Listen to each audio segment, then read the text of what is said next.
Ladies and gentlemen, if you are here and you want to listen to an interesting insight on interoperable digital ID, please make your way to the Medium Conference Hall.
Can we get a room in order? We are almost on the top of our hour to start the section. Can we have the room in order? Ladies and gentlemen, can you have your seats? Kindly have your seats.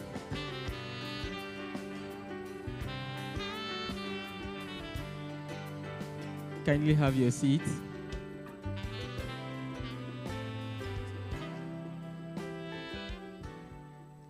Please have your seat. Thank you very much. So I think the section is about to start, and one more announcement to make. So if you are here and you want to listen to an wonderful insight about interoperable digital ID, please make your way to the Medium conference room to listen to the digital ID. Thank you very much.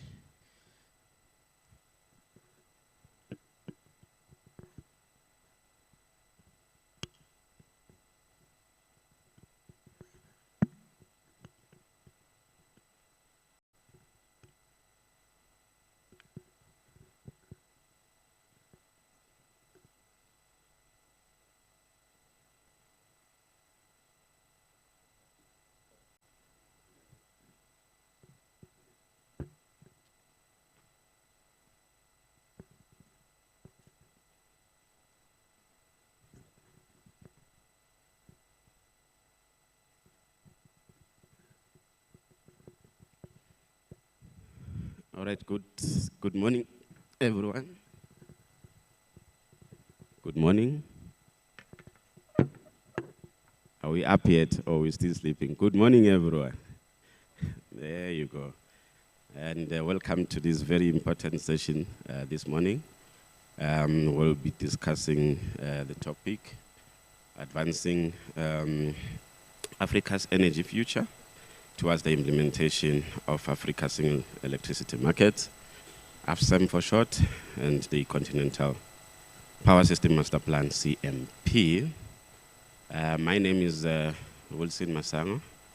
I'm from the Southern African Power Pool, where I had market operations. The format of the session will be that we'll be having a couple of presentations, either side of a panel discussion. The objective of this session basically is to talk to the development of the electricity markets in Africa. You know, when we talk about the Africans' electricity, single electricity market, it is very important to understand that basically we are talking about the development of the electricity markets in the 5 power pools in the continent. And so it is very much important that we understand exactly where we are in terms of the development of these markets. I think we'll be touching on the physical markets, but also on the financial markets. We know that most of the, at least a good part of the grid as it stands has been developed through bilateral agreements, but we have identified that electricity markets are very important in making sure that we have that integrated approach to the development of the African grid. And so we will be looking at the electricity markets and discussing basically the potential benefits of the electricity markets, the challenges and opportunities that this presents, and some strategies as to how we can develop these markets in the within the power pools. We'll also touch a bit on the regulatory issues, but also some learnings from more developed electricity markets, and how learnings from those can be applied in the African context. Before we then proceed or move to the panel discussions, please allow me to invite the first presentation, keynote presentation on the AFSEM and CMP. That will be from our program officer, energy planning and modeling.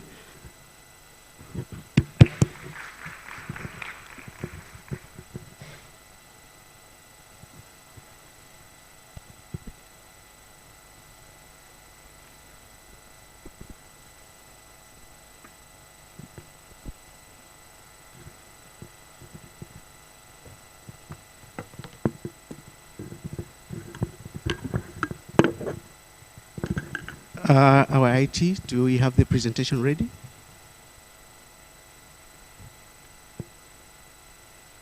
Is it ready? All right. Good morning, distinguished delegates, ladies and gentlemen. I will quickly take you through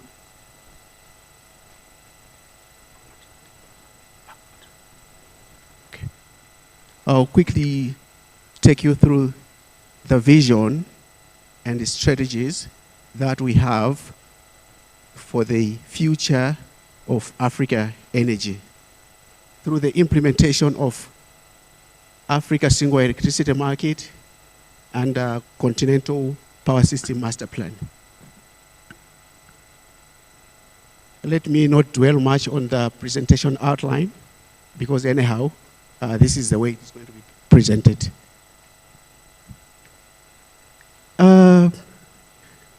To understand the Africa Single Electricity Market, we first have to know the genesis of AFSEM. Where are we coming from? AFSEM was initiated in 2015 through a collaboration between the African Union and the EU.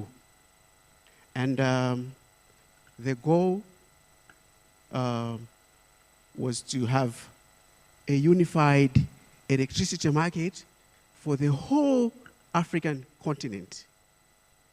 And there are several documents that were prepared, policy documents, and through those documents, we saw the adoption of the AFSEM and the Continental Power System Master Plan as flagship projects of the Agenda 2063 of the African Union.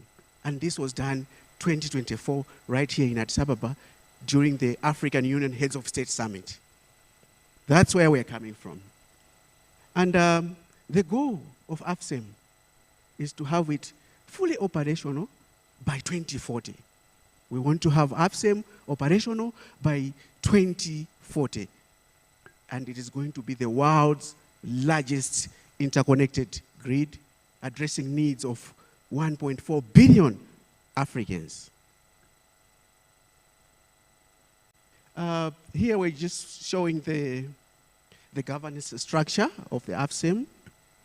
You can see that it is comprehensive, and it is showing collaboration with all the stakeholders at different levels.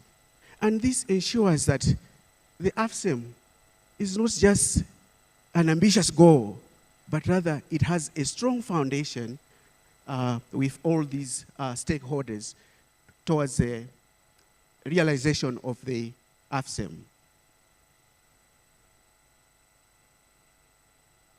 The market we want, the future we want, we are going to have innovative energy markets. We want to establish renewable energy markets.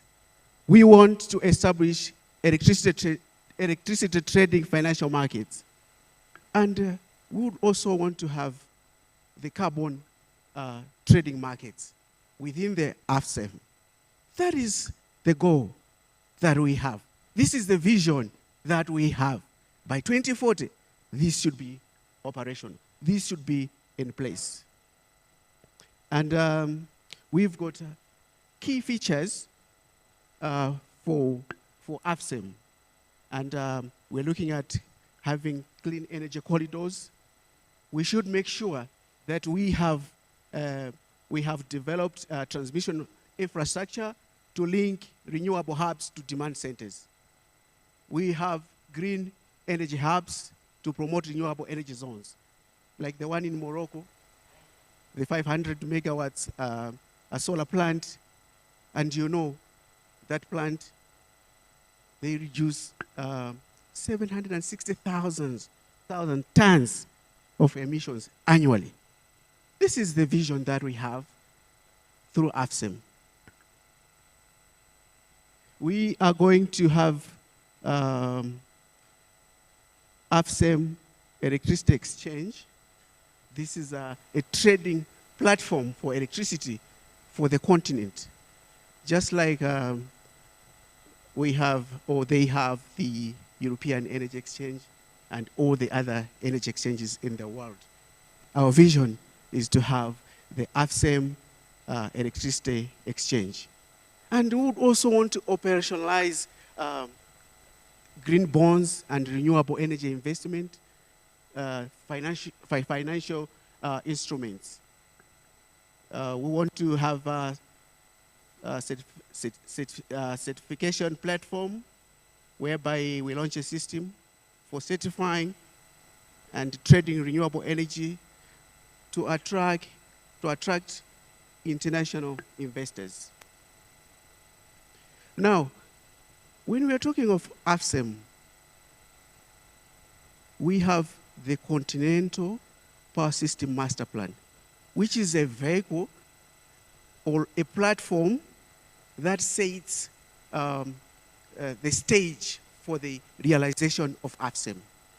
And this Continental Power System Master Plan has evolved in different phases. We had phase 1, phase 2, and on Monday, we had this landmark activity whereby CMP phase 3 was pre-launched. And CMP phase 3, and under CMP phase 3, we have got two pillars.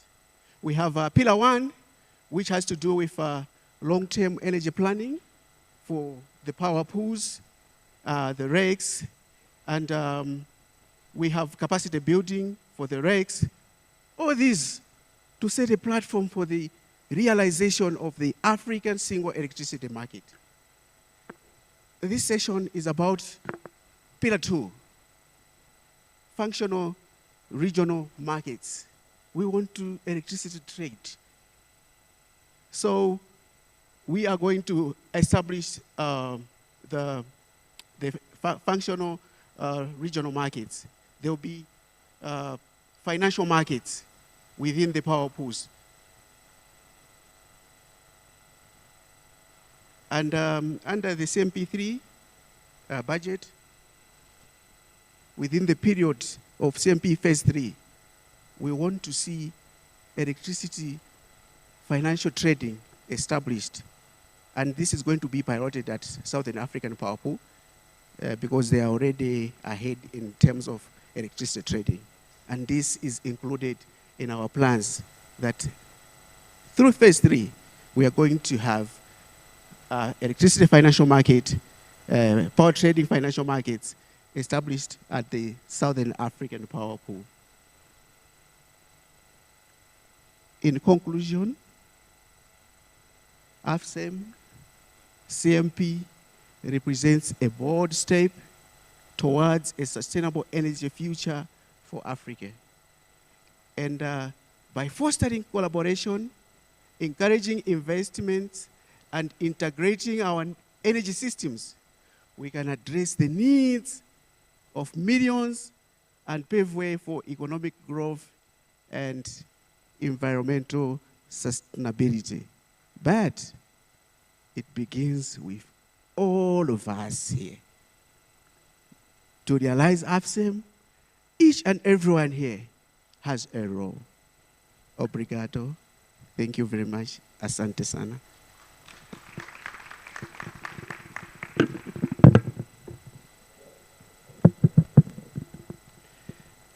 Thank you. Thank you very much. And a round of applause again for the gift. All right, now that we know the goals of the AFSEM and CMP, I think it's proper that today when we invite our panelists for today, please allow me to invite, in no particular order, Mr. Mweketsi Tobela, who is the Chief Renewable Energy Investment Specialist at SEFA. It's a Sustainable Energy Fund for Africa at AFDB.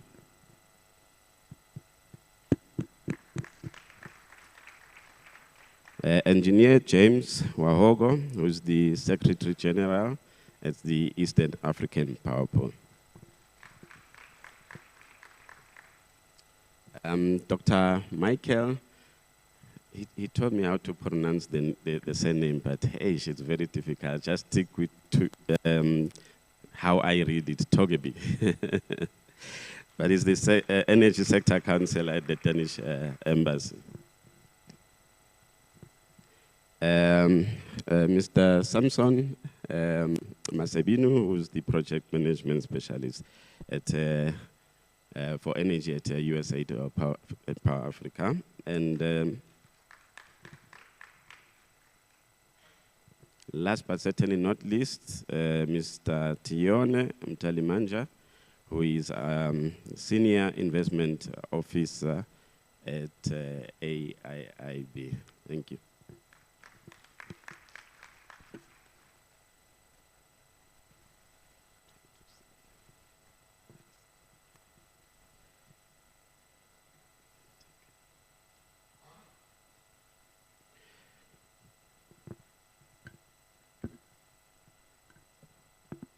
All right, thank you very much for joining us today. This is the team that will be discussing the topic of today and how we move towards the implementation of the AFSEM in the continent. We'll be trying to look at the practicality of these markets in the region. Maybe to kick things off, Mokete. AFDB, we know, has been involved in the support of the development of the African, energy space.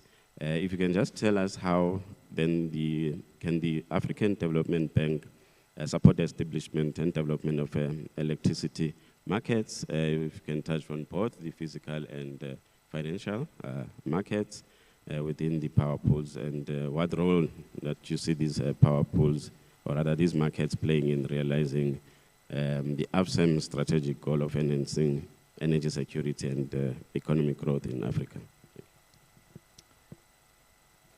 I think the linking of physical markets and financial markets is a very appropriate one, given that you cannot have financial markets without the underlying physical market. And I will come to the perspective of the financing institution. As the Sustainable Energy Fund for Africa, which is administered by the African Development Bank, we provide concessional financing for projects, and the idea is to reduce the cost of capital or to improve the commercial viability of projects. This is typically done alongside the bank's ordinary resources, so that in the end you have a blended finance package that becomes that is made available to a project. So that part deals with the support for the physical markets, essentially to allow the construction of energy projects. Typically, this would apply in the private sector.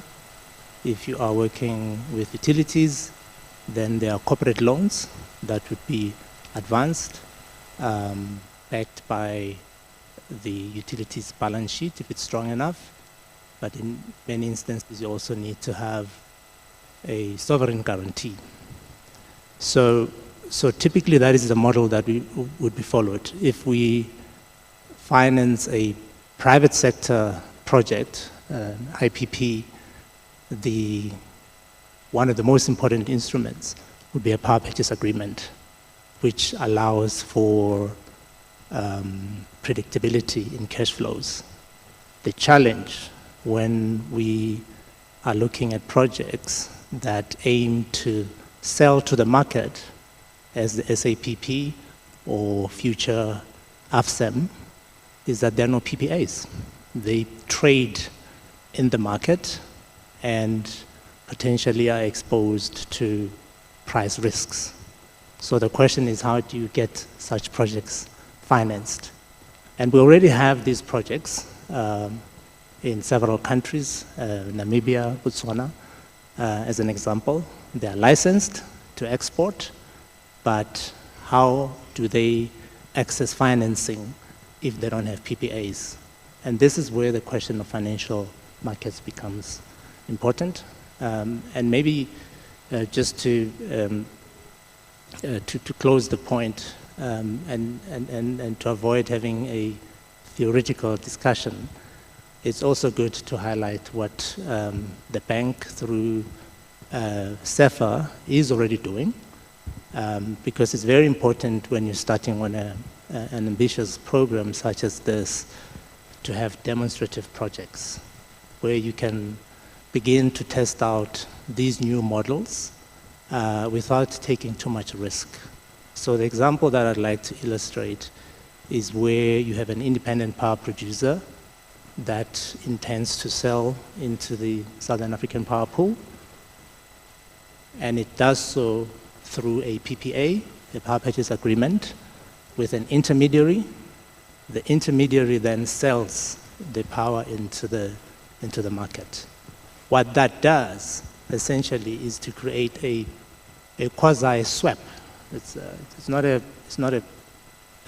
pure swap in the form of a derivative or a financial contract, but it allows the IPP to have a steady a stream of cash flows, which then allows lenders to be able to invest or at least to finance the IPP so that the IPP can develop the plant. And then the intermediary takes the risk in terms of the exposure to the market. And for that purpose, then they would need to have risk management strategies. Typically, you would use guarantees. There's also a need to look at something alongside a guarantee for the floor price, so that you can have a minimum price that is kind of guaranteed to make sure then that the off-taker is also not negatively affected if the price was to drop. So we're not at the stage where we have financial markets, and a swap would be a financial market, but we do already have a quasi-swap, which then helps to address these two questions, where you have a financial risk management instrument, but more importantly, in the context of Africa, you need to have these projects on the ground so that you can then support economic growth and also energy security. Thank you very much. Indeed, the CMP and the AFSEM goes together. You know, CMP, we look at the infrastructure, and then the markets through the AFSEM. And it is great to note that there is already something on the ground, you know, that should help in the development of not just the physical infrastructure, but also then the support for the market. James, if I may come to you, just to help us understand, you know, the key benefits of establishing the power markets. We understand the APP is moving, you know, towards that direction. If you can just share those key benefits that you are looking forward to, and what opportunities that you foresee that will be coming with the AFSEM and the CMP towards regional integration and economic growth. Thank you very much, Wilson, for that question. For EAPP, what I can say is that we are at the early stages of developing the competitive market, which we intend to launch sometimes next year. But already we are doing trading, but this is through bilateral contracts. The total amount of trade we have annually is about 2.8 terawatt hours. So it's quite substantial, but maybe not, it can be improved by optimizing the available facilities that we have for transmission. So in terms of the benefits which we foresee from trade, is that we are going to reduce the investment costs for generation when we are looking at trading on a regional perspective.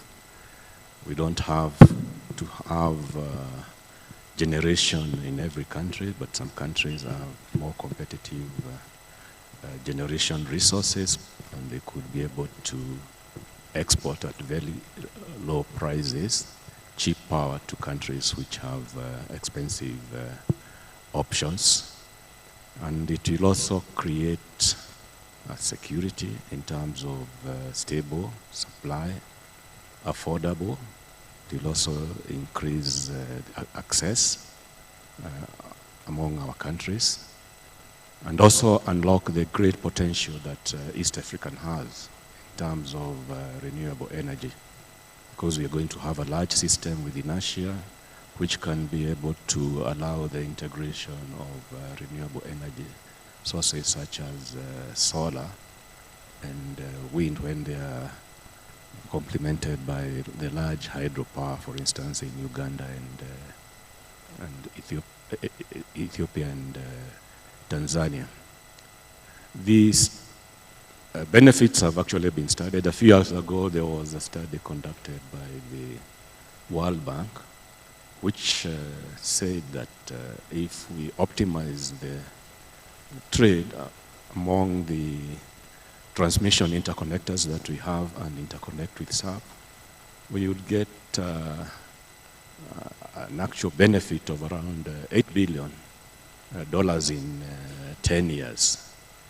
And if we were to optimize the generation and transmission from a regional perspective and connect with the Southern African pool and do trade with them, these, or what they refer to as tight integration, we would accrue benefits of at least, if I get the figure right, of at least $15 billion in the year. So trading has substantial benefits, and I think we should strive as much as possible to be more integrated in terms of having more interconnections. Not all our countries are interconnected, and also not looking inwards as individual countries, but looking at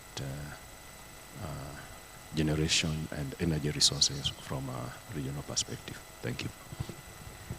Thank you very much, James. Indeed, that integrated approach to the development of the electricity markets is very important. Otherwise, if everyone is looking inward, it can be very expensive indeed. Maybe moving on with the consequent, the team members here as per the sitting arrangement. Tione, AIIB is relatively new in this, player in this infrastructure development space, especially in the continent. Maybe if you can share with us, experience so far in collaborating with member states and other multilateral development banks to address the financing gap in power infrastructure development, which we understand it is a precondition for power trading markets. Thanks, Wilson. So, just to give a background of the Asian Infrastructure Investment Bank and also to share a bit of our experience. So the bank has been operational for 8 years now. It started in 2016, mainly focusing on Asia as a continent, but also with connectivity to other continents. So far, the bank has invested about $56 billion US. And out of that, the largest portion of our investment has gone to the energy sector. So energy sector gets the largest percentages at 22%, but mostly covering East Asia, Southeast Asia, and Europe and Central Asia. In Africa, we've only invested around 300 million so far. So in terms of our experience, we look at the AFSEM and CMP as an opportunity for us to come in Africa and invest more. The advantage that we bring is that we don't operate with country ceilings, so we don't allocate limits to member states in terms of how much they can borrow. The limit is really dependent on their credit risk, on how much they'll be able to sustain the borrowing that they can have from the bank. And so in terms of our experience, we so far interacted with the World Bank. We co-finance with the World Bank a lot. In Asia, we co-finance with Asian Development Bank. And the experience that we've offered to our member states is that although we are co-financing, they are dealing with two multilateral development banks in terms of the processing of the projects. We structure the deals in the sense that they see one bank. So we operate behind the lead co-financier in this case, whether it's AIB or the other multilateral development bank. We find that in that way, the member states don't suffer the bureaucracy of having multiple approvals in terms of project processing. The other advantage is that as a bank, we focus mainly on infrastructure. And so the priorities are clear from the word go that our member states know that if we want infrastructure, grant financing for project preparation, investment across whether it's sovereign or non-sovereign, they have the clarity from the word go that if you go to AIB, you'll be able to get the support you need in a quicker time scale. Thank you. Thank you very much, Tione. And it's great to know that there's actually no limit, because some of the challenges that come with these limitations is that there are different resources, in the different countries, and when we do all these master plans, we find that we will say so much has to be developed in a particular country, and now if we have to try and share equitably, or at least equally, the funding support, then it may also affect then the plans that we have. So knowing that there's just no limit in terms of the support that can be provided to member countries is quite a good one. Michael,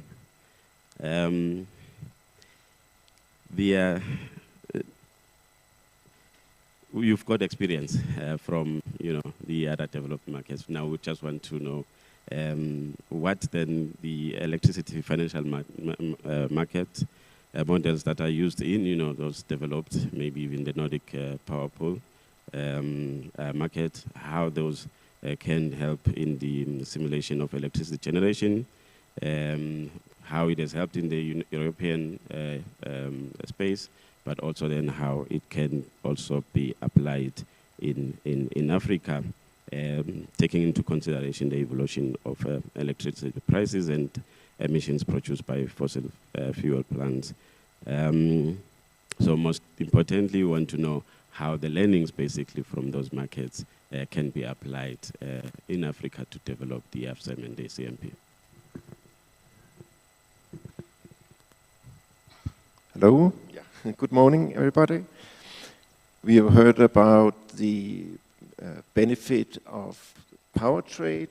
We have heard that financial markets is important, and financial markets are based on the physical markets. And I will give a few learnings from the day-ahead market in Europe.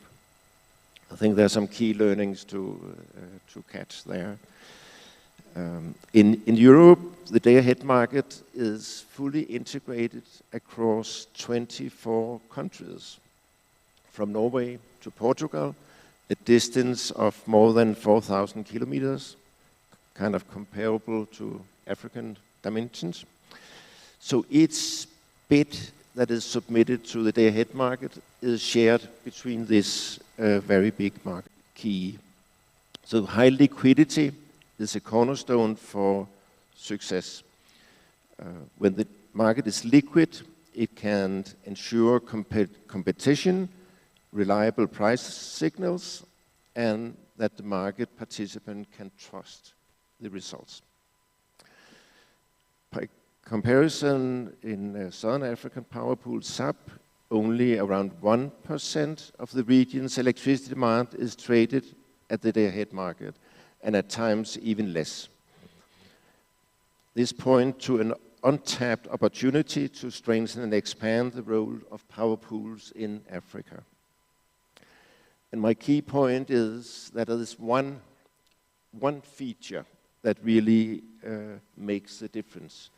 So one feature stands out, and that is that, for instance, in Nord Pool, covering the Nordic countries, all cross-border transmission capacity is allocated to the market, to the day-ahead market. So it's one feature that is very important.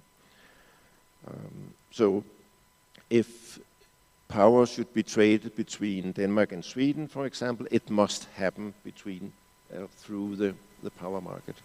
It's a very important feature. For African power pools, this holds an essential lesson. While it is acceptable to begin by layering the power pool on top of the existing structures, this cannot be the end goal. The ultimate success of power pools lies in achieving a high liquidity, attracting many participants, and fostering robust competition. High liquidity is not only about efficiency, it's also crucial for managing the dynamic task of integrating variable renewable energy like wind and solar. These resources are key for Africa's energy transmission, as we can see in the Continental Master Plan, and a well-functioning liquid power pool is essential for harvesting their full potential. African Union and member states have a unique opportunity to champion this vision by embracing integration and prioritizing market liquidity. African power pool can become a cornerstone of sustainable, affordable, reliable energy for the continent. Thank you. Thank you. Thank you very much, Michael. Very important there to note that the transmission capacity is all allocated to the markets, and I think then the direction that we're taking, with the CMP should actually, help where we are trying to also move away from this, bilateral development, or how the infrastructure is developed through bilateral agreements, whereby now those bilateral agreements take priority over the competitive markets. So there are good learnings there. We hope to get there at some point. Samson, certainly, last but not least, certainly not least, Power Africa. How do you see, the role of the Power Africa grow in facilitating the establishment of electricity markets, developing also to include the renewable electricity markets, and to some extent as well also the financial markets, to make sure that we can fully integrate the renewable energy sources into the competitive markets, considering the challenges that we have, in the African context, and where we want to move to. Thank you very much. Already, like has been said by panelists, some trading are happening, but largely bilateral. So in economic theory, in a perfectly competitive market, there's homogeneity of products. So in this setting, it means the quality of the electricity, irrespective of where it's coming from, must be consistent. It's easier when we trade one-on-one, but if I need to trade with everybody here, then I need to ensure the same quality of product. Also, it means that the capacity of people managing the grid, irrespective be it from SAP or CAP. Thank you. Thank you. Thank you very much. And the support is very much appreciated. I just want to know if there's any question before I move to some concluding remarks from my panelists here. Just one question to any panel member here. Please be straight to the point, and you can introduce yourself, and just be straight to one question. Ok, merci beaucoup. Je m'appelle Désiré Ndemazagwa. Je suis le directeur de l'énergie. Ouais.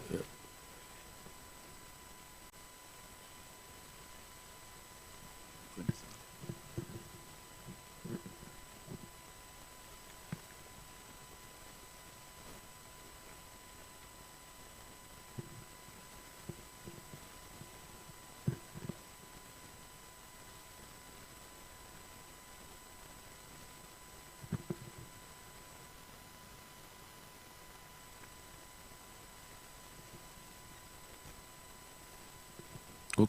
Donc, je disais que je m'appelle Désiré Ndemazagwa. Je suis directeur de l'énergie à la CAC, Communauté économique des États de l'Afrique centrale. C'est vrai, je m'excuse que je suis arrivé un peu en retard, mais j'ai quand même suivi les présentations. Je pense que la construction et le fonctionnement du marché de l'électricité, beaucoup plus même unique, nécessite entre autres des réformes et de l'harmonisation des cadres réglementaires au niveau national, au niveau régional, et le renforcement de capacités de tous les acteurs.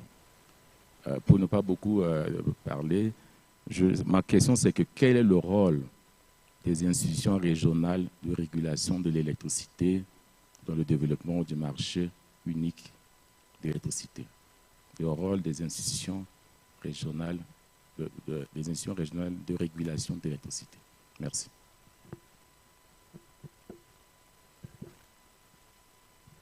Bonjour, je m'appelle Salah, je viens du Tchad et je suis content qu'il y ait quelqu'un du CAC, de l'Afrique centrale. Le Tchad est un pays où l'électricité coûte le plus cher, parmi les plus chers au monde. À côté, il y a le Cameroun, il n'y a pas d'intégration. À côté, il y a le Nigeria. Je ne sais pas, on n'a pas cette capacité, comme en Afrique de l'Est, pour essayer de joindre le pôle où il y a assez d'électricité pour partager. Donc je ne sais pas, Energy for Africa ou les autres panélistes, qu'est-ce qu'ils pensent pour l'Afrique centrale. Merci beaucoup. I don't have my my headset on, and that doesn't mean I understood what the questions, but I hope my panelists did. So who is taking the first question, who's taking the second question? I'll take the first question regarding regulation. I think in the Eastern African Power Pool, as well as West African Power Pool, and also in the Southern African Power Pool, we have regulators. They may not be fully operational, but there is the objective of having the regulators in place so that they can be able to regulate the regional market. For EAPP, we have what is called the Independent Regulatory Board. It's going to be positioned in Uganda and likely also to be operationalized in the next 1 year or so. Okay, thank you. Anyone taking up the second question? Unfortunately, I didn't get it. I wish I did. But in any case, I will then ask you to just take 1 minute concluding remarks. I see Merkets is ready to take the second question, but you've got 1 minute to answer the question and also just some concluding remarks touching on the risks, associated with providing this some support to the development of electricity markets, please. Thank you. I think my closing remarks would respond to that question about lack of integration and how that results in expensive prices in a particular country, and to say that for in fact in the Central Africa Power Pool there is currently a program under AUDA-NEPAD, which is supported by the FDB to help with the development of a master plan. And part of that would be how the Central African region could integrate with West Africa, for instance. But as part of that process, what will be important is to build the transmission network that allows for the sheets to support the development of the infrastructure. Thank you very much, Markets. James, some concluding remarks, challenges, mitigations. How do we move towards AFSEM? I think to achieve AFSEM, we need to develop the regions first so that they can be integrated at that level, because we can't talk about continental trade to enhance the creation of AFSEM. In terms of EAPP, as we go towards the day-ahead market, I think the most important thing that you'd like to request our stakeholders is to have the trust and confidence that this can start. It doesn't have to be perfect, but over time it can be perfected. But because we have already done the market rules, so it's up to the member countries to approve them and accept them and start trading. Thank you. Thank you very much. Tiona, final comments. If you can touch also just a bit on, what support you can bring to early stage development of projects, please. Thank you. Thanks, Wilson. So AIB has the resources, AIB has the instruments to support infrastructure development in Africa. Specifically for AFSEM, if we are going to have a functional electricity market, we need to have the infrastructure, the interconnectors, access to electricity for our populations. But for that to happen, we need the member states and also power pools or regional communities to focus on quick processing of projects. I'll give you an example. So last year we did an assessment of the potential of energy infrastructure projects in Africa. It's currently sitting at 13 billion, but AIB has only invested 300 million.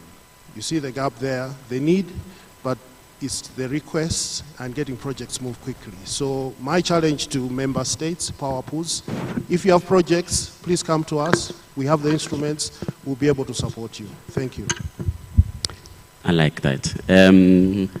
Michael, please, last words and what support we can get also from the Danish government. Thank you.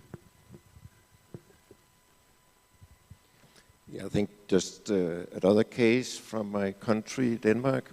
We have more than 50% of our demand is covered by wind power, and that is only possible because of a very integrated trade with all our neighbors. We have quite a number of neighbors, and the trade is just key for making that possible. More than 50% from wind, and then some from solar. Thank you. And Samson, Power Africa, just a bit more on the strategies that you have for us in the African continent, but some last words from you. Thank you.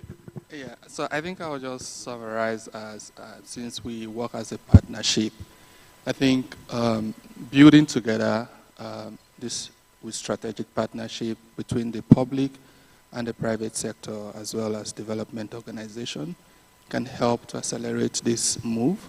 But I think starting first, helping the country, going to the region, then the continent-wide support, because as you go into a continent-wide integration, any disturbance in one side of the system could affect the whole market. So having that capacity and doing it together with other development partners, because one organization cannot do it alone, I think is key. Thanks. Thank you. Thank you very much, panelists. Indeed, as we talk AFSEM and CMP, it is important to note that the support starts from the national countries themselves, moving on to regional integration. But it is important to not just look at the national programs in isolation, but to consider that integrated approach. And good to know that support is available. Just apart from all the entities that you represent here, to ensure that we achieve that African single electricity market. Ladies and gentlemen, please do help me to give a big round of applause to our panelists.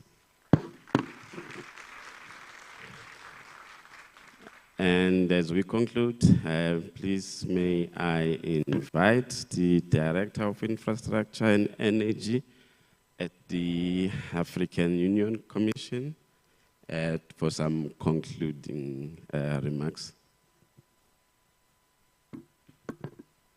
A round of applause for Dr. Kamukisha Kazaura.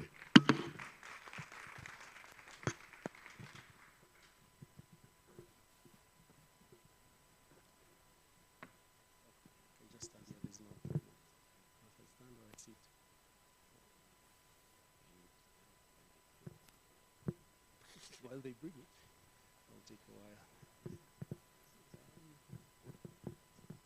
Is it all right if I sit? But first I wish to seek the representative from the African Investment, the AIB. I was standing right at the back, I could not see him. And say, is it you? You informed that you have resources, you're looking for the projects. I have the projects. Thank you.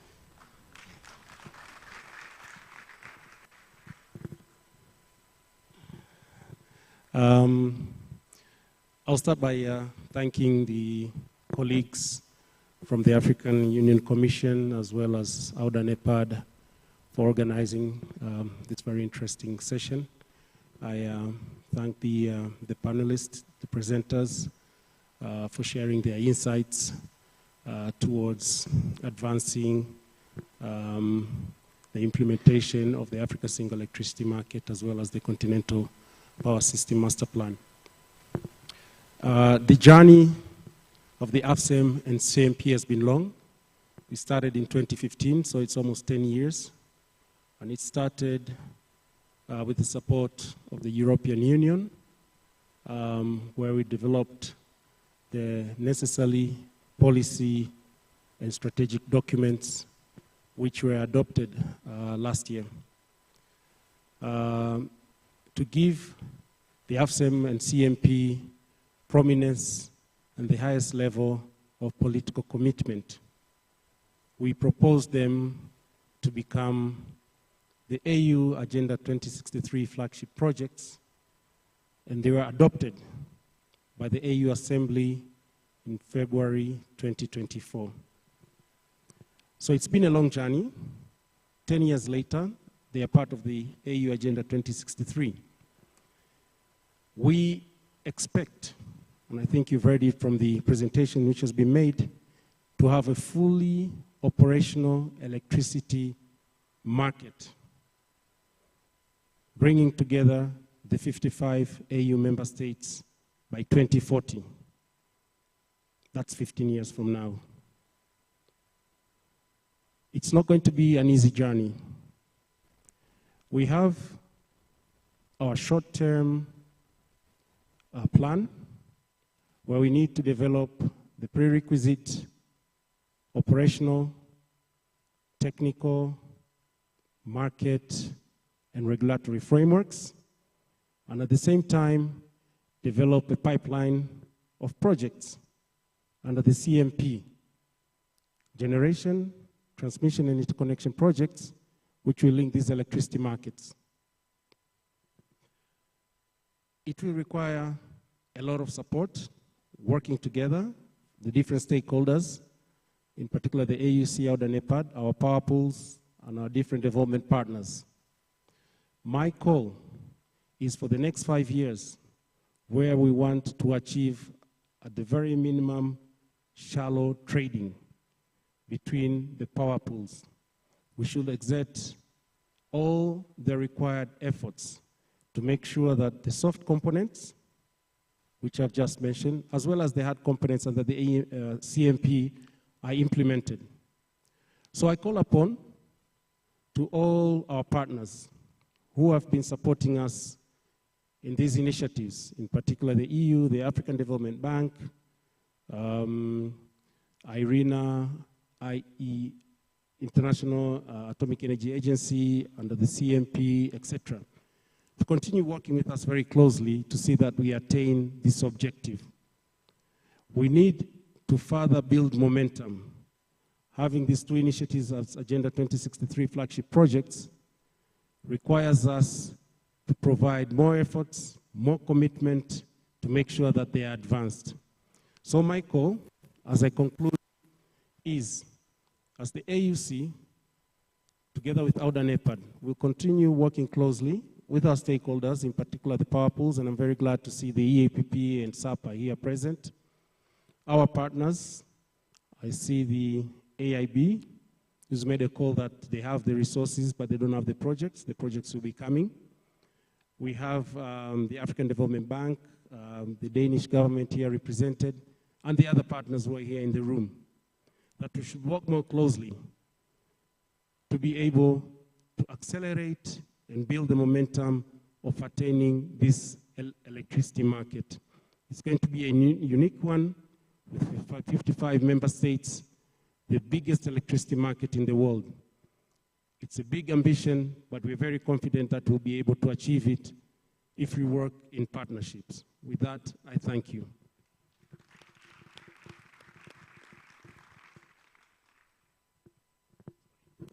Thank you so much.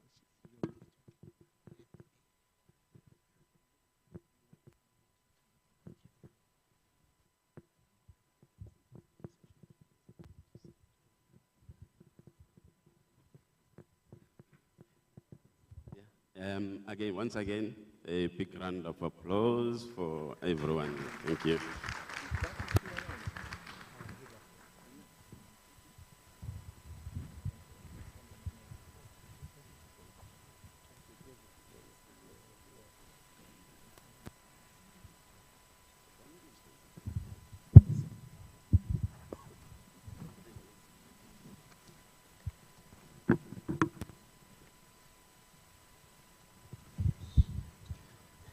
Can we give an applause?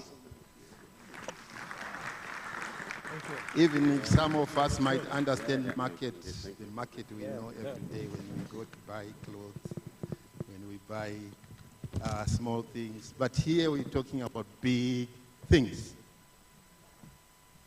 Oh.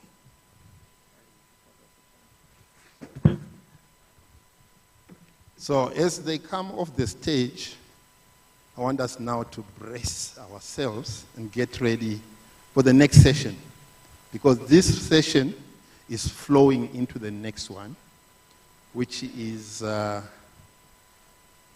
financing mechanism to make the markets possible. As they come down, can we give them another applause?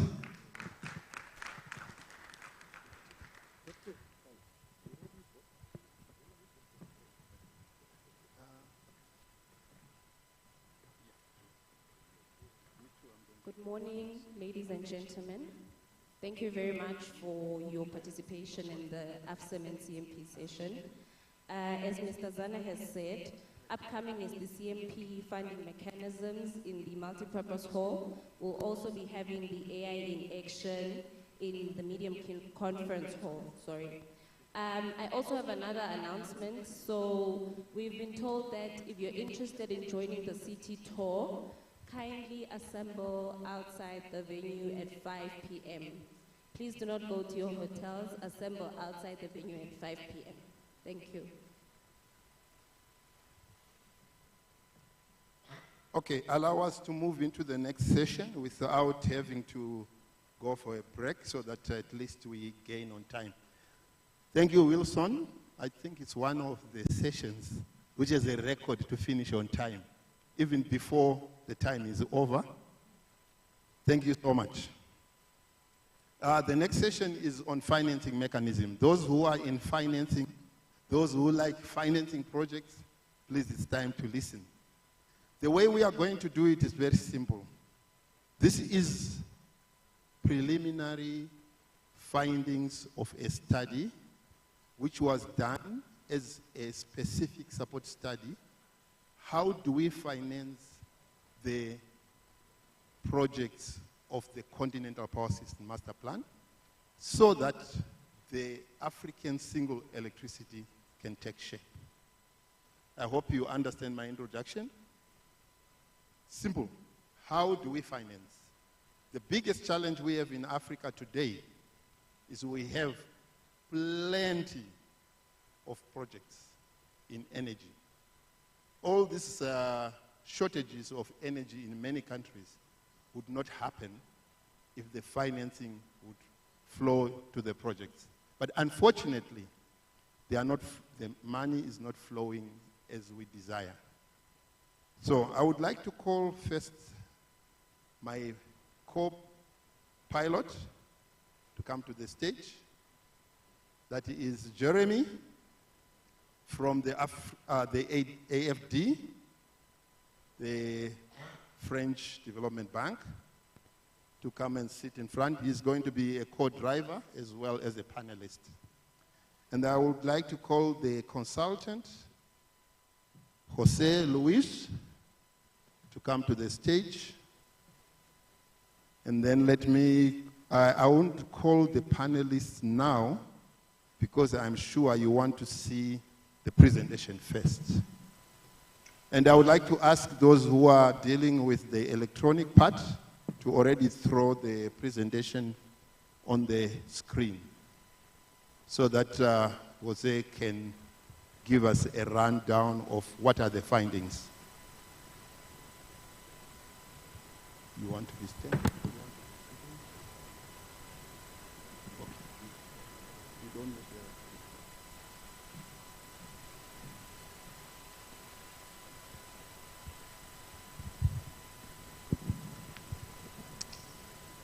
Good morning, ladies and gentlemen.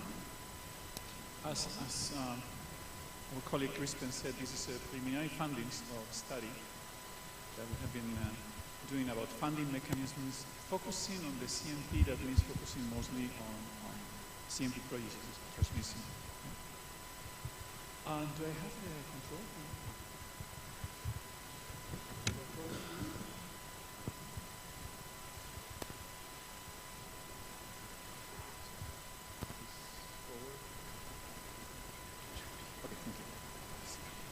So well, first we look at the experience. AUDA-NEPAD, the African Union, has already a lot of experience on preparing and funding regional projects. So this point where we understand quite well where are the barriers, where are the opportunities. Then analyzing funding mechanisms, both what has been done but also innovative. When we talk about funding, we're talking about project preparation, we're talking about the financing of the construction of the project itself, but also risk mitigation and credit enhancements. And the study looks at this in a way that it is not taking the traditional approach to have a hard line between public and private, because many of these mechanisms can be applied to both. When we talk about credit enhancement, really the same credit enhancement instrument can be applied when the project is sponsored by public entities or by private. So we have tried to take a more pragmatic approach about the different instruments that are there or can be designed rather than which entity is the sponsor. And that has included also, well, what are the possibilities of improving current practices? Most of the projects are currently financed, funded by public budgets. And combine also with innovative finance instruments that may attract private sector.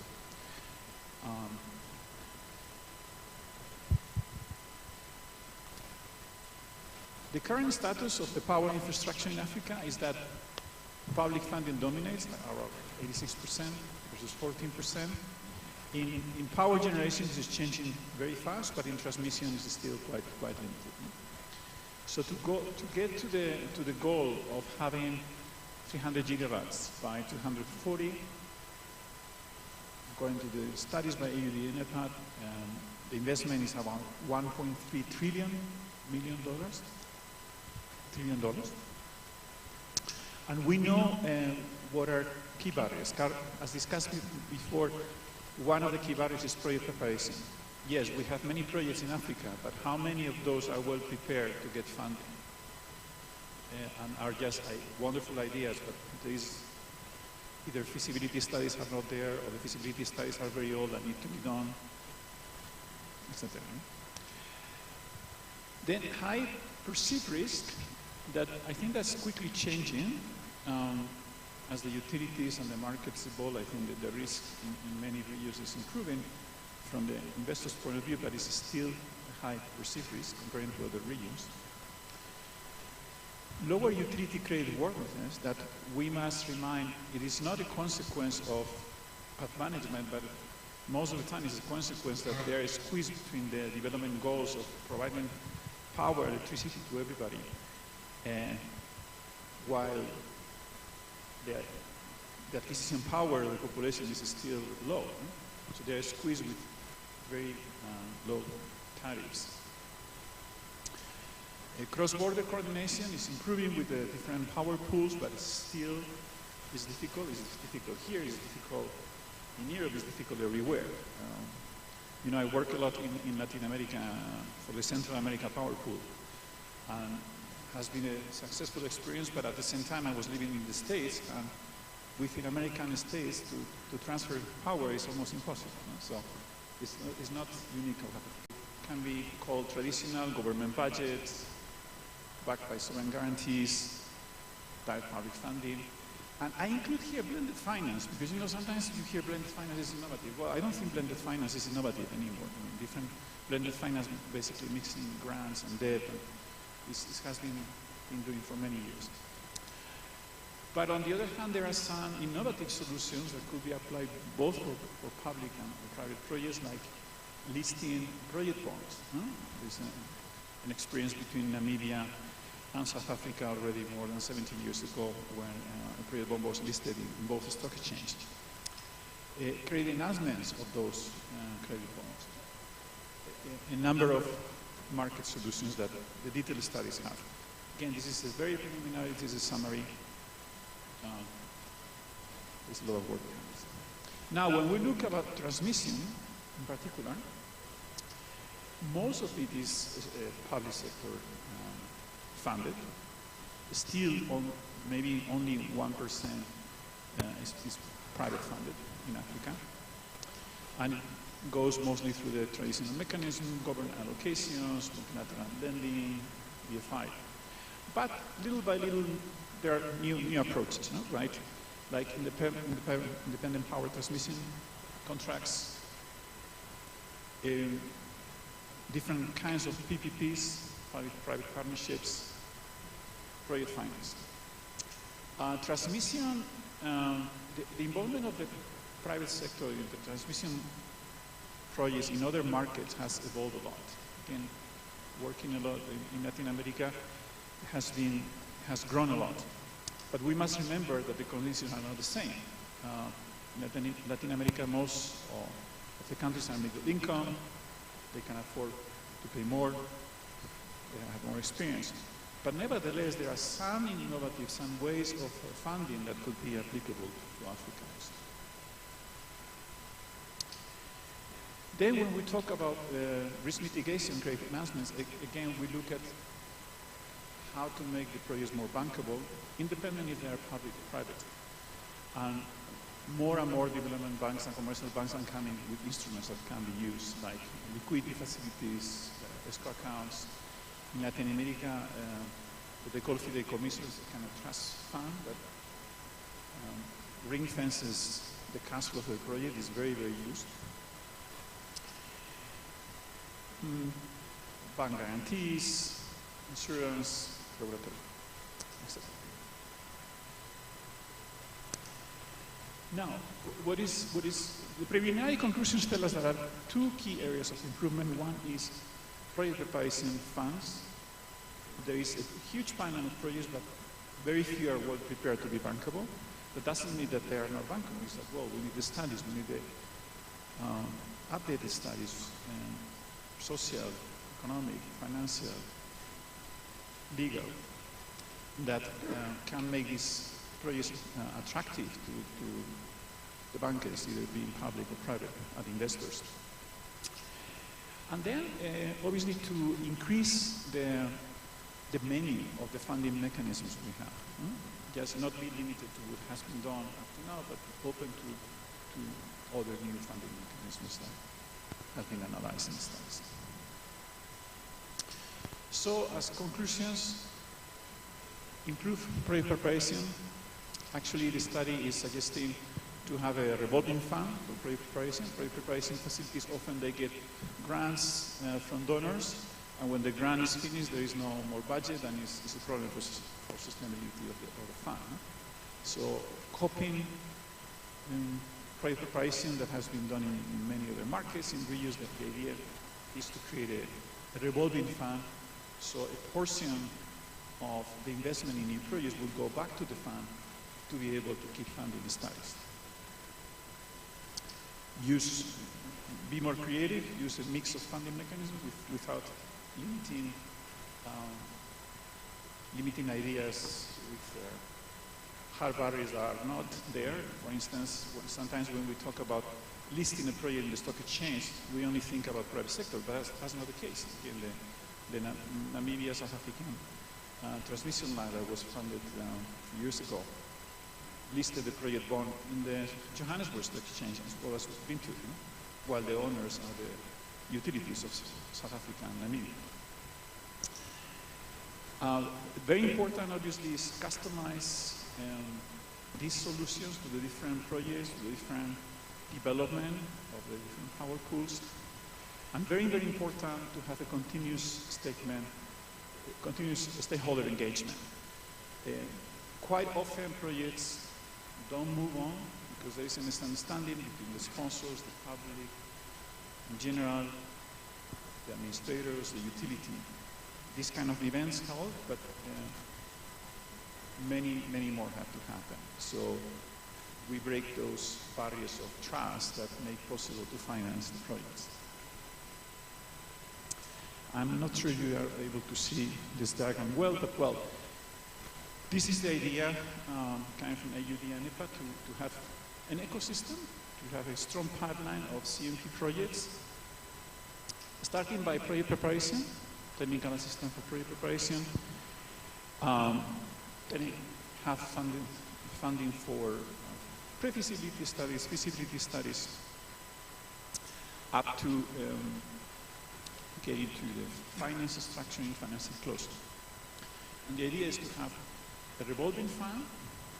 We estimate around $120 million that would help to finance that, but also have independent panels of experts to make sure the quality of the reports are what the financiers, the investors, and the governments need to make these projects possible. You'll be able to answer. And if you cannot answer, you risk to lose your lunch, because lunch today is paid on performance. Okay, that was a small joke. I know that jokes sometimes are not jokes. Can I call upon the panelists? And here, as you have seen, this is a demonstration of James Kahogo. Hogo, if you can come again. I'm sure you are in your territory, so you are allowed to sit in the panelists the whole day. And then followed by SAP, Southern African Power Pool, Crispin Kawonko. Where are you sitting? I don't see you yet. Okay, while we are waiting for him to come to the front, let me call the Central African Power Pool Secretary General, Mr. Atadek Azarak, who has been with this power pool for as far as I know the power pool. Thank you very much for joining us. And as you know, power pools are power pools because they have sub-power pools within their regions. There is, I want to call upon Ambassador Emma. Sorry, your surname is a bit tricky. Ambassador Emma will remain there because I wouldn't be able to pronounce the surname in full. I don't want to mess it up. Please come and join the panel. These are power pools. We would have wanted to have the West African power pool, but unfortunately they are at General Assembly. We would have wanted also to have a representative from Comelec, but unfortunately also we didn't get a response. But as I go for questions and you feel you have an answer which represents those regions, please feel free. Then I would like to call upon representative of the banks, African Development Bank, Mr. Alex Owusu. I think I remain there. And then the European Union, I'll call upon you because we would have wanted to have the European Investment Bank, but unfortunately they could not attend because they have other things to deal with. But at the end, I'll call upon my brother. But you can, yeah, come and join. There is enough space. I don't have to sit. I'm enough. You can join over there. But I would like to see, yeah, okay. Thank you very much.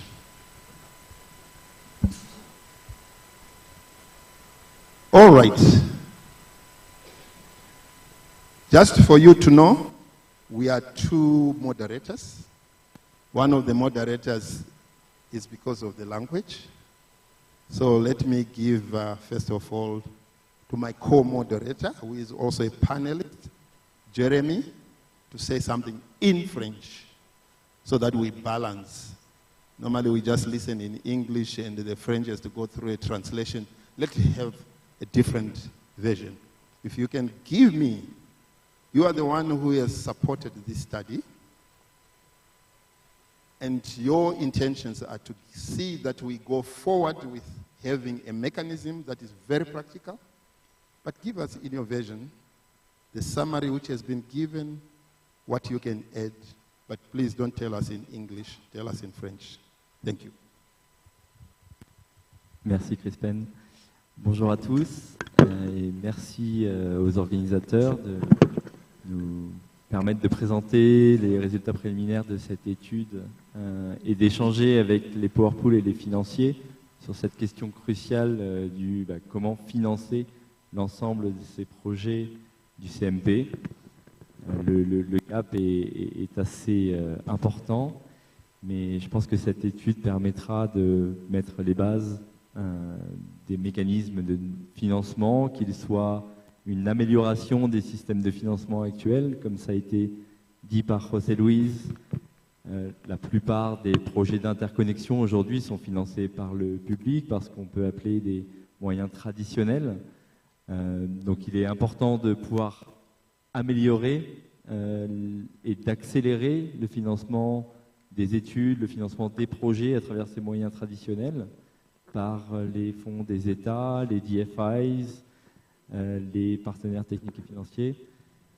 Mais il est important aussi de regarder des moyens innovants qui permettront de venir accélérer ces projets.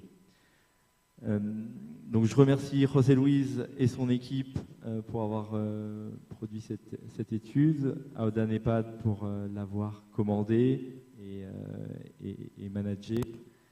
Et je suis ravi de participer à ce panel où on va demander aux participants, aux panélistes, leur retour, leur lesson learned, comme on dit en bon français, sur les projets régionaux qui ont pu être financés par le passé, pour essayer de voir ensemble comment améliorer le process. On a un beau graphe illisible derrière nous, de loin en tout cas, qui apporte des billes, mais on voudrait donner la parole aux porteurs de projets eux-mêmes pour pouvoir vraiment avoir les freins, les leviers pour accélérer le financement de ces projets. Donc je reprendrai la parole en tant que financier ensuite, mais je redonne la parole tout de suite à Crispin pour repasser en anglais et poser des questions aux panélistes. Merci. Oh, thank you very much. Let me start with the English-speaking power pool, Southern African power pool. We haven't had Crispin is not yet here? Someone please follow up where he is. Otherwise, I have to move to East African power pool. I wanted to, good. We'll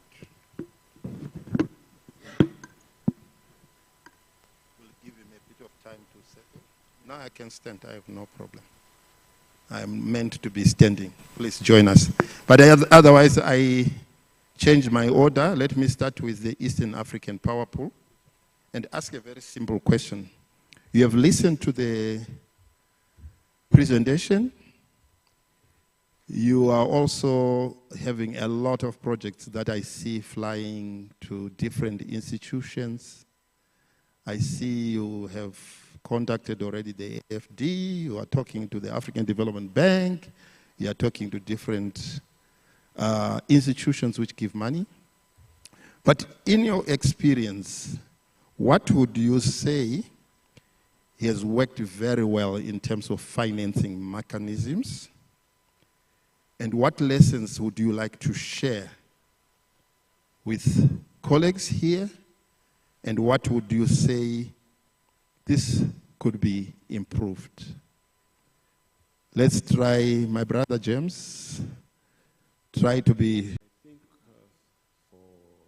I think to fund the activities from concept up to commissioning.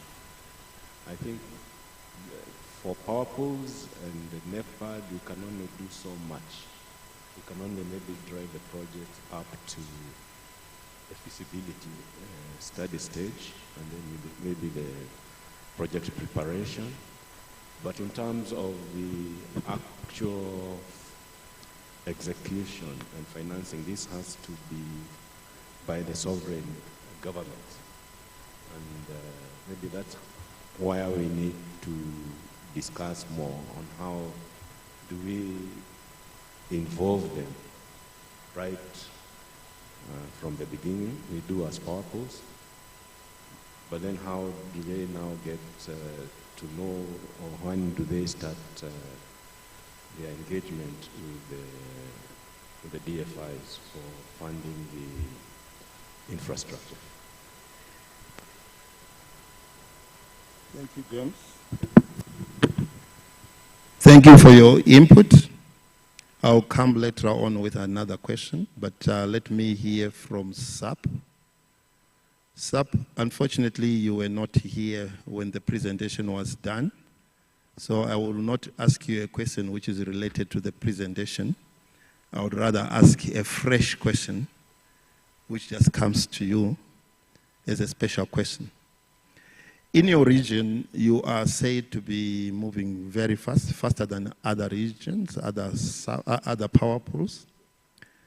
But my question would be, what makes your projects move faster than the projects which are in the other regions? Would you give us the trick that you use in terms of getting to the financing mechanisms faster than the normal? Or if you also have challenges, please be free to share the challenges. Thank you very much, Crispin, and apologies for making it to the stage late. I think I was caught up in traffic. The traffic system was misaligned or dislocated. Getting to your question regarding why we are performing so well, that is on the side of project preparation. To start with, we have a very clearly defined governance system that is anchored on the SADC energy strategy with support from regional or member state governments and participation of utilities. Basically, as SAP, we are an implementing agency for cross-border projects or regional projects. We are mandated by the utilities through inter-utility memorandum of understandings and mandate letters, which are also anchored on intergovernmental memorandum of understanding. So we have a very clear structure on how to work with DFIs on how to use their standards to procure, for example, consultancy services. We have a clear standard of how to manage or work with consultancy services in preparing feasibility studies, in structuring projects for bankability. We have created basically a reputation. Yes, we do have challenges. Our challenges mainly are to do with financing. Looking for financing to prepare projects. We have our project portfolio or pipeline has more than 20 projects. About 8 of them have completed feasibility studies. Others do not have feasibility studies for various reasons. We do not have funds to prepare those projects. Others, we have projects being prepared, but we find that we do not cover the full cycle of preparation from pre-feasibility to full feasibility, tender document, structuring, and taking the project to the market. You find that we just go all the way to feasibility studies. Sometimes we do not even get to tender documentation and structuring. Yeah, I can give you an example of 1 or 2 projects. For example, we can take the Mozambique-Zambia Transmission Interconnector project. This project has a fully completed feasibility study, but it didn't go all the way. We ended up at full feasibility. We are yet to do tender documents.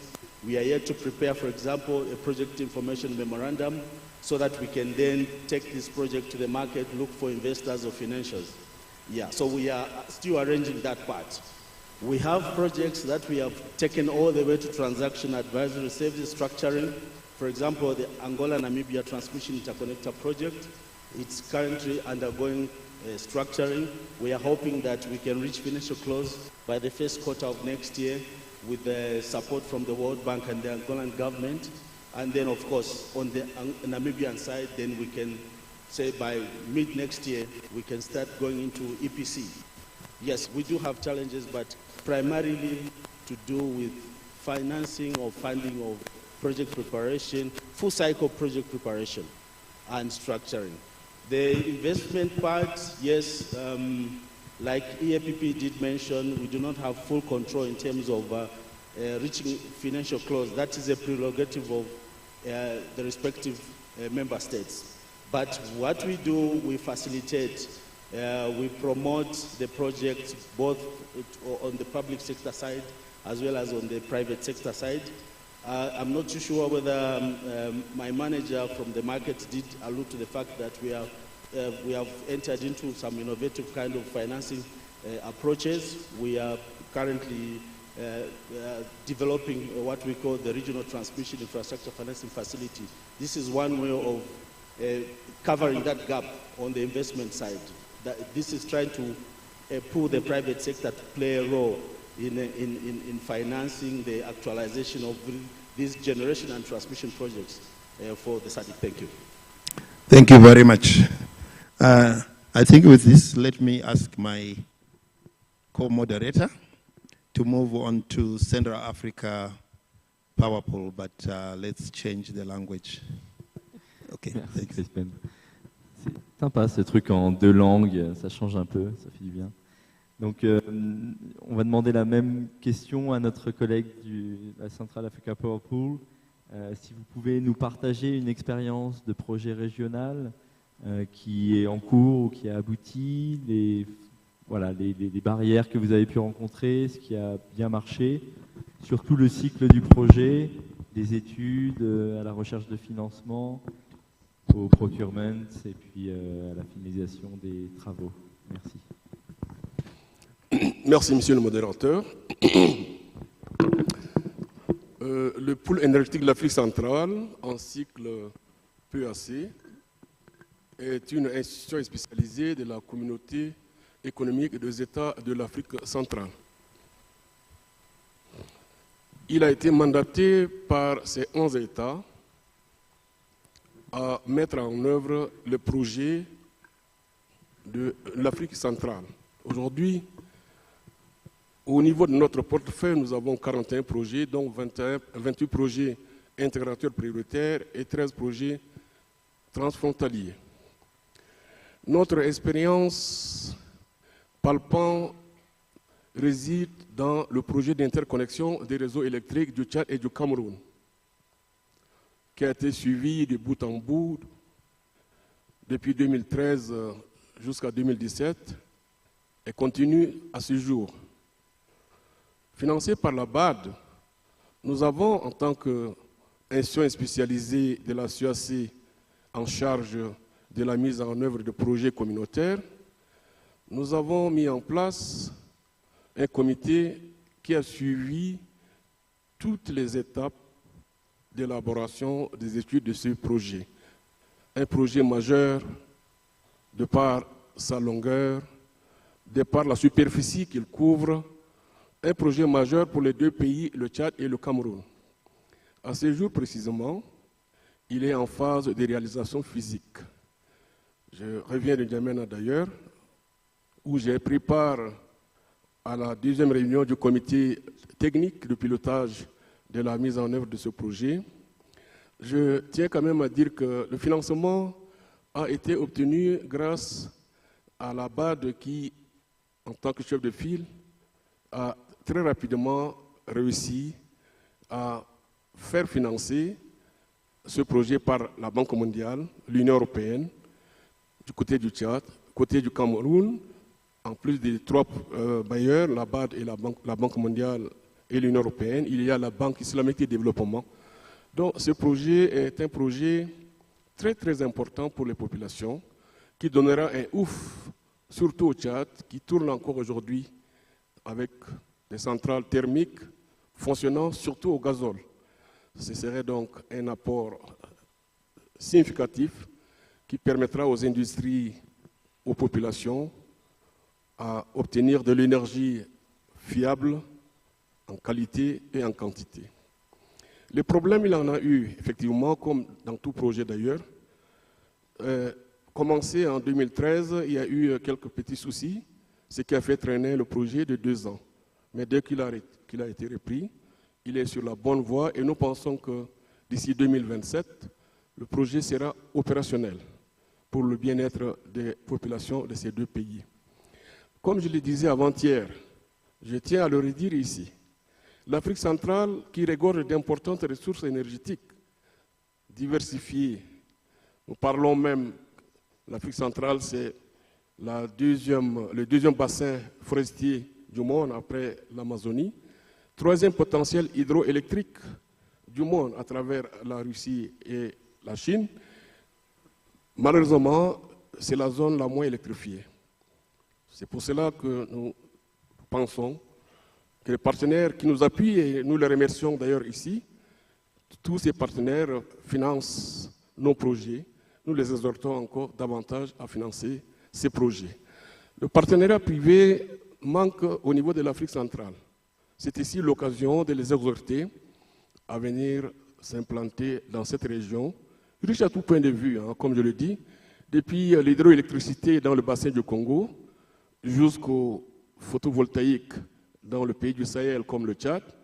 L'Afrique centrale a du potentiel pour devenir à terme la locomotive du secteur de l'énergie électrique en Afrique.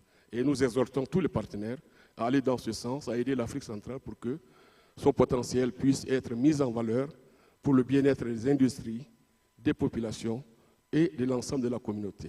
Je vous remercie.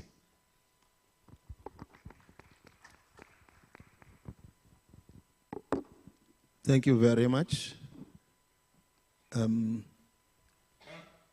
I would like to know, Ambassador, can we go ahead in English or French? Preference. English for you. You okay. I know that you are doing very good progress in the area of electricity in your region. The EGL, we have heard about the Ruzizi 1, Ruzizi 2, Ruzizi 3, and we hear you are moving towards Ruzizi 4. This is what we call progress. And we also hear that you are even establishing a center for marketing electricity, which is marvelous in my view. My question to you is, how would you tell us, how do you manage to get your projects to that level of financing? Progress. But we are here in 2024. We are busy developing, and we hope that by September next year we will get Ruzizi 3, which is a 206 megawatt, to the financial close. We have gone through a serious issues because the project was really not well prepared at the very beginning. We thank very much the European Union, which helped EGL in 2007 to come back after post-conflict of our region. We came back and we developed Ruzizi 3. The feasibility study were run and finished in 2010. Now, from 2010, we were in a validation process which took 2 years. With 2 years, then 2012, we were allowed as EGL to run procurement processes because we found the project was eligible for private sector involvement. But was it really at that level at that moment? Had we had it prepared so that we had removed all the technical risks or the risk associated with our utilities? So this is what we went through from 2012. It took 7 years to procure for a sound private sponsor. For us, that is too long because we are hungry for electricity. But we think about the private sector. We normally bring the private sector because they know how to do things in an accelerated way and in a very much more effective way. But keeping them for 7 years is a little bit long, but that is simply because of the lack of readiness in our own project. So on that, I will finish by saying that we need to find a way of increasing and our capacity and appreciate the level of readiness of our project. Now, from 2012 to 2019, that's where we signed the agreement. After signing the agreement, we need to look into the project structure. Okay, we have chosen a private-public way scheme. Is it proper for our project? That is what took, again, sometimes looking into. You find some people questioning, is it right to do it that way? Or we do public, or we do private, or we do public-private. So those things are not yet really understood on our level, in our parts of the world, and it creates, again, delays. So you understand private sector delaying them, it's money we're talking about. Now comes, we have chosen public-private. Now comes to the finance structure. Which level of equity? Now, since we are all partnering in this, how much do you bring as a private? How much do you bring as a public? So we have agreed that public will keep low shares so that they are minor shareholders. But now we go into the debt side of the investment. Going into the debt side of investment in 2012, I remember I was in a ministry as a Minister of State for Energy. They brought information to me, the feed-in tariff was 23. I sent them back saying that, go and try again. They come back and say that the feed-in tariff is still at 19. This is when you bring commercial funds from a private sector for our project and the risk associated with it. Now, the partners, development partners, including IFDB, Banque Mondiale, including AFD, including KfW. All of them actually are on board. They come and say, this project is meaningful for the region. What can we do in order for the people to afford it? So they said, okay, countries, let us come up with innovation.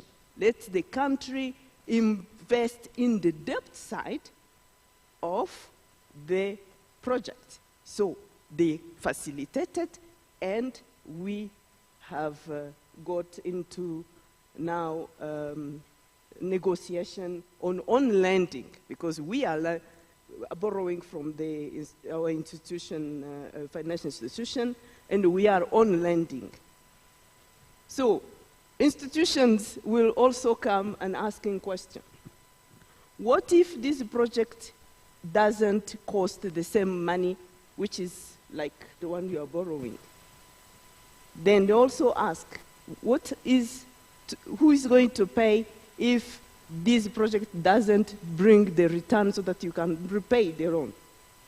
And they all ask, what is going to happen if these funds are not transferable so that you can repay the loan? So those are the questions. We are looking into it. We are working together with our financial partners, and we are looking how to unlock all of them. Thank you. Thank you very much. I think we have learned quite a lot, and I would like maybe to move to the banks. Having listened, Alex, having listened to the story of Ruzizi, and where there are all these delays, 7 years to come to a certain level, and now 4 or 5 years to come to the next one, and not yet there. What would you recommend to power pools and their member states? How can they leverage some of the financing mechanisms in such a manner that they can be faster than before? And how can they be innovative enough to bring monies of different partners, of different financing institutions together? Over to you. Well, thank you, Crispin, for your question. I think I would rather give a general observations of the bank when it comes to regional projects development. You know, I believe we all understand the complexities of preparing and implementing regional projects, because it involves different stakeholders, different utilities, and different governments. One of the things that we have observed as causing delays and causing problems for the development of regional problems is government commitment. That is the first thing I want to highlight.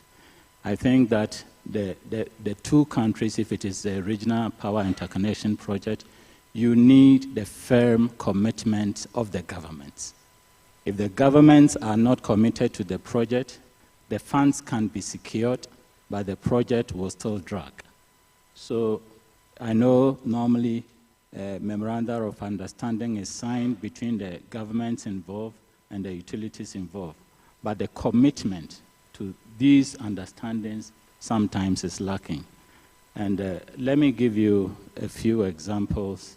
Maybe before I give the examples, the second point I want to highlight is when it comes to the development of regional projects like transmissions, there is a need for proper coordination between the implementing agencies, you know, because there is no point if you are building a transmission line between Cameroon and Chad, for instance, which is meant to facilitate trade between Cameroon and Chad. There is no point completing the portion of the line in Cameroon when the portion in Chad drags on for 3, 4, 5 years more.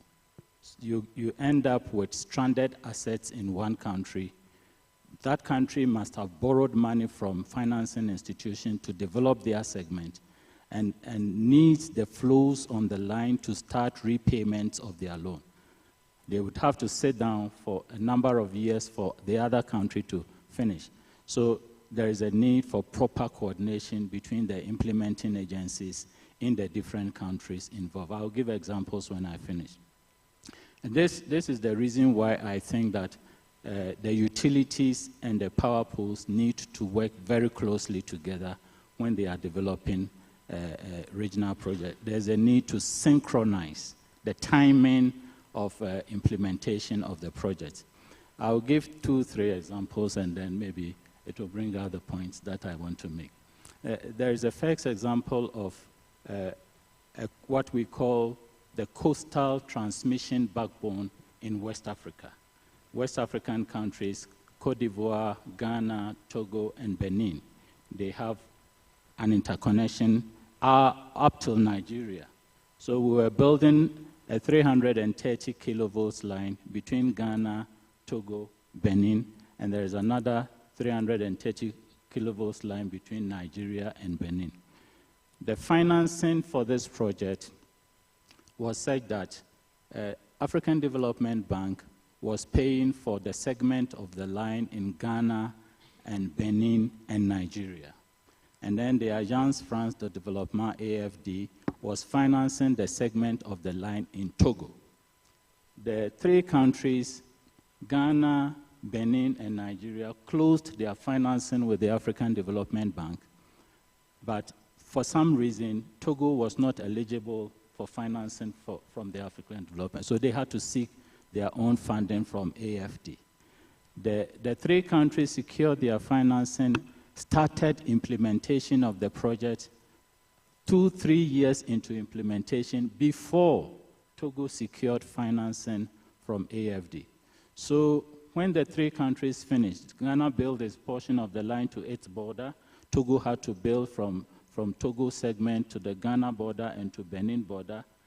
Benin had to build between itself and Nigeria. All these three countries had finished, but Togo hadn't finished. And 5 years down the line, when these three countries had finished their line and were waiting to start repayment, because the bank will give you some grace period.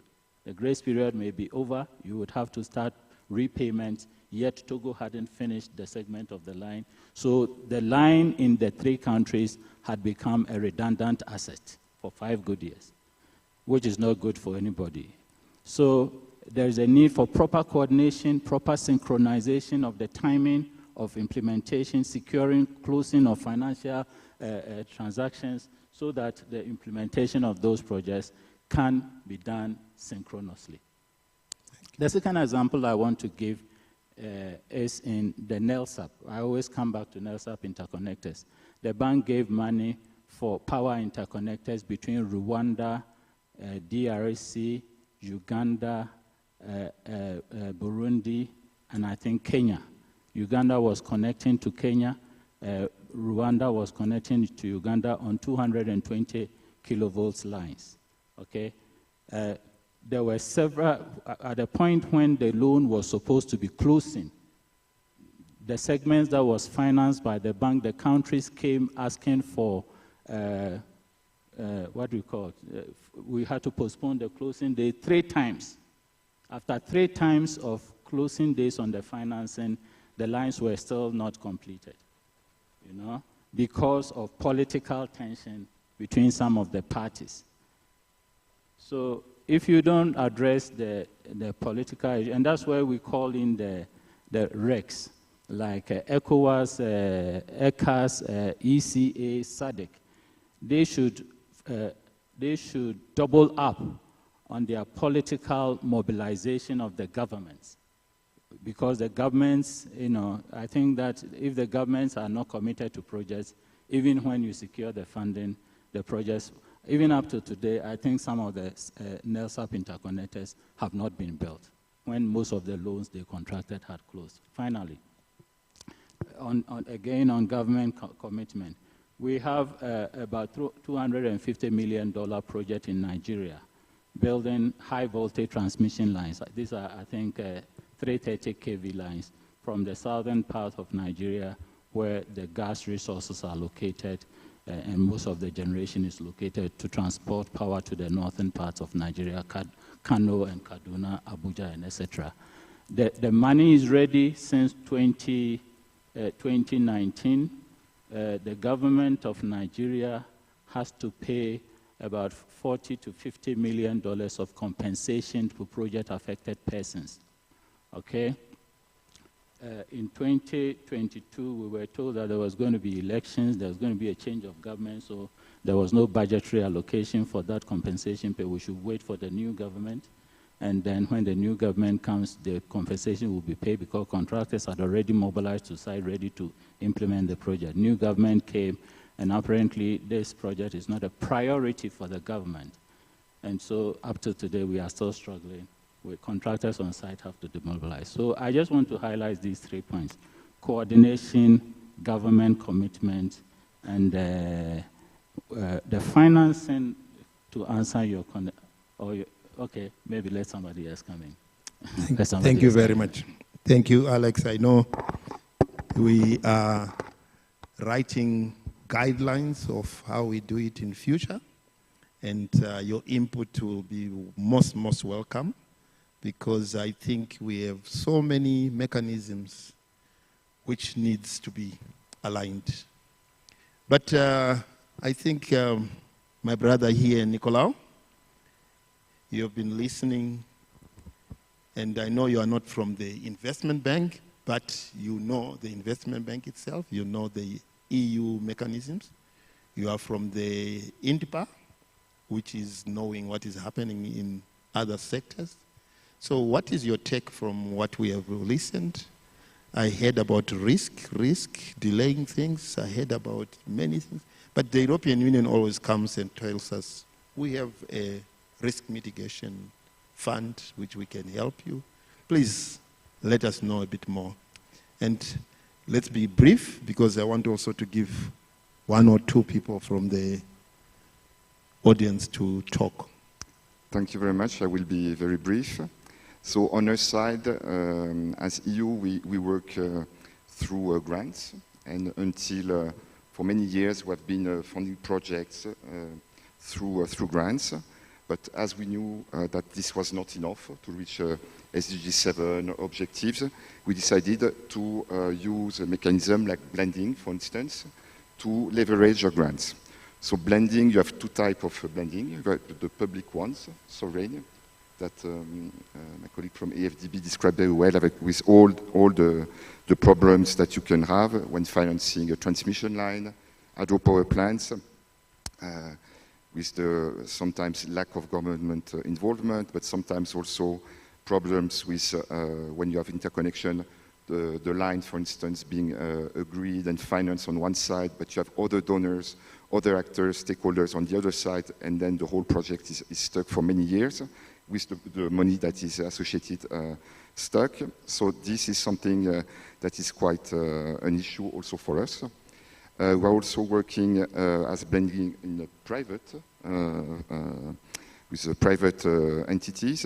And here we use financing instruments to do equity, semi-equity, quasi-equity, sorry, or debt. And we have instruments like Electrify, Climate Investor Ones, where also it's moving quite fast. It can be very, let's say, much faster than public investments. There we also face the issues of the pipeline. To give you an example, on the Climate Investor One, for instance, only 5% of the projects that have been pre-identified are going to a financial close. So this is something where, again, we talked during these days about the pipeline of projects, ensuring that they reach bankability. This is something where improvement needs to be done.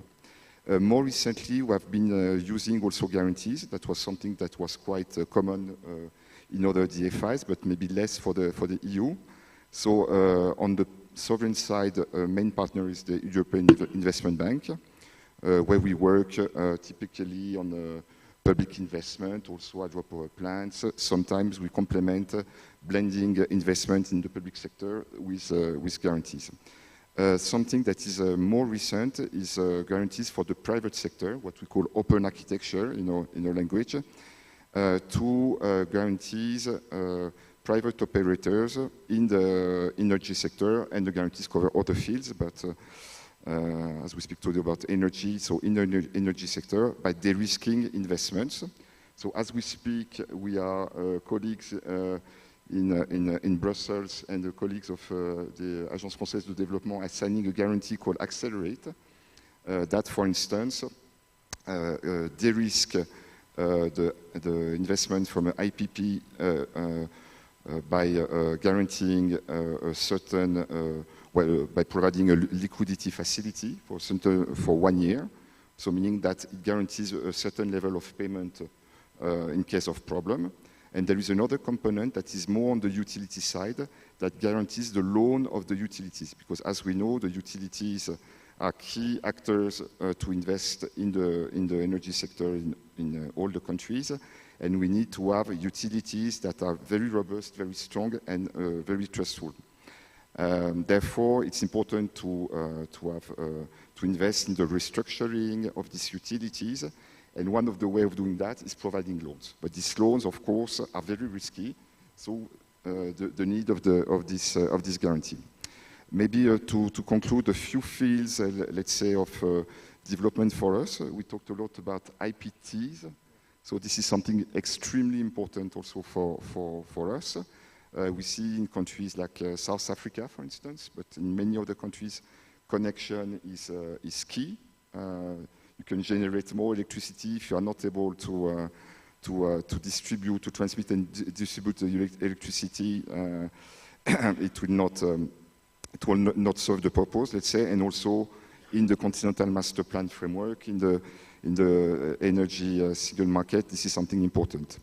The PPF that was discussed, also something very important. And yesterday we talked about a pension fund, green bonds. These are things also that should be explored further. And maybe to conclude, project finance, where a project finances itself.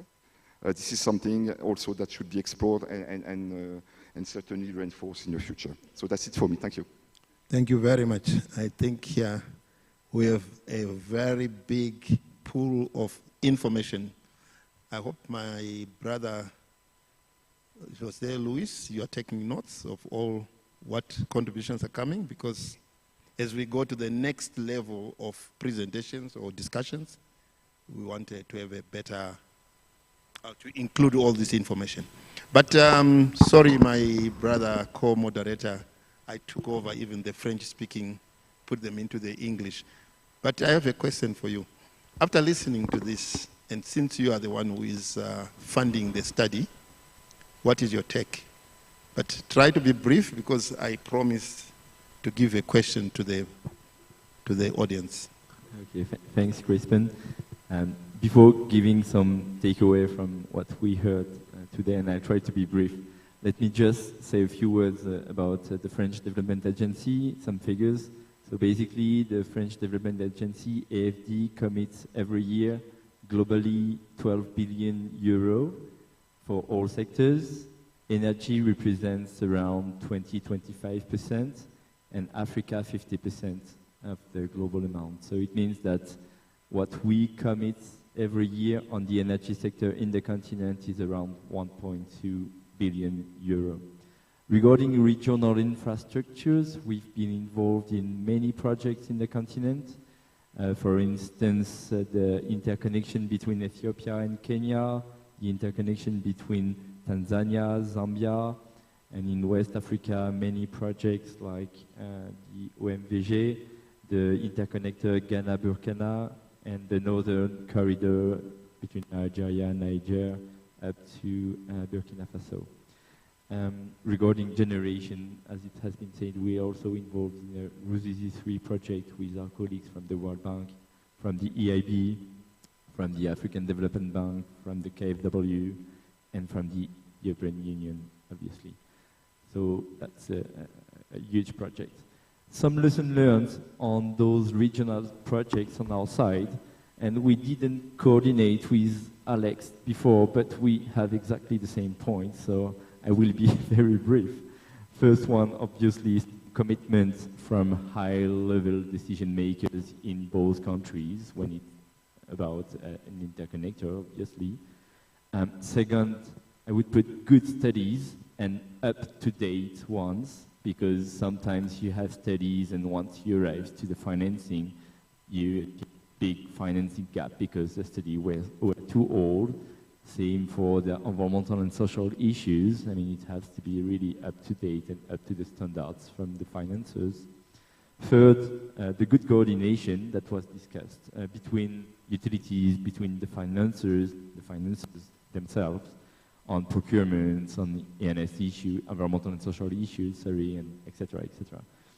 And the fourth point is that the good financing structure and mechanism that I used that reduced the cost for the overall system, and if a country has access to concessional funding, it has to use it as much as possible to reduce the cost for the overall system. And to conclude, just in conclusion, more globally on project financing, I would say the four key areas where we have to all focus is one, but it has been said many times, good planning, because globally if you have lots of hydro projects, but you don't have transmission line to evacuate the power, you will pay loans for long times without earning money. So planning is really key. Second, the regulatory environment that needs to be clear, with clear rules for all investors to know what they are doing and to have good business plans. Third, good projects. We spoke about it quite a lot. It means good studies that are well done, up to date, and compliant with the financiers' guidelines and standards. And fourth, good project management, and that's key, because you could have a good project, you can have the financing, but if you don't have the teams that are following the project and follow a Gantt chart, basically, that point out critical paths and parallelize actions to accelerate, project will take too long to be implemented. And I would say with all this, I think the financing will flow, and I think the financing is there if those conditions are fulfilled. Thank you. Thank you very much, my co-moderator. I promised from the audience, anyone who would like to contribute to financing mechanisms, not telling us something outside that, anyone who feels I have a point to make in terms of financing mechanism. I see my sister there, Vanessa. I see my sister there, Ife. I see my brother there, Abera. And I see another hand. So I remain with 4. Please, one thing I have to pardon is we are going into the break time. So the break time is going to be short. But for the benefit of collecting more ideas, let's please stay put. Let me start with the first one, Vanessa. Try to be brief, please. 2 minutes maximum. Who is managing the microphone? 2 minutes per person so that we don't eat into people's time to eat. Hello, good morning, my esteemed colleagues. My name is Vanessa Baldwin, COO of Qatar Energy. We also are part of the Africa Green Transition PPP Fund that has been launched here yesterday. I quickly just want to add, one of the models that we were suggesting to the Tanzania PPP Center is the aspect of leveraging on private sector guarantees, as far as, for example, some of the off-takers for the areas that we are looking into generating energy are mining companies. They have robust balance sheets. If we could leverage off those guarantees in order to be able to have financing flow in, rather than government balance sheets, and whereby for most government balance sheets in Africa, they're already in the red. So we would come in with equity investment of about 50% and of course 100% financing. And that model was very well received, that we were exempted from tendering and we could go on. I just thought I would share that because I think these are the models that make changes. And you have GreenCo in Zambia, who is taking on the aspect of being an intermediary off-taker and selling electricity back to the nation and in other regions. Private sector involvement is vital, and I think this is one of the ways we can contribute to positively push more funding and fund mobilization into the African continent. Thank you. Thank you. That was Qatar Energy. Those who were in the session yesterday, I think you can see the vibrance is coming from the private sector. My sister, Ify is from the African Development Bank and wants to complement what the brother has put as an input. I don't think so. I want to give an unorthodox suggestion. So thank you to the panelists and to the consultant. The recently completed Julius Nyerere power plant in Tanzania was done by an Egyptian consortium. I don't know if we have tried to look into that model of financing some African projects, whereby we use African contractors who understand some of the risks others are not willing to take. I don't really know the details of the terms of agreement between the two governments, but I'm sure they were able to go over things like foreign exchange risks and probably reduce the costs of doing the projects in the country. So that's one. The second is that you had mentioned about project preparation funding being a bit inadequate, but also depending on the school of thought who you're talking to, they will say there are lots of project preparation funds out there. And from the panelists, some of them have said we have so many projects completed, feasibility studies, and we're now looking for funding, right? So we have a little bit of a mismatch there between lack of project preparation funds, projects that have been completed and looking for funding, and then now we're talking about investments. And then the third I would like to point out is perceived risks. I think a recent, I don't know how recent it was, but by University of Cape Town has said that African projects are least likely to renegade on their contracts compared to other jurisdictions in Europe and the rest of them. So it comes down to how do we quantify that? How do we price that? Because it's a problem, right? Somebody might not want to go to DRC, but yet they're willing to go to Ukraine and make the same kind of development there. So how does that coming into our plans going forward? Thank you. Thank you very much. That is a very good proposition. Private companies from within Africa who understands risks, thanks to Egypt for having this company which can go trans-Africa, but without... Just in case if it helps for the audiences and maybe for the panelists, I want to share very briefly about how Ethiopia is funding some of the hydropower plants for generating electricity from projects. So I'm to talk about very briefly about the Great Ethiopian Renaissance Dam. It has been a project under implementation and now almost under completion.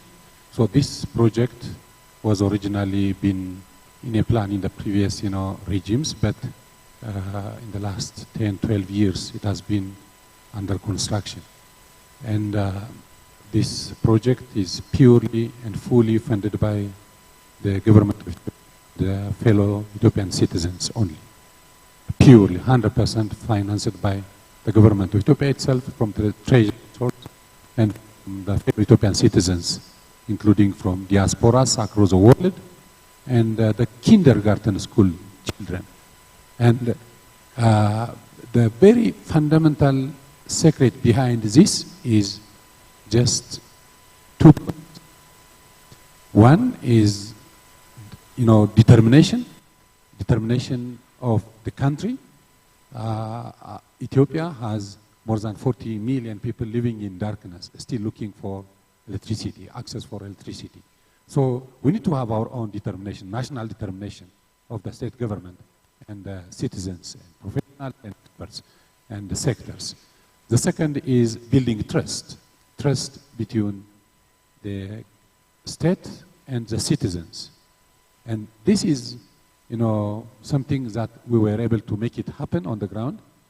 And my kids in my home, in my family, do have their own share of bonds. And they are, grade 3 or grade 5, grade 6 students.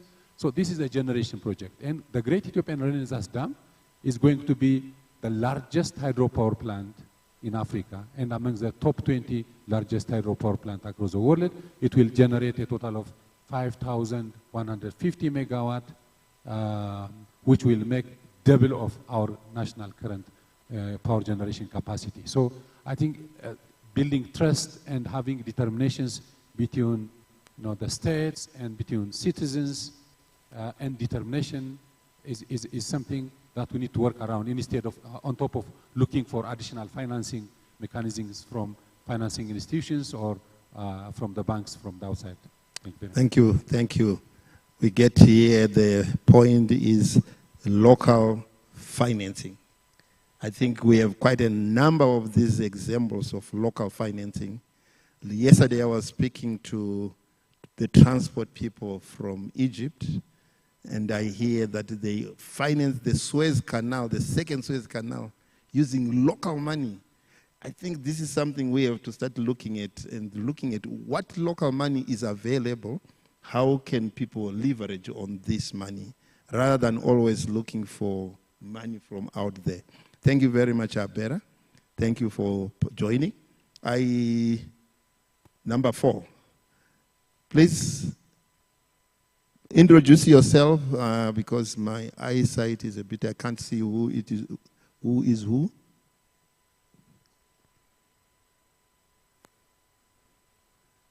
Can you? Hello, can you hear me? Yes, please. Yes, good morning. And try to be brief. People want to go for coffee. Very brief. Thank very you. Brief, at the risk of being repetitive even. My name is Loomis Kendrick. I'm from Thinking Energy. And I have a couple of quick questions. One, and some of it was addressed earlier, and I run the risk of repetition, and if it is, we can skip past it. When I look at the original presentation, there was a substantial difference between, there we go, substantial difference between the private sector and public sector financing. And my question is, since bond funds are significantly used in infrastructure financing, could some of the banking personnel maybe express what are some of the major obstacles to increasing access of the private sector bond markets in doing some of the financing of these projects? That's the first one. And the second question is, again, looking for financing issues with the close nexus between the energy and the climate. What specific activities are being undertaken right now to access much of the climate financing that is being made available to access that for infrastructure projects in Africa? Thank you. Thank you, my brother, but you are adding another hassle on my head.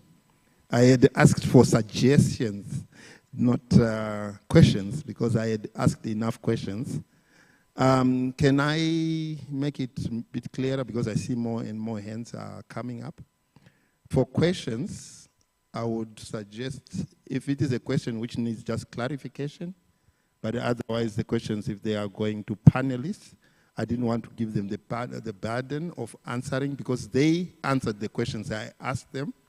And if now they get more questions, that was not the idea. But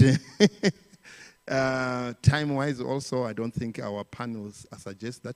I want people who have got suggestions. What has worked in your area? What is that you can suggest as an improvement to mechanisms which are going on right now? That's the way we should look at it. I think there is a gentleman. Anyone with a suggestion? I know normally when you ask a question, you have an idea. I would rather say, just tell us your idea. Don't ask a question someone to give you an idea. Yeah, this is the whole, the essence of this panel is to collect ideas. Right, I see 2 more hands, but do we agree we had said 4? Audience, do we go for more questions, or because I'm supposed to close? Otherwise, you only have 10 minutes to have your coffee break. Yeah, I see the hands are many. There are 4 hands which have come up now. 5, 6. I want a unanimous. Shall we continue or shall we just be rigid and say, I see head saying so, but in India when he saw so, it means no.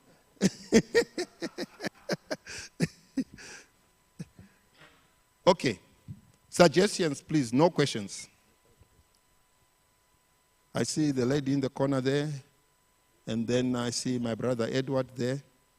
Please, who is running around with the microphone? Oh, okay. Please. Ok, merci beaucoup. Je suis de la CAC. Je pense que ce n'est pas une question, mais je pense seulement rappeler que le secrétaire permanent, permanent du PAC a une bonne expérience en matière de mobilisation des ressources. Je pense qu'il n'a pas dit. J'ai suivi la présentation qui a été faite, c'est une très bonne présentation, et les conclusions de ces présentations, c'est ce que nous, au niveau de la région CAC, Afrique centrale, nous sommes en train de mettre en œuvre. La préparation des projets. Le PAC a mobilisé des financements au niveau de la BAD, que je profite pour encore remercier plusieurs fois toujours, mettre en place une unité de projet, unité de préparation des projets. Et donc cette équipe accompagne les États, accompagne la région à monter des projets bancables. Donc cette équipe. Maintenant, le deuxième point que le monsieur avait indiqué ici, quel est le mécanisme de financement? Au niveau de la région CAC, nous avons un mécanisme de financement qui a été adopté par les chefs d'État en 2015. C'est le prélèvement PAC et création du fonds d'investissement pour le développement des projets. Et donc ce mécanisme permettra à ce qu'on puisse rendre durable le fonctionnement du secrétariat permanent du PAC et l'autre, développer, financer les projets. Ça veut dire que nous aurons un fonds au niveau de la région pour cofinancer des projets avec des partenaires. Et donc c'est ce mécanisme qui est là, que nous sommes en train de développer. Et heureusement que hier, à la réunion avec le NEPAD, nous avons reçu le créneau de la BAD qui nous a donné un bon créneau, et IPPF NEPAD a marqué son intention pour accompagner notre région à ce qu'on puisse rendre opérationnel ce mécanisme. Donc c'est une suggestion. Je pense que M. le PAC a oublié peut-être que c'est... Mais vraiment, il y a un bon mécanisme qui est là. Merci beaucoup. Merci. Je suis de la CAC. Merci. Thank you very much. Power pools, you hear there are mechanisms which are already in place. My brother Edward. Thank you very much. My name is Edward Kera. I'm with the African Development Bank. I'm going to be very specific. I think we have had an advantage to see what is going on within the development of the Continental Master Plan. We already have, for example, development partners and even private sector involved in support of the development of the Continental Master Plan. My suggestion is that among the participants, we already know what is going on, and those who would be interested, to participate, they can actually partner with already the parties who are already involved in the development of the Continental Master Plan.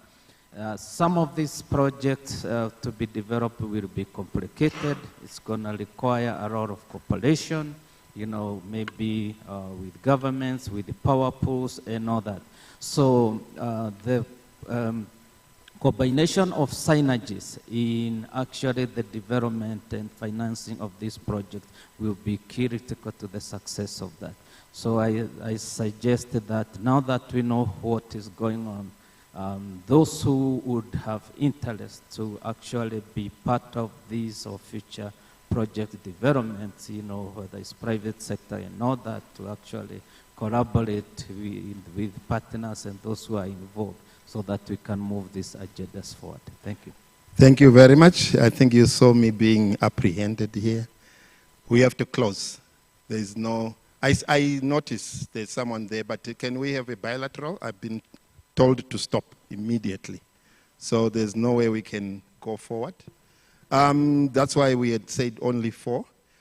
Sorry, for me, I was supposed to make a closing remark. We'll take it, but we have a bilateral. I've been told to stop by the organizers because the next session is coming.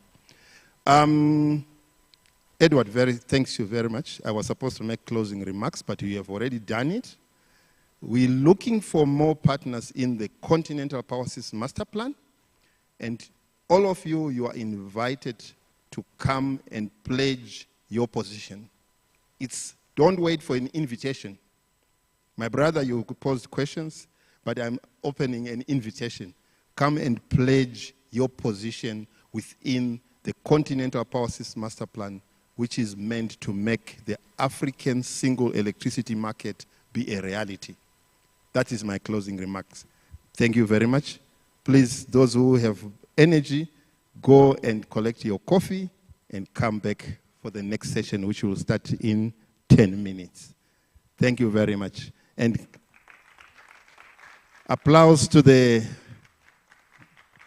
answers, those who answered the question. They were not panelists, they were sort of under examination. Thank you very much. We all go. Photo. Thank you, ladies and gentlemen. As you go and have your break, we'll be having 3 sessions from 11:30.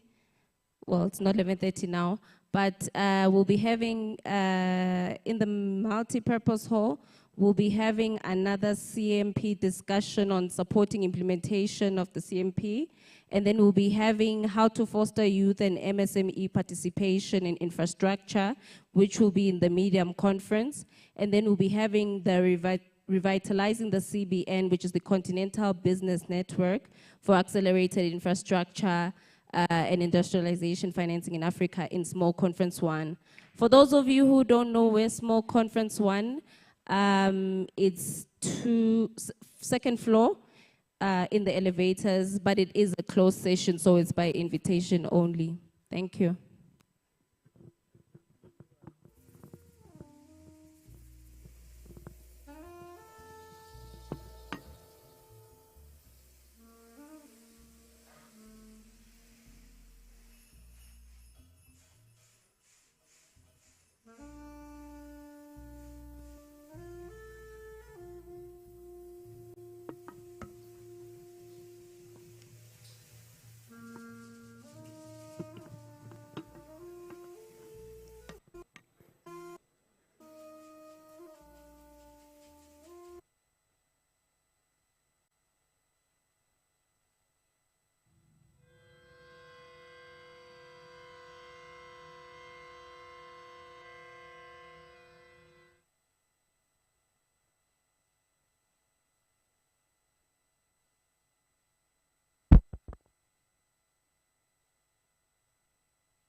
Recording in progress.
Recording in progress.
Can I call those who are outside, please, to come in? We are ready to start.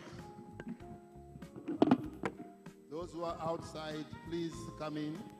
And those who are inside, can we take our places so that we can start? Okay, thank you. Thank you very much. As a principal energy advisor, and my main work is to advise on the Continental Power System Master Plan and AFSEM. But my role right now, I'm just a moderator. And moderators, I want to put a disclaimer. I'm not the owner of this session. I'm just someone who has to make sure that we put our input in one direction. But I want also to take this opportunity to thank Your Excellency, the CEO of AUDA-NEPAD, Madam Nados, Thomas Bekele, who has decided to come and humble herself to be part of a participant. This normally you don't find it in many cases. But this is what I'm very impressed when the highest level decides to come and sit down with the, what I would call the common household, while we take the chairs of the panelists. I feel humbled. Thank you for coming. I would like to have your applause. Those who don't know the CEO of AUDA-NEPAD, please feel free. Can I?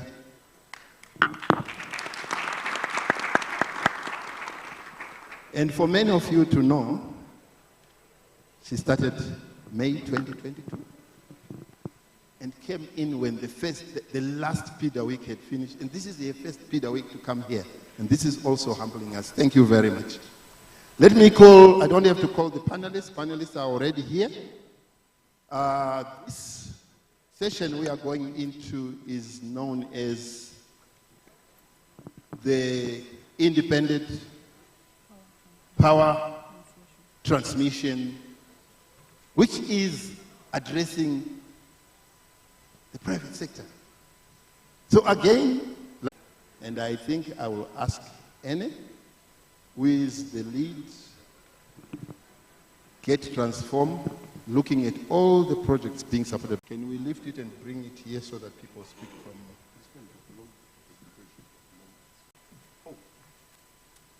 I'm an honored moderator.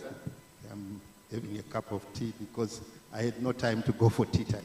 Thank you. Over to you, Ene. It's not yet projected. Gentleman in the corner there. Okay. All right. Thank you so much. And it's an absolute pleasure for me to be here. Allow me to stand on all existing protocols.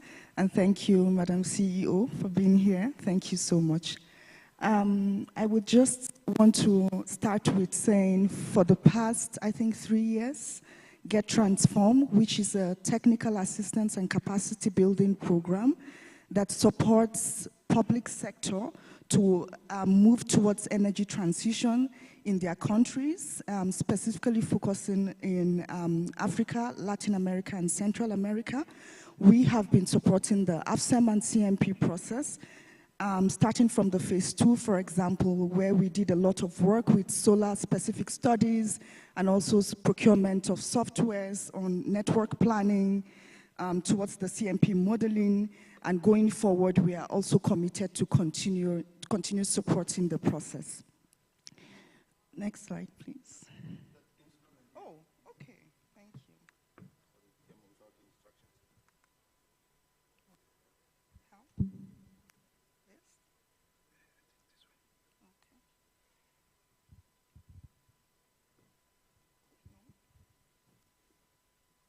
We've got something without instructions here.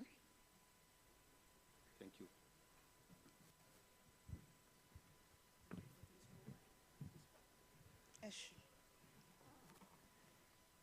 Okay. So a few words about Get Transform. It's a technical assistance program that provides both technical assistance and capacity building to, I mentioned earlier, governments in Africa, Latin America, and Central America. And the aim is to establish bankable energy transition policy and investment frameworks.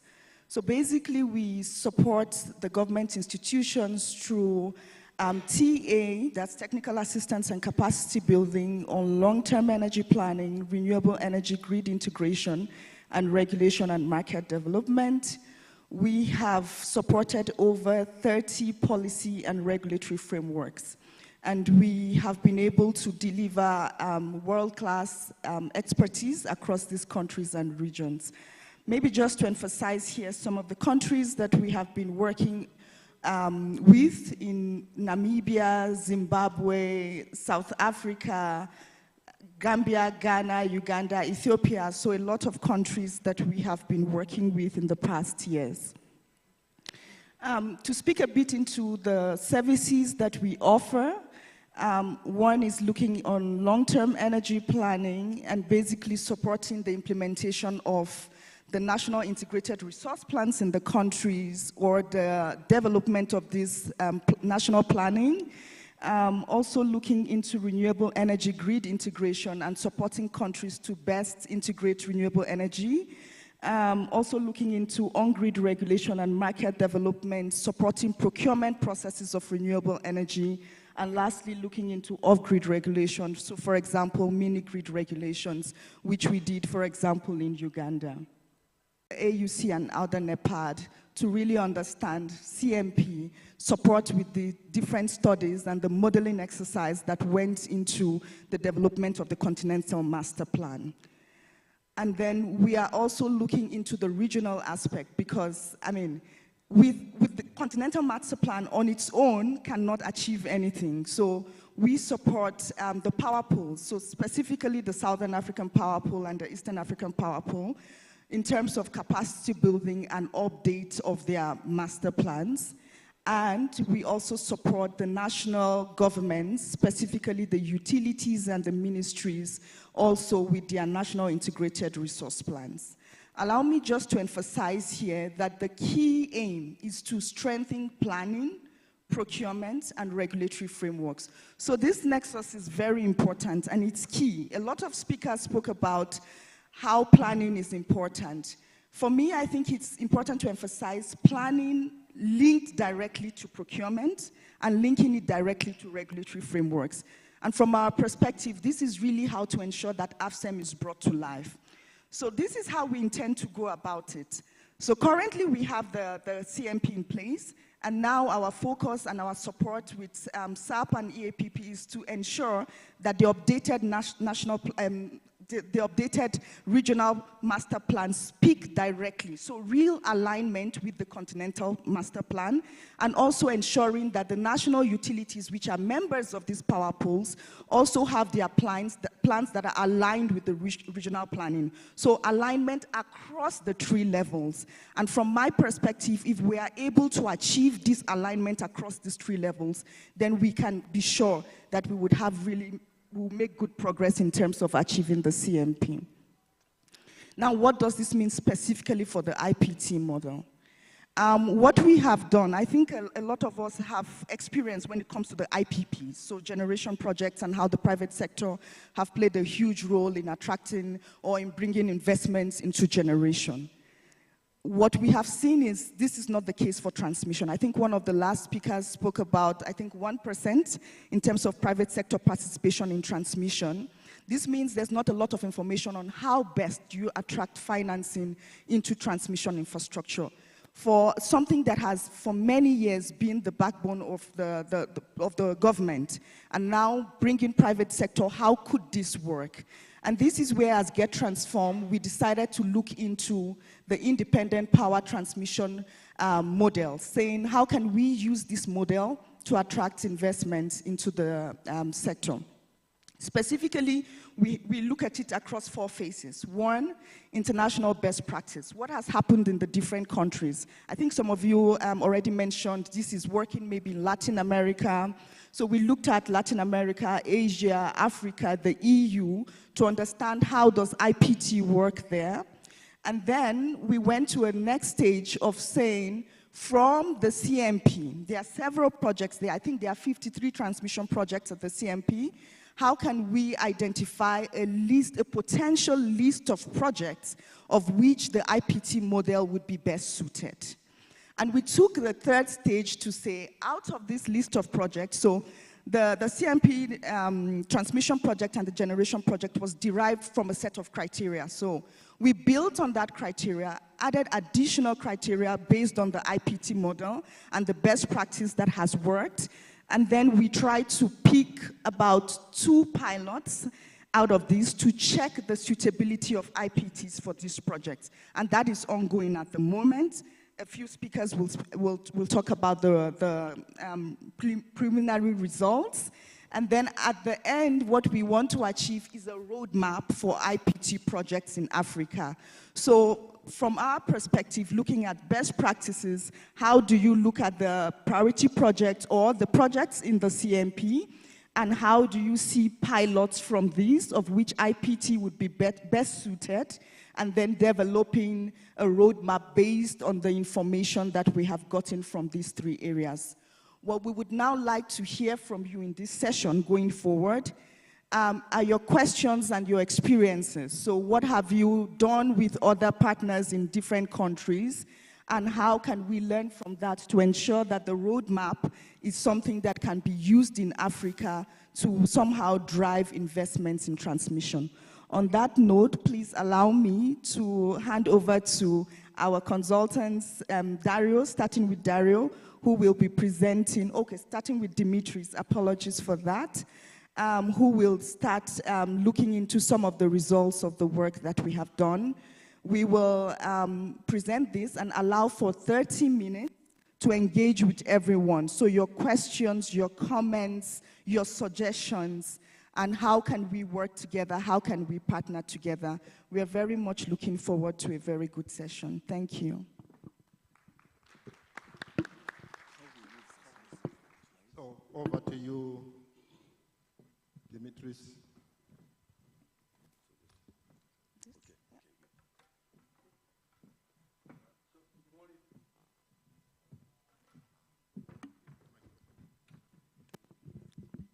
Hello. Hello, good morning, everybody. I'm happy that this show of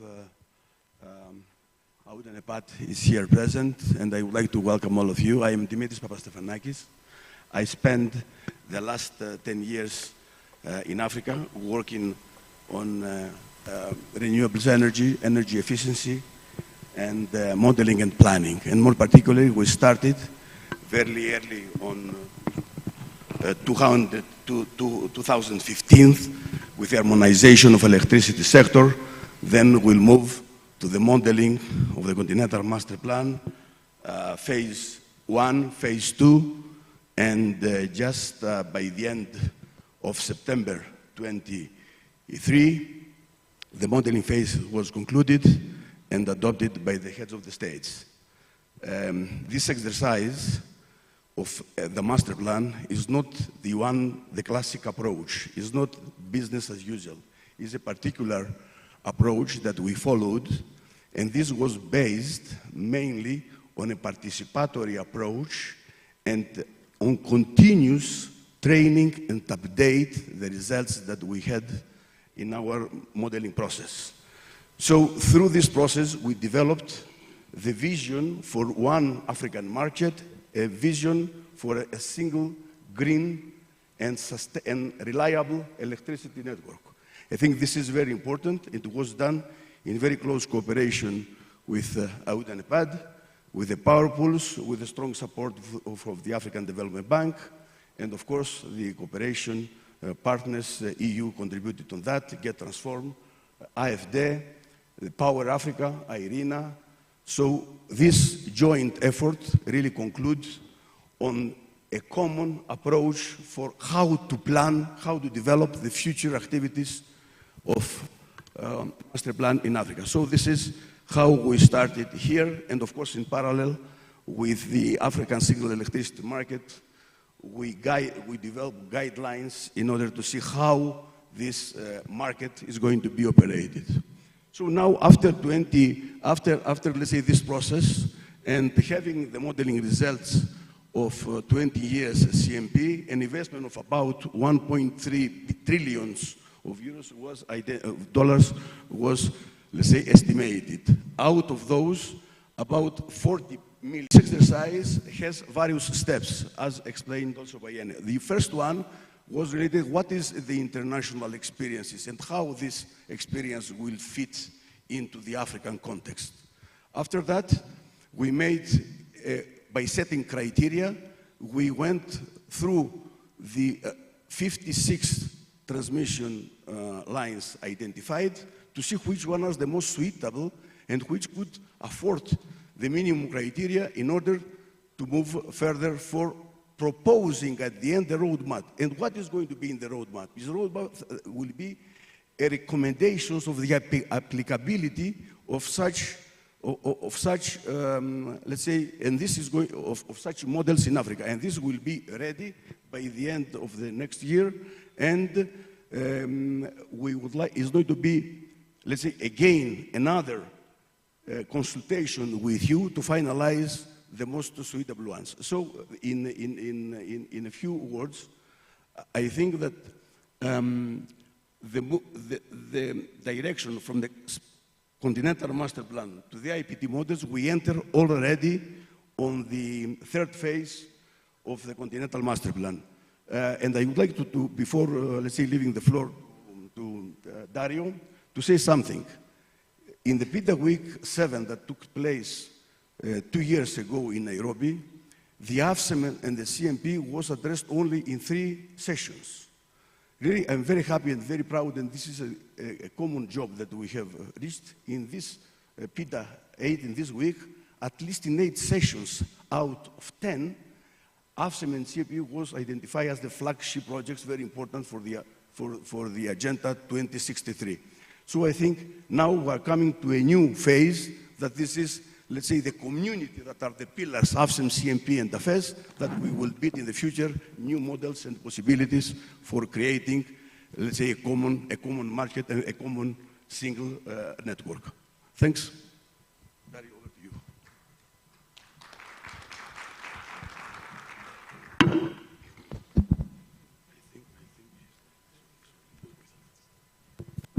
Hey, good morning, good afternoon. I don't know, you know, there's a cultural issue if it's after your lunch or it's after you, 12 o'clock. That's in that both. Good. My name is Dario Quiroga. I'm from Argentina. We are engaged here to try to transmit some knowledge about the IPT experience in our region and in the worldwide.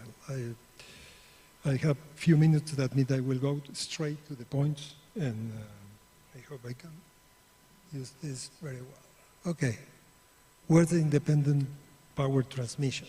Now, this is the first question. And important thing, we have been discussing of the production of the project, that the project is here. And why do you give to them all of that? Because it's a bigger business, it's more attractive. It's 4 or 5 times more attractive than do the construction. That's mean that the construction companies in the countries where this have happened have started to go for this business because it's a bigger business. That means that there is some conceptual design, and someone do it. Usually the power pools has, in the countries that they are doing that, they have an area that try to understand if, when they ask, move energy from this part of the country to this part of the country, it's possible to do it. As an example, in Brazil, you are not going to build a transmission line over the Amazon River. It's impossible. It's very expensive. Okay, that means that someone does a pre-feasibility in the power pool, but the important issue is that you ask for a service, as you do with the independent power producer. You ask for an amount of energy. You don't ask for a specific technology. If you ask for a specific technology, you say, I want X megawatt of solar. You know, you ask for the service, not for the specific line constructed in a way that is different. As they operate the line, they take the risk of reducing the cost. And in our experience, and I did the first one in 1993 in Argentina, the cost of the transmission line reduces more than 50% because they changed the way that we were thinking. They were taking more risk. They know how to reduce those risks, and the cost was reduced. And that has continued. In Brazil, it happened the same, and in other countries happened the same, the reduction of the cost of construction. It's a fixed capacity, and this is a transmission regulation issue. You are creating a market, and you need that you can energize the cost of this. That's when you have to pay fixed, and they will give you a capacity, and you will take a look on how this capacity is sold. The most contentious issue is the right-of-way. The countries where it's going well, they have legislation that is very good with the right-of-ways. When there is no good issue with the right-of-way, there is a couple of arbitrations in the World Bank. They exit because this issue is not good settled. Okay? How this is planned? How do you select the lines? And this is where the conceptual design, this feasibility is important. The power pools take a look and say, this connection will reduce the cost of the electricity. And this is called the golden rule. The golden rule. And this is very important. There is no transmission line constructed that will not reduce the total cost of electricity. Okay? Good. Third point, formalities. No? There is two contracts. There is one that is a license, a concession to a company to operate as a transmission company. And there is another contract that is bill and I will pay you. This is the capacity payment. Okay, this is the two contracts that you have. And usually term 15, 25 years. But the concession is larger. Usually what happens is that the concession maybe is 4 years. It depends on the country. And if it's a BOO or BOT, depend on the constitutions. Now, in some countries, electricity has to be owned by the state, bill, operate, and transfer. If can be private, bill, operate, and own. Okay? Good. What is very important is the last issue. For all the PPPs, this last clause, the arbitration clause.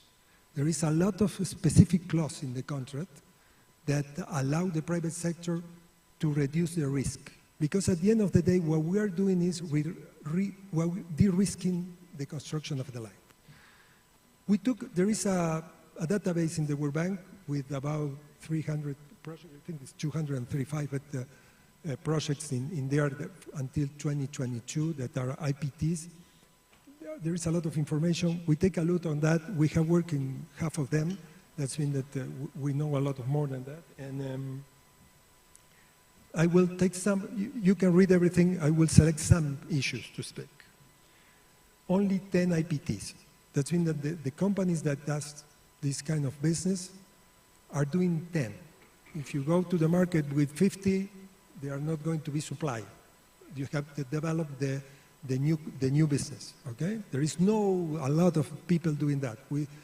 The people know each other. There is few people starting the business. They know how to operate transmission lines.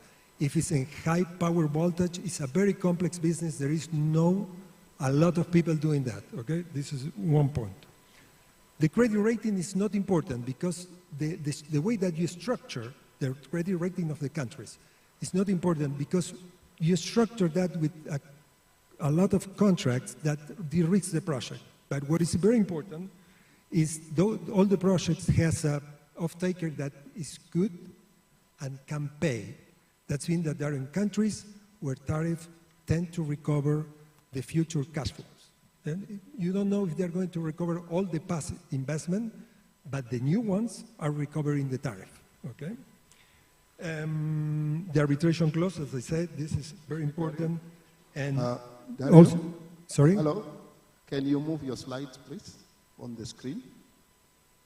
Oh, yes. Ooh. Sorry, this one. And you have a lot of information. I will give you one more, that the payment chain functions effectively. That means that there is a structure.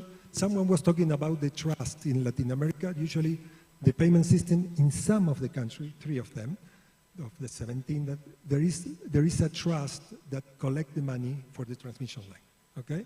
In the others is the power pool that does the clearing of the payments. No? So you have to pay that, and the regulatory body is the one that, including the tariff, the payment. I hope this is in the presentation, in the website. This is the structure, how it looks like when you financing that. First, the contract, the concession contract in red, you know, that's the government or maybe the power pool, or maybe it's dependent on the local regulation who has the authority to do it. And the government give the contract to someone, staker that can be evaluated for the banks. 3, in the law, you have the relationship with the regulatory body and the IPT. They go and see if you are doing the right job in terms of offering 99.5% of availability, 98 grade. But if you are in a unbundle, you have this payment system. And what is very good for the banks, look at the transmission companies are after all of the others. That means that if you have problems in the distribution sector, you have all and we start with a very old model that we did 20 years ago. That is what is in the economic concepts that are included in any project. You know, you have the issue of the legal framework. Do you have a judiciary? You have laws. You have a judiciary that works. You have the political risks of the country. That's mean they are changing all the time. This is a country that changes policies frequently. Of the business, that means risk analysis by investors, is the country risk. But we separate because usually they have different kind of warranties to use for mitigate that. Macroeconomic risk, you don't mitigate with a warranty. What you do is you put some way of adjusting the revenues of the company. That means that it has different, but this is important for the last part of our shop that is not today's meeting. The second is regulatory risk, is the quality of the regulator. You have a good regulator. Is the regulator with the capacity to engage with you with the contract over 20 years, and if there is major change, to do it?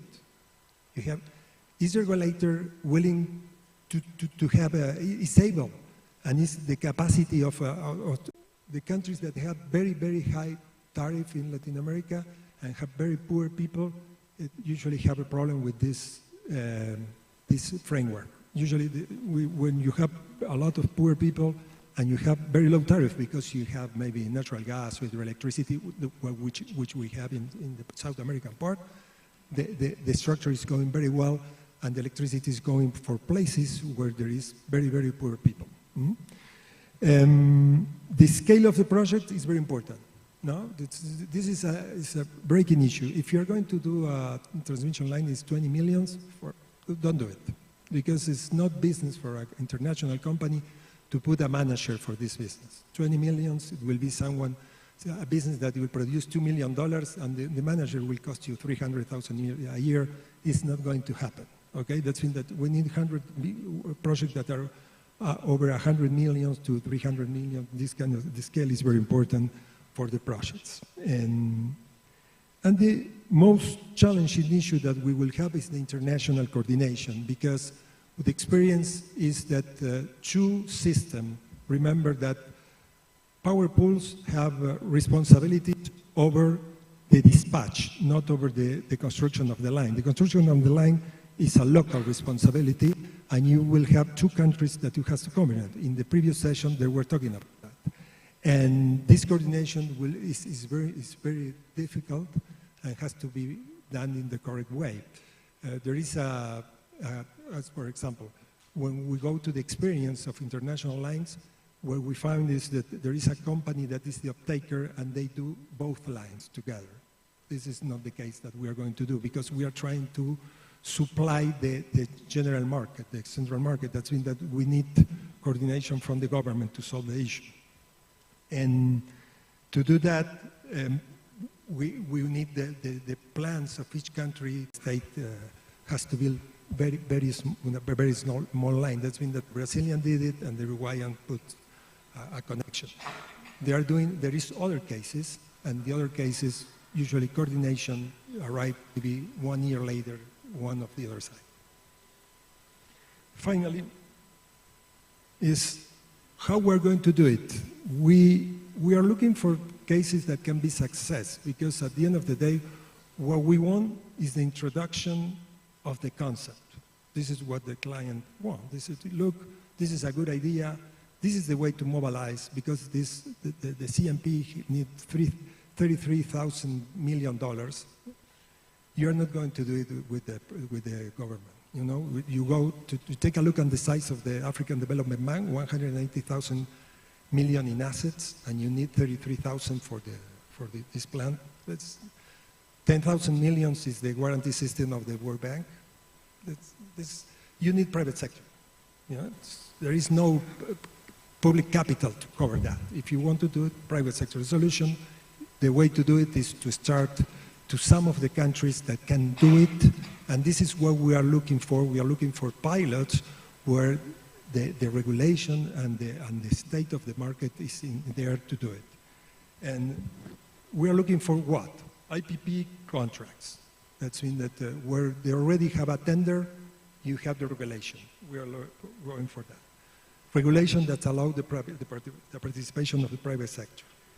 A strong regulators. And all of that is part of our selection. I will pass through Tonderai that we want more than that. We are starting to select, and he's doing that, and we will try to put that into your perspective, and we want to hear from you about that. Thank you very much. I hope you enjoyed the presentation. Okay, thanks. Thank you, Dario. Thank you so much. And Tonderai, try to be a bit faster. Why? I will try to be quick here. This is focusing on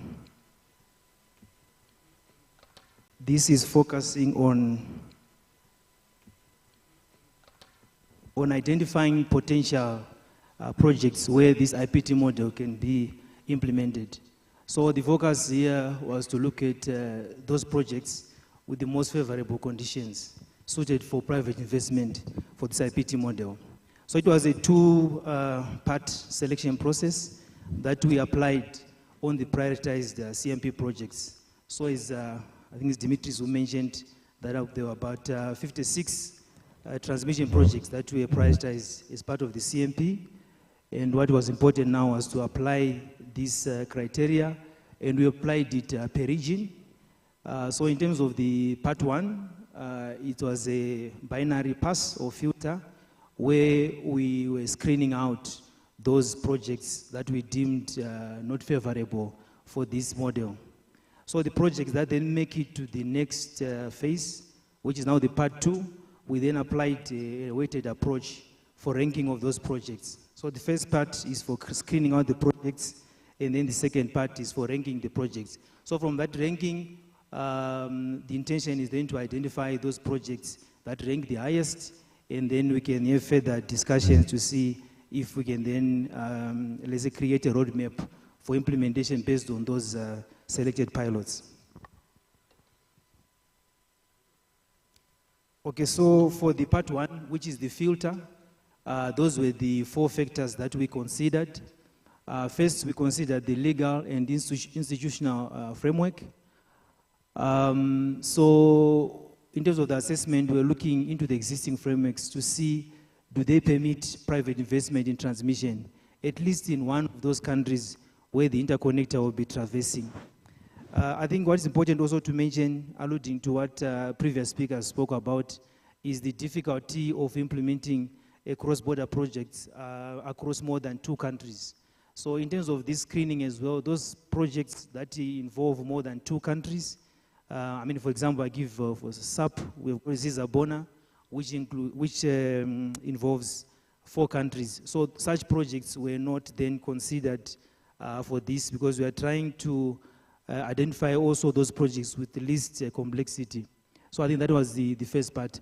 And also in terms of the legal and institutional framework, of what we have also seen from best practices is that you do not necessarily need to have, let's say, a framework that is already existing, saying that it permits private investment.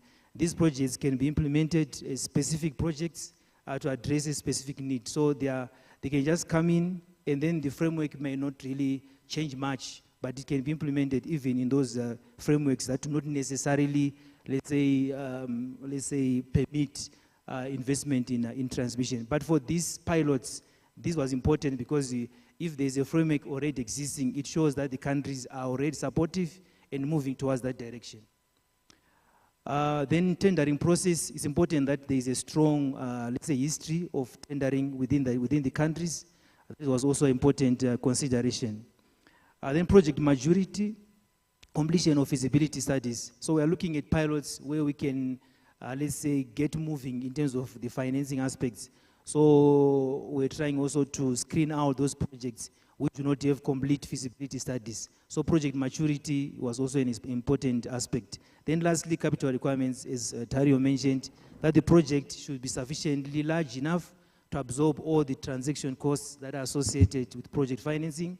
And then it should not also not be too big as a pilot that it might not then attract the necessary investment because of the huge risk, also size of the project. So we're screening those projects that are between 100 and 300 million.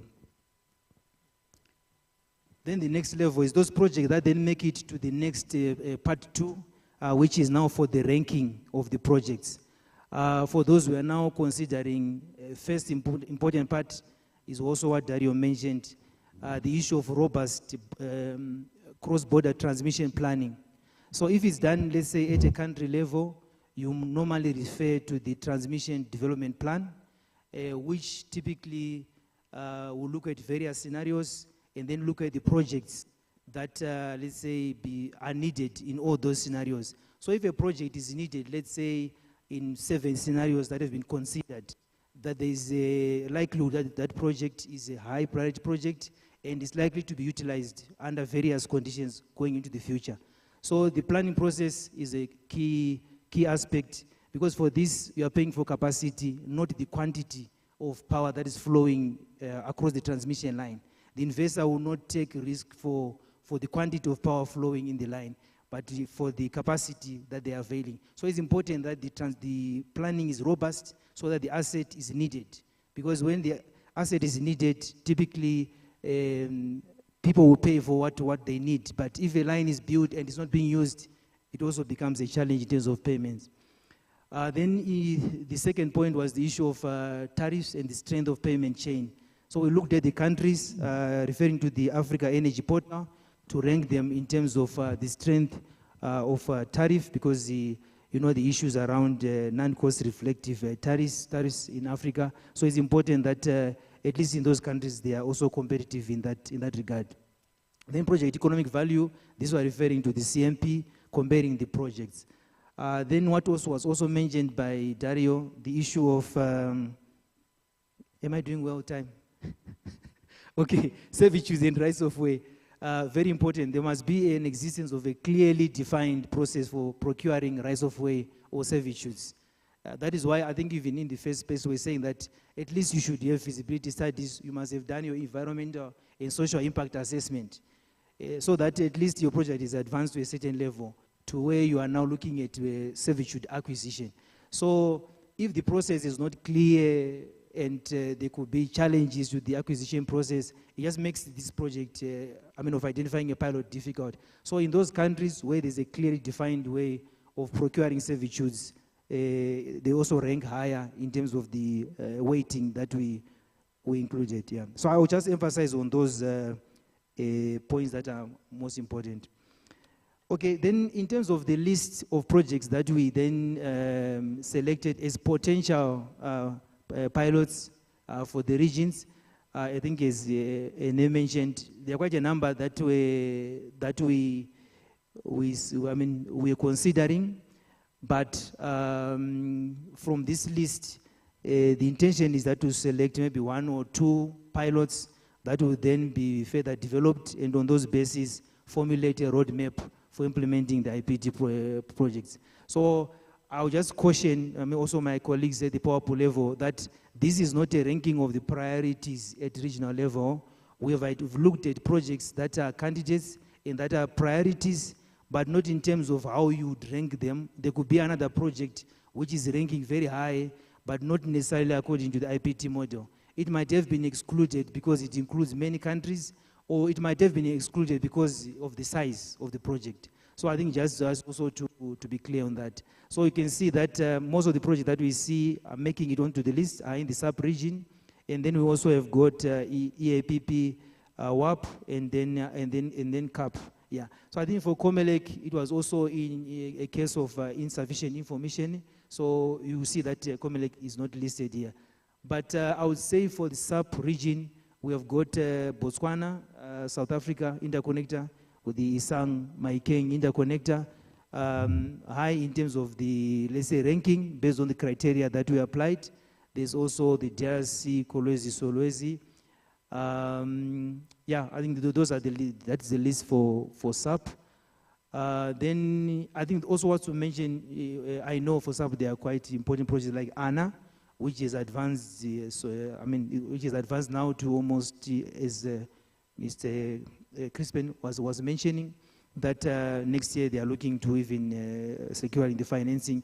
So you will not see it on this list. And I'll also give example, West African Power Pool, Ghana, Ivory Coast. The information that we received is that they already have funding for that project. So, we will then exclude it from the list. And then I know there's Nigeria, Benin interconnector. We hear that funding has been secured for the Benin portion, but not for the Nigeria section. So I think that's some of the feedback that we'll then take into consideration when we then select the 2 pilots to consider. I think for East Africa, I think just to say the one that is ranking higher is the one between Uganda and DRC, the Ngenta Benin interconnector. So this is connecting east of DRC, where there are quite a number of some mines there. All right, I think that's the end of my presentation. Thank you for your... So much. Yeah, my name is Tonderai. I was part of the CMP modeling team. Just to introduce myself last. Thank you. Good. Thank you, Tonderai Gumunyu. That's well done, and you tried to keep within your 7 minutes. Right, I think you had each and one of, especially from Dario, I think the whole idea is for you now to ask questions. So, while you are still thinking about your questions, let me pose a question. I've been listening with really keen interest on what is going on, especially that we have someone with experience from South America, Latin America. Let me start the first question, and then you can list up your question. Dario, you have given us a very nice homework to look into Africa and see how. But I have one question to you. How did these local companies in Latin America, how did they evolve to come and be interested in doing independent power transmission? In Africa, we think it's me, government, who do it. Yeah. Oh, sorry.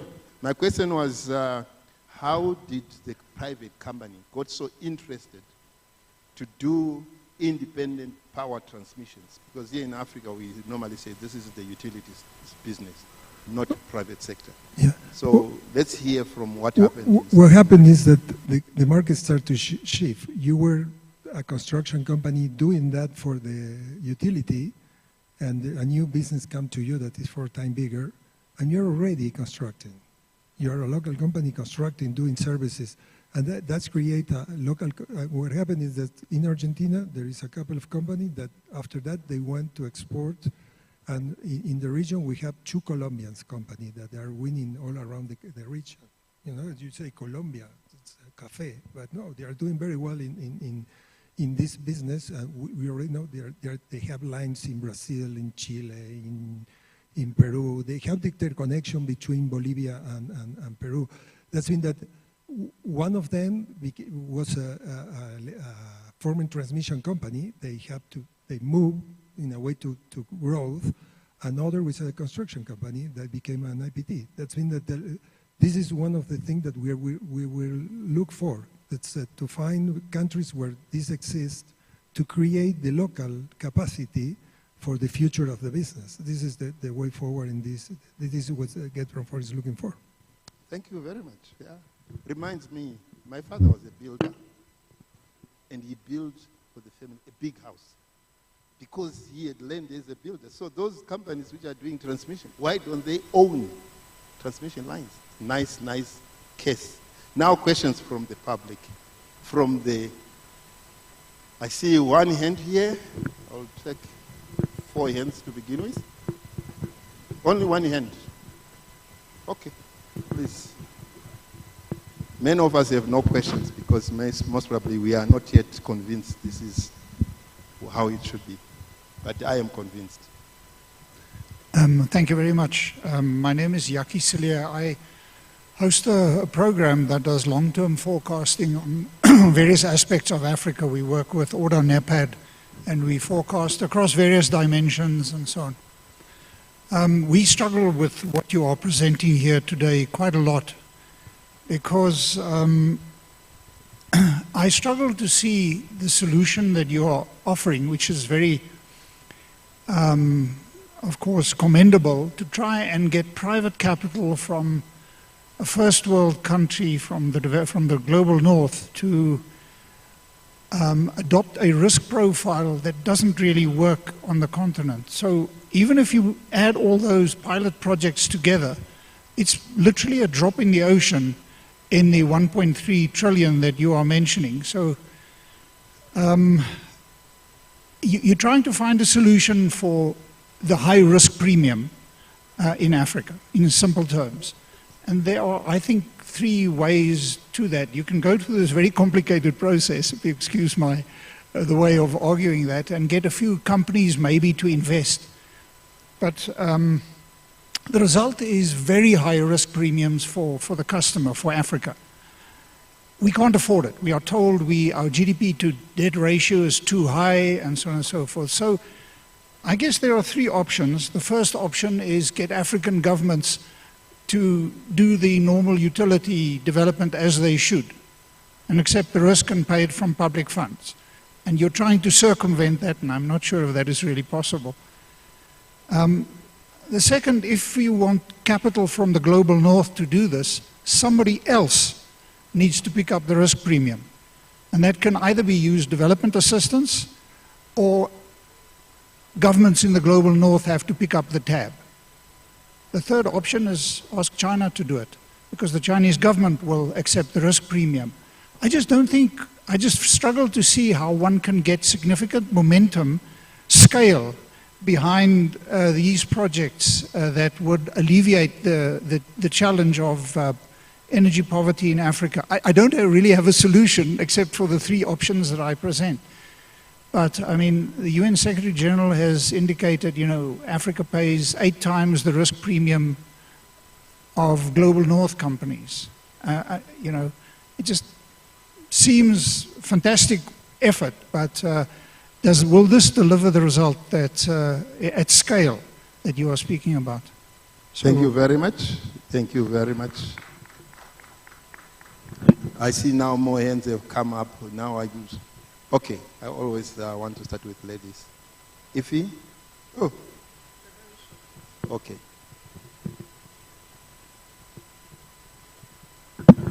Thank you. No, just real quick. The projects listed seem to be greenfield projects. What about brownfield projects that pass the criteria you listed which I guess would already show some level of, will pass some risk assessments for those who want to participate. Why were those not listed? We have one in Western Africa, I'm sure you came across it, and I don't see it on the list, and it checks every box. So where is that? Noted. Question number 3, my brother from, no, further. Yeah. Allow me to start with thank you. My name is Hayes. This is a good opportunity for the implementation of CMC, the master plan. My question is similar to this lady, the fairness question, that I know that there is a potential interconnection between Ethiopia and South Sudan, but I didn't see the list, and I want to be clear how the criteria and the selection process. Thank you. Thank you very much. My friend there with the white shirt. Sorry, I'll come to that side in a minute.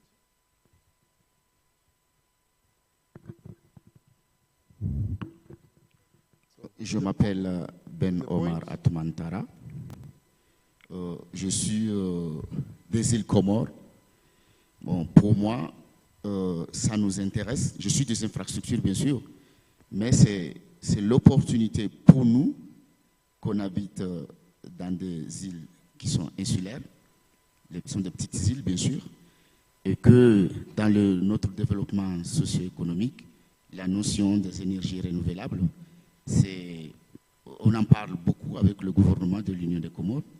Donc, ma question, est-ce que, avec l'équipe qu'aujourd'hui vous m'avez convaincu par rapport au projet et par rapport à ce que vous êtes en train de faire, est-ce qu'on ne peut pas avoir un programme pour faire la promotion de tout ce que vous me dites là aujourd'hui dans nos îles aux Comores pour qu'on puisse mettre en œuvre des programmes et maîtriser les énergies qu'actuellement qu'on appelle les énergies vertes.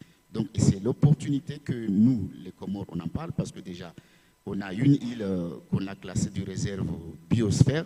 Cette île, on a besoin de développer tout ce qui est comme réseau vert. Donc, je pense que ça m'a surpris aujourd'hui de cette panel qui est vraiment pour nous, c'est très intéressant. Et j'aurais besoin que ça s'organise à nouveau chez nous aux Comores pour qu'on en discute davantage, pour qu'on conçoit ensemble un projet en commun pour développer nos îles. Je vous remercie.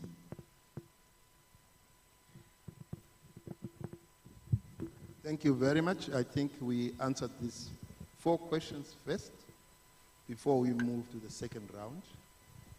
Thank you. Would you like to start? I don't want to pinpoint, Okay. but...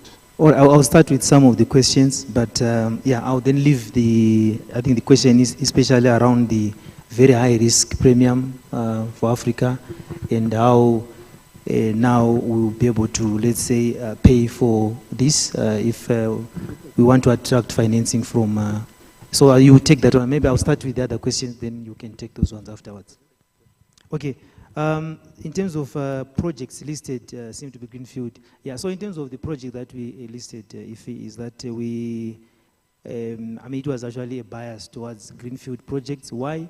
Because most of the projects that we are looking at have not been constructed yet. So we wanted to look at a model that works for greenfield projects and then try to then apply that model for other greenfield projects that have not been built. I think that was mostly the bias. And also, in terms of the best practices study that we did, over 80% of the projects were greenfield that were successful for this model. But there also, I mean, a small percentage that was also a brownfield. I think that was the main reason it was not maybe that those projects did not make it to the list because of anything else. Yeah. Then the issue of Ethiopia, Sudan. Yes, as I mentioned, this is an important project for the EAPP, including many, I mean, other projects as well, especially projects to connect countries that are not yet connected or not yet operating members of the power pools. But as I mentioned, that this project, one of the reasons could be that in terms of the size of the project, if it's too big to be above 300 million, So that was also another reason why it was not considered further. So it's not that it's not an important project, it's just we are trying to come up with a criteria that gives us, let's say, pilots with a very high chance of, let's say, executing within a shorter period of time.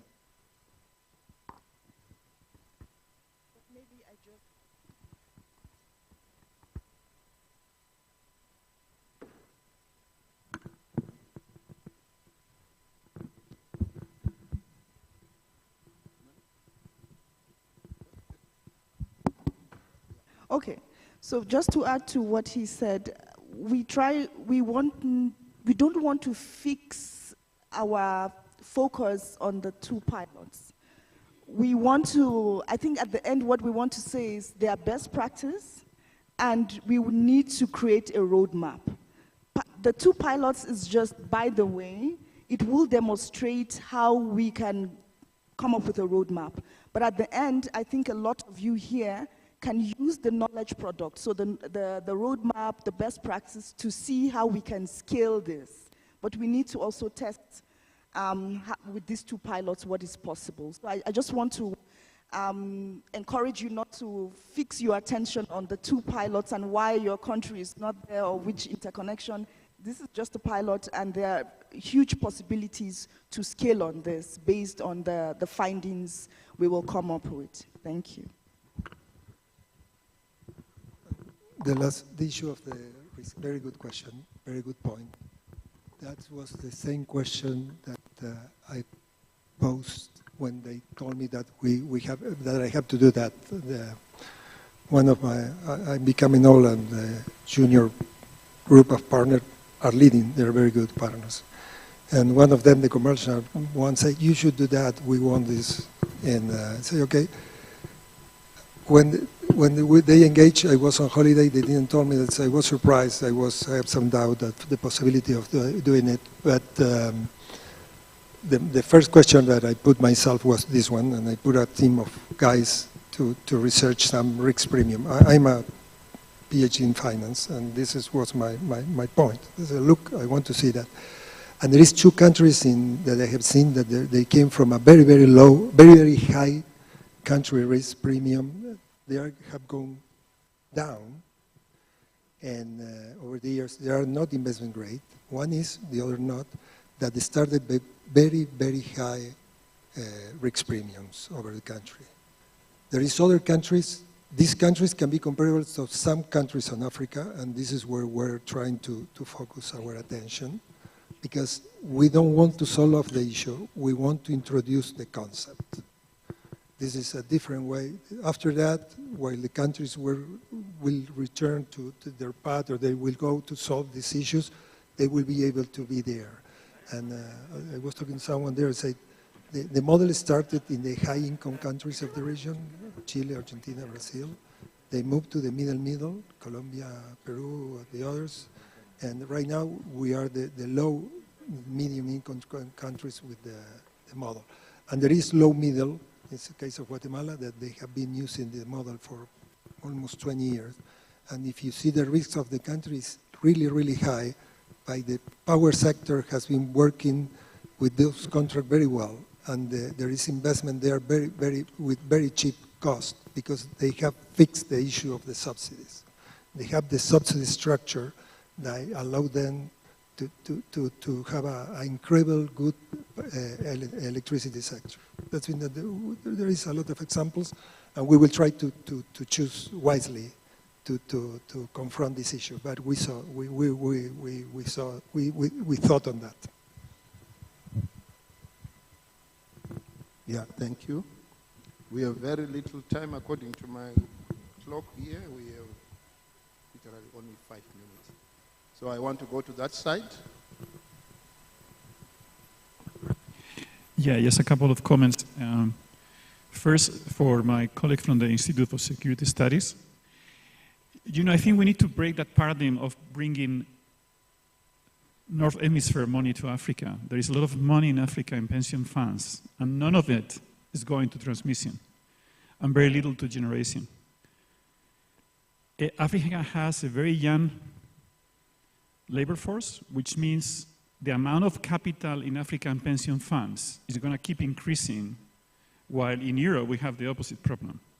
So I think we need to switch and say, well, how can we bring more private sector investment from Germany or France or Spain or whatever? No, there is a lot of capital that is not going to this infrastructure. It's going to malls, it's going to offices, it's going to investments that are riskier. So that's one comment. The other comment, Dario, it would be great if you could explain a little bit the structure of the fideicomisos in Argentina and countries, because these are ways to isolate the project risk from the country risk, and has worked very, very well, even in low-income countries like Salvador, not talking Argentina. Argentina is median income, but other countries like Salvador or others, they have used this fideicomiso, this kind of trust fund. And it's really an example that I would suggest Africa need to look at. Thank you.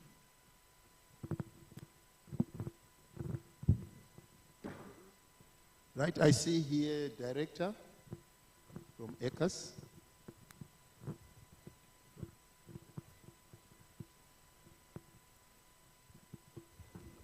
Ok, merci.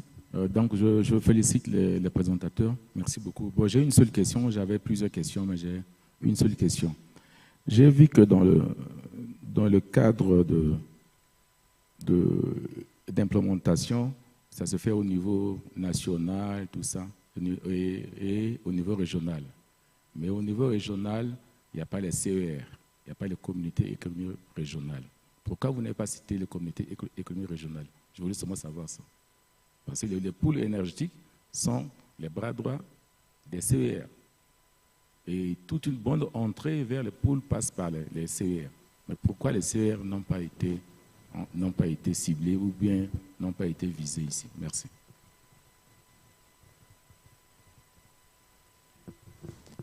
Okay, I see there are no more hands, which means everyone is ready to go for lunch, except Tiwon.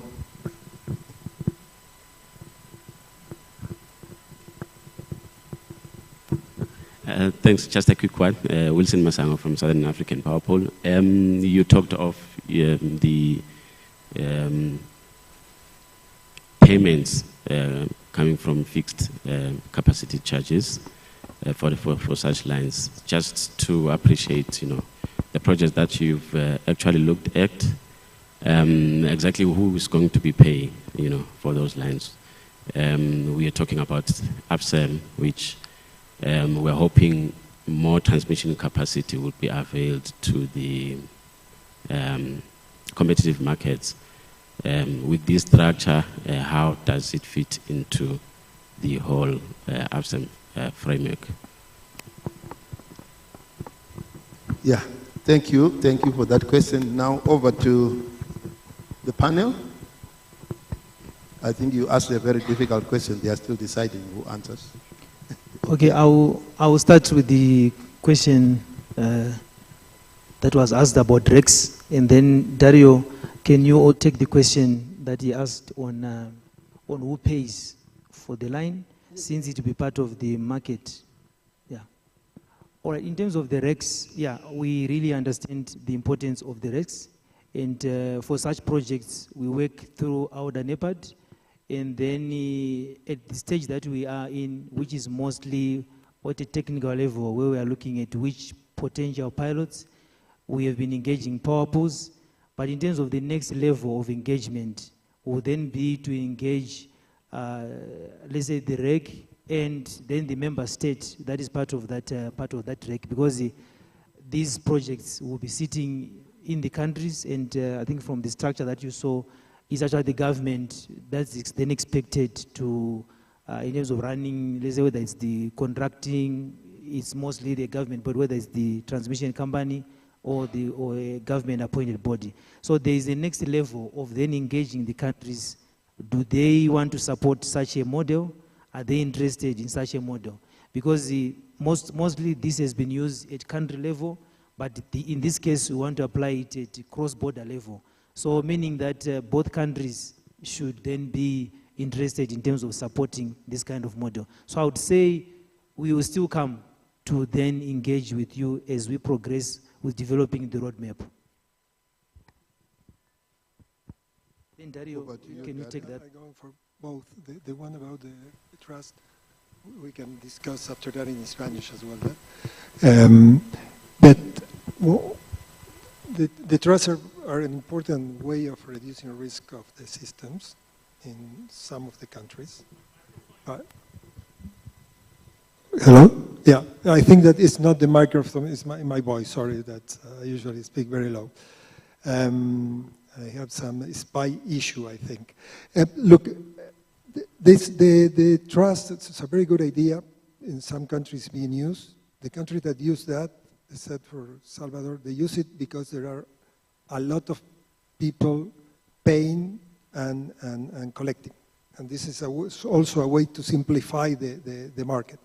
But it's a very well system to introduce some support from the government or to introduce guarantees, and this is one of the ways to do it. Related with who pays, and there is one thing that I want to clarify for my point of view. There is the funding of the project and it's the financing of the project. The funding is who pays, and the financing is that way that you reach between you invest and you collect. No? You pay the financier, but you fund. And the funding has to come from the clients, the consumers. And we know that in some countries, people could not pay, and they have subsidy systems, and this is what we are looking for. We are looking for countries where the tariff structure can allow the payment of the future investments. This is why it's important to understand that we are proposing something new in the way, because it's not for international, for IPTs. You are discussing it around the Africa. And the most important thing is we're going to do a roadmap with the things that are missing to follow. Because as we think and we structure, we mention in our project, it's a lot of money that you need, and private sector has to be there. And as someone mentioned, local capital has to be here, to local capital, I mean African capital, to support those businesses. And this is, if you remember, I made a mistake and not to move the slide correctly, but 15% of the financing is coming from the multilateral development bank, on the international help, 85% is private. But when you go to the starting, when you see the starting point, there were 100% multilaterals. They create the business. They help with the creation of the contract. They were there for that. This is where the multilaterals are very good. But after the business go on, it is important the private capital goes in, right? And this is where there is a report that I do every 2 or 3 years for a bank in Peru that show how the payment system is very good. And this is go to the project finance of the lines. And we know usually it's the same bank that call us and say, can you do this report? And then we update it. That's been that this go to they want to see how the payment changes, and it's very good. And the private bank from France is financing a transmission line in Peru. But this is after you create the market. And this is the starting point. How do you create the market? How do you create the companies? This is what we try to achieve, and we want to hear from you. That's ideas for that. Thank you very much. And with this, I would like to remind us that we have interpreters, and normally they have to rush for lunch so that they come and join the next session. So I would like to give the last words to Ene to close, so that we are all going for lunch and then come back at 2 o'clock. Thank you. Okay, thank you so much, and thank you for all your comments. We will take this into consideration as we move forward, and we would also be engaging with you all. Maybe just 2 last things from my side. The colleague from Cosmoros, I think, we can also exchange bilaterally, and we see what are the possibilities of cooperation. We can also put you in touch with other development partners working in your area, but we can discuss this bilaterally. I would also want to end with the importance of capacity development. Now we talked about the whole risk issues, how risks are perceived in Africa and all of that, but we must understand that the role of capacity building in really moving AFSEM and CMP forward is very crucial. I think a few weeks ago we were in South Africa where Get Transformed together with our partners, the World Bank, IRENA, started a capacity building focused on procurement mechanisms. So how do you procure or how do you do auctions for renewable energy? And trying to address public sector to understand maybe regulators, utilities, ministries, how are risks perceived? How do you allocate risk? You know, so that the public sector starts to see what does this mean in terms of the cost of investments and how does this then affect the private sector coming into your country. So there's a lot of work that we do and we will continue to do and support AFSEM CMP to ensure that it's a reality, because we just have 7 years for SDG. We have, I think, 15 years for AFSEM CMP. We must work together to ensure the Africa that we want, to ensure energy access, to ensure energy transition, because socioeconomic development on the continent cannot be overemphasized. So thank you so much, everyone, and we look forward to a continued partnership. Thank you.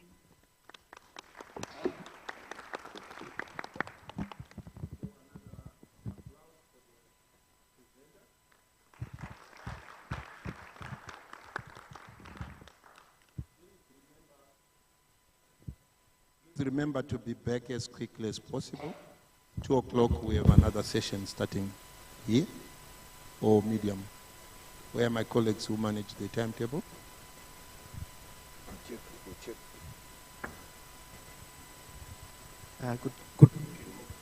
Good morning. Good morning, everyone. I'm told good afternoon starts after you have had lunch, so good morning. We are going to have another energy session this afternoon. We are showcasing PIDA energy projects. So we would like to invite the DFIs, investors interested in these projects. We have 6 projects that will be showcased. The Benz Hydro Project, Egypt-Sudan Interconnector. This is a transmission power line. We have Rusizi 4 hydropower plant. We have Guinea Equatorial and Gabon transmission power line. We have Mwanza Masaka power line and the Batoka Gorge hydropower plant. The venue will be medium conference room and time 2 o'clock to 3 o'clock. DFIs, material banks, all investors, you are invited. Thank you. Bon appetit.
Recording in progress.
Everybody speak and the CEO speaks the last. Meanwhile, I know what to do.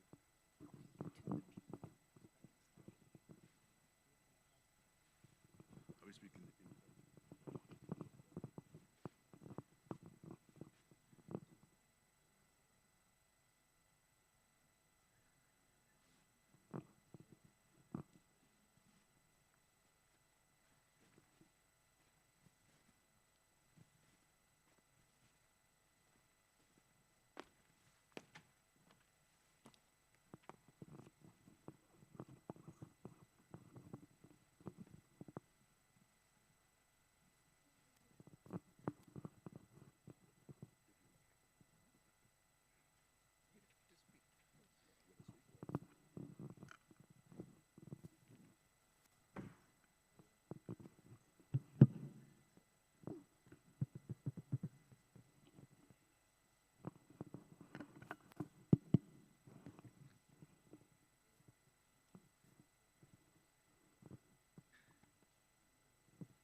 No, I had it over lunch. So.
Testing, 1, 2, 1, 2.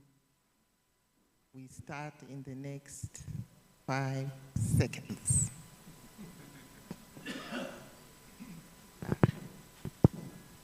Your Excellency, Madam Nados Bekele Thomas, Chief Executive Officer of the African Union Development Agency, NEPAD, Your Excellency, Mr. Sugio Tori, Chargé d'Affaires, Mission of Japan to the African Union, Your Excellency, Nonkleba Nosi, South Africa Permanent Representative to the African Union, Mr. Nakamura, Special Advisor to the President of JICA and former Senior Vice President of JICA, distinguished guests, ladies and gentlemen. I welcome you to the TICA 9 pre-event by AUDA-NEPAD and JICA for the joint launch of the OSBP status report, whose theme is Advancing Smart Corridors Through Technology, Traditional Methods for Improved Monitoring and Reporting. Before we start, allow me to just give a brief background. The Tokyo International Conference on African Development, TICAD, was initiated in 1993 by the government of Japan in collaboration with the Africa ambassadors to foster policy dialogue between African leaders, Japan, other development partners, the private sector, and the general public. One of the key areas of collaboration between AUDA-NEPAD and JICA has been to foster regional integration through support to PIDA and trade facilitation. As we are aware that when it comes to issues of trade facilitation, specifically the soft aspects, OSBP has been a lead agent. JICA has been a lead agent on the development of OSBPs on the continent. And there have been notable outcomes throughout the years. We have jointly developed the One-Stop Border Post source book, which can be dubbed as the OSBP Bible. So in view of the fact that there is an OSBP source book, it was deemed important to do an accurate assessment of the performance of the current One-Stop Border Post and some that are underway. And a report was developed, and we gather here today to get insights about the report. And with regards to the insights, we have a list of very good speakers, starting with our own Excellency, Madam Nados Bekele Thomas. We have Dr. Brian Murewi, Senior Trade Advisor to the African Union Commission. We have Mr. Sokio Toru, the Chargé d'Affaires to the mission of Japan to the AU. We have Mr. Amin Idris Adum, Director of Economy, Infrastructure, Trade, Regional Integration. We also have Mr. Nakamura Toshiyuki, Special Advisor to the President, former Senior Vice President JICA. We have Ms. Lerato Metabohe, Deputy Director General, Department of Trade, Industry and Competition in the Republic of South Africa. And we also have Mr. Hosea Nyangweso, the Corridor Development Advisor for the East African Community Secretariat. With this, may I kindly request the speakers to kindly join me on the stage. Thank you.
Thank you very much to our speakers for joining me on the stage.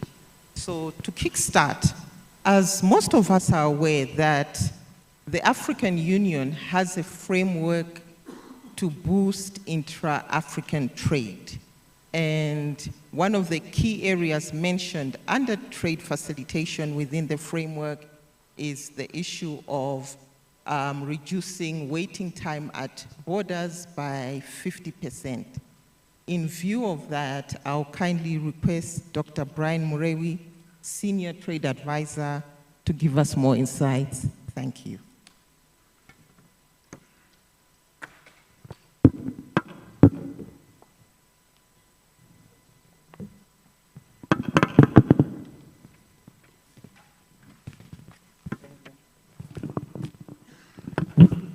Thank you, Madam Moderator.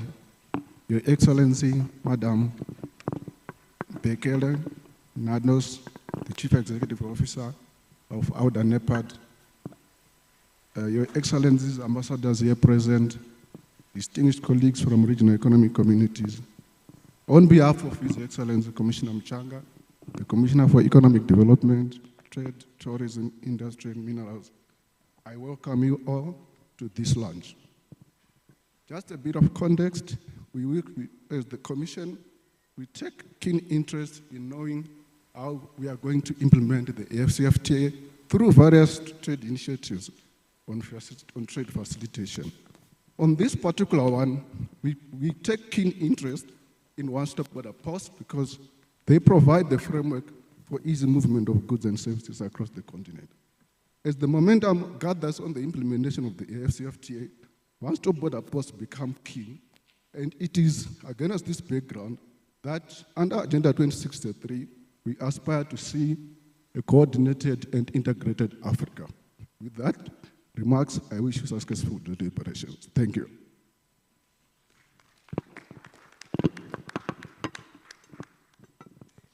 Thank you very much, Dr. Brian Murewi. As I've mentioned, that JICA has been a lead agent when it comes to implementing one-stop border posts, from development to ensuring that there's efficiency in operationalizing those borders. Playing a pivotal role in strengthening and connection between the African Union and the government of Japan in the lead up to Ticket 9, scheduled for August 2025.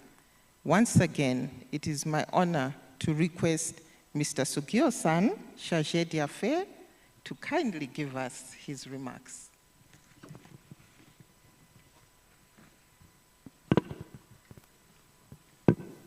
Good afternoon. Her Excellency, Ms.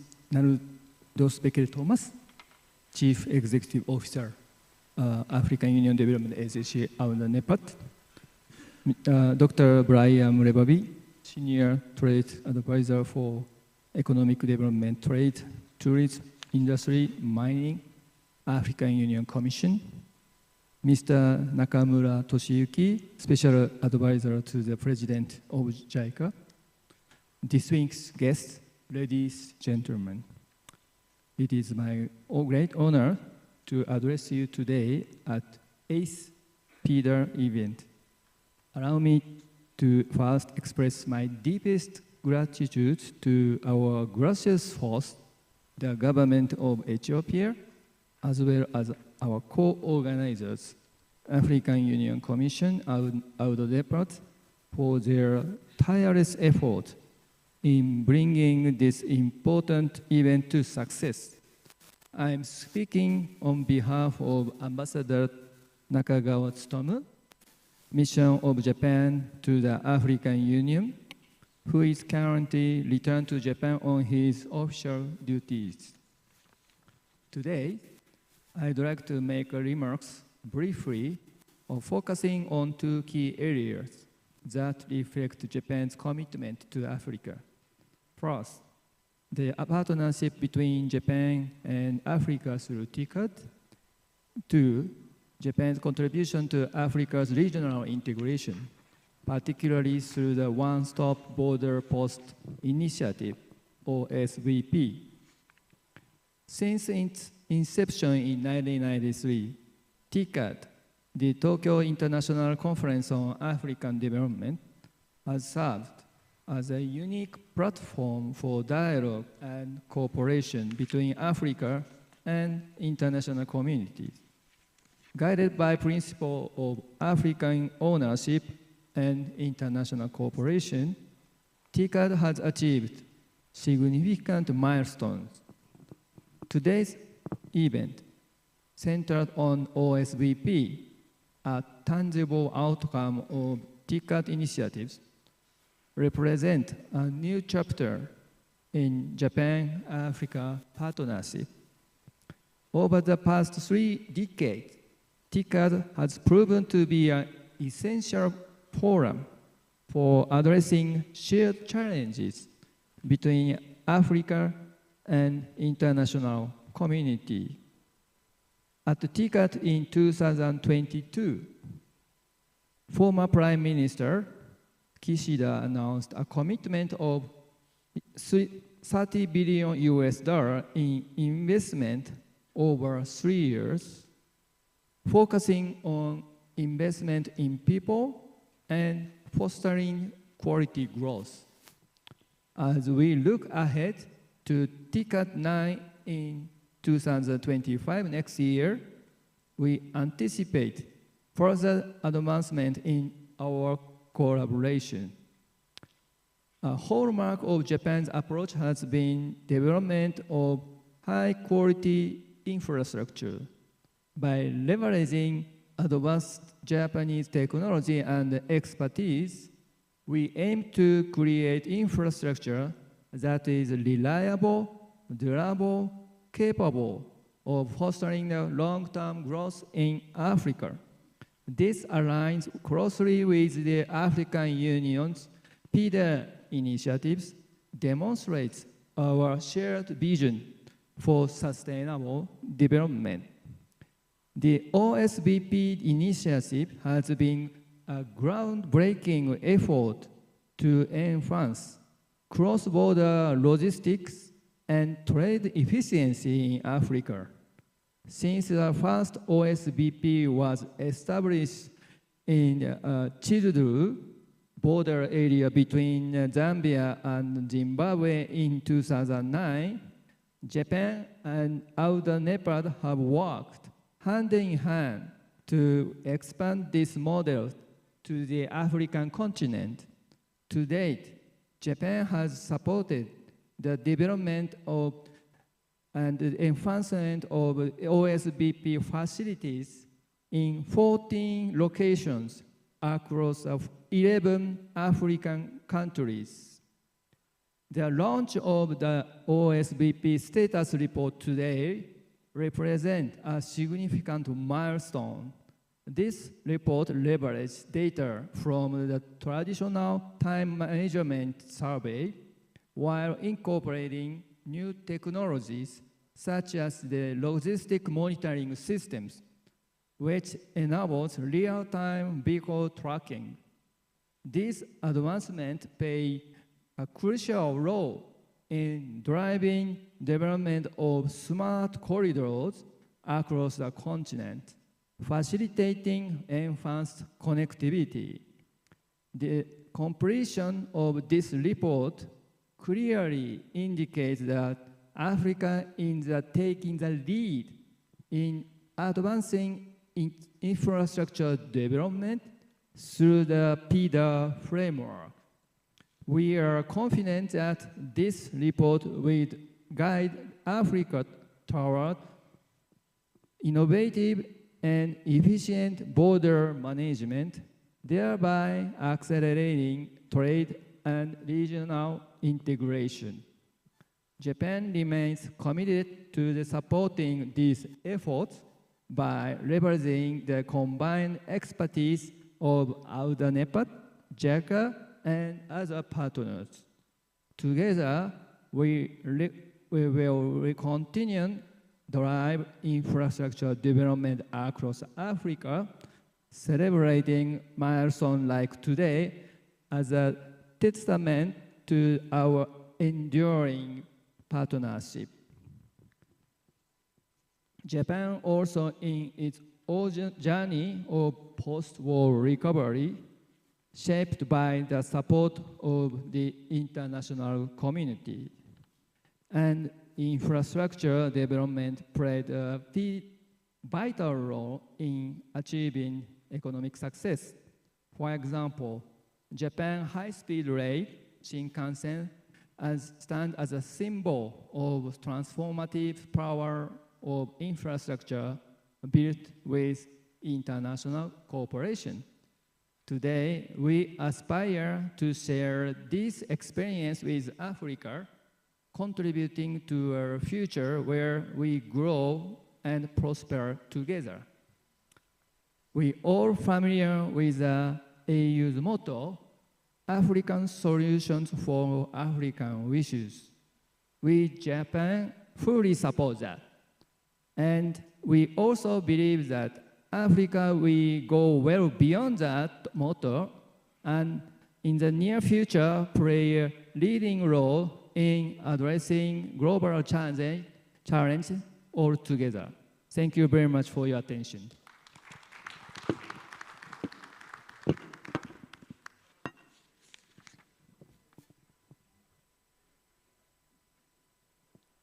Thank you very much, Your Excellency. Talking of East Africa, the Northern Corridor has some of the dubbed successes of what OSBPs should be when it comes to performance.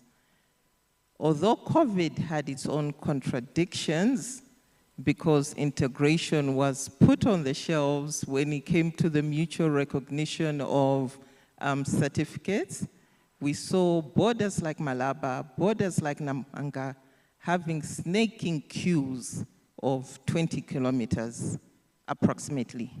But post-COVID recovery, Malaba, as of today, is able to process 1,000 trucks in a day.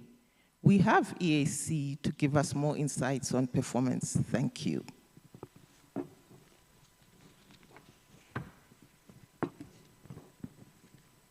Thank you very much. Good afternoon, everybody.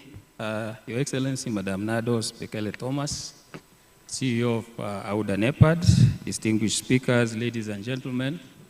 My name is Hosea Nyangweso, Corridor Development Advisor at the EAC. I would first want to convey the best wishes and the apologies of the Secretary General who could not make it here, because I think, as some of you may be aware, EAC is this week celebrating 25 years since its establishment in 1999. Nevertheless, we are delighted and honored to have been given the opportunity to make some few remarks at this forum. And I believe this is because the EAC has had a long establishment and engagement on one-stop border posts dating 19 years. Our journey started in 2005, when together with the World Bank, African Development Bank, we established the East African Trade and Transport Facilitation Project, one component of which was one-stop border posts. And in order to understand OSBPs, we had a study tour to Southeast Asia, where a small team of experts, including myself, visited the border between Thailand and Laos, where we observed an operational OSBP at work. We also visited Chirundu, the first OSBP in Africa. It is with this knowledge that EAC has to date established 16 one-stop border posts out of the 32 operational in the EAC. The benefits of the OSBP cannot be gainsaid. I think you will see from the report that saving in dwell time was significant. In the EAC, up to about 70% from the traditional two-stop border operations. But today I would like to share with you the lessons that we have learned as we have been operating with OSBPs over time. One of them is to identify the risks early enough, and the risks involved would be to do with force majeure, civil strife, pandemics, like has been said here about health pandemics. It made us rethink how we design our OSBPs. There's also political risk, because as we speak now, 2 of our OSBPs are actually not operating because of political tension between the 2 neighboring countries. I think in recognition of this, EAC realized that we should have the juxtaposed configuration of OSBPs. One of the closed OSBPs is actually located in one country. So when you close the border, it means that the other country officials have to withdraw where they don't have. And there's need to get political buy-in. And one of the issues is the availability of land to put the OSBPs. Some of our OSBPs cannot expand between the land is constrained. The involvement of stakeholders at the early stages is important. You will read from the report that some OSBPs have got unfinished infrastructure and used equipment. So if you involve the stakeholders during the design process, you get all the information and the data. The problem with that is that the stakeholder expectation becomes very high, and you end up with a very expensive facility. There's also need to conduct robust auditing of the OSBP operations down the line. You will note that the dwell time reduced significantly over the first 10 years of OSBPs. But over the last 8 or so years, we have gone back almost to the pre-OSBP years because the facilities as they were constructed, they were never improved. The capacities of the agencies was not assessed, and therefore the facilities are overstretched. Although Malaba is processing 1,000 vehicles per day, it could have been more. It's only because Kenya and Uganda decided to transfer some of the trucks to another border about 40 kilometers away to relieve the pressure. It is also important to involve ICT in OSBP operations. One of the factors for the long queues of trucks is because there's a lot of downtime in most of the borders. When you visit a border, the customs official will tell you the ICT system is down, so we are reverting to manual. And as a result, the queues form. Lastly, I would like to say that it's important to have coordinated border management or even the higher level of integrated border management so that the number of border agencies are reduced. The more the number of agencies, the more the requirements, and therefore the more the time that is needed. Finally, let me remind ourselves that actually the OSBP was meant to be a transitional measure towards a borderless Africa. So they should not be seen as the solution, but really as a transitional measure. We thank JICA and AUDA-NEPAD for this initiative, but would like to propose that assessment of borders should be done periodically, maybe 2 to 3 years, so that we can know what are the issues underlying and what are the remedial measures that can be put. Thank you very much.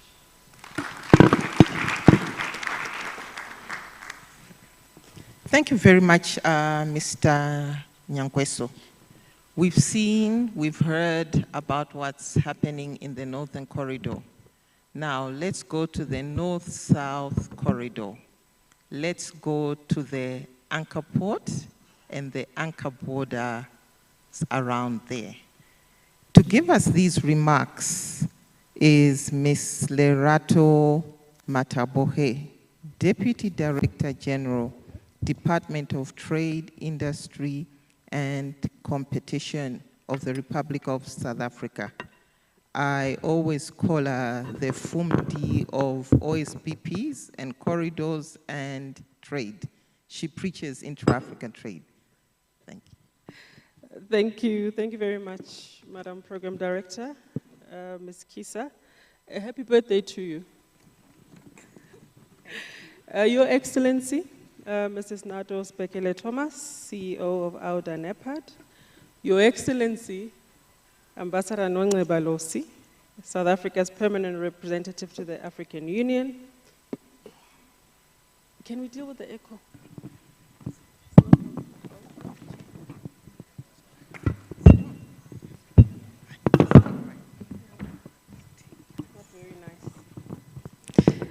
Thank you very much. Let me stand on existing protocol and acknowledge all dignitaries present. Distinguished ladies and gentlemen, good afternoon. Congratulations to you, Your Excellency, Madam Bekele-Thomas, and the team at AUDA-NEPAD for very successful hosting of PIDA Week 2024. A further congratulations to yourselves and JICA on the launch of the One-Stop Border Post Status Report. South Africa supports all efforts to improve the ease of trading in Africa. As a champion of the North-South Corridor development, we are mindful that border crossings remain crucial choke points for intra-regional trade. Unpredictable regulations, complex and costly testing procedures, a web of red tape can prevent otherwise competitive firms from trading with regional partners. We therefore welcome the One-Stop Border Post project by AUDA-NEPAD as a strategic intervention to expand intra-Africa trade prospects through the modernization and the building of efficiencies at our border posts. This approach streamlines cross-border trade by consolidating customs and immigration processes to a single point. We recognize the progress that has been made by AUDA-NEPAD and the government of Zambia in digitizing Chirundu border post to increase internet connectivity to that border. We have also seen in our region great value that one-stop border posts bring to economies. On the North-South Corridor, the Gazungula Bridge One-Stop Border Post remains the most successful and a commendable project for us to emulate. The Gazungula One-Stop Border Post is Botswana's highest revenue-generating border post, generating over 260 million pula for the government of Botswana. In 2021, this border was clearing 80 trucks per day. Today, it clears 300 plus trucks per day. So we as South Africa are emulating the successes of Gazungula Border Post, learning from our neighbors, Botswana, and many others.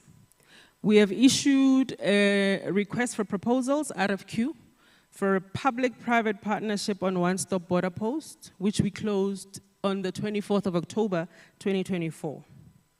This project has a strong role for the private sector because we will be appointing a private sector party to undertake design, construction, operation, financing, and maintenance of 6 ports of entry between South Africa and our neighbors towards the creation of one-stop border posts.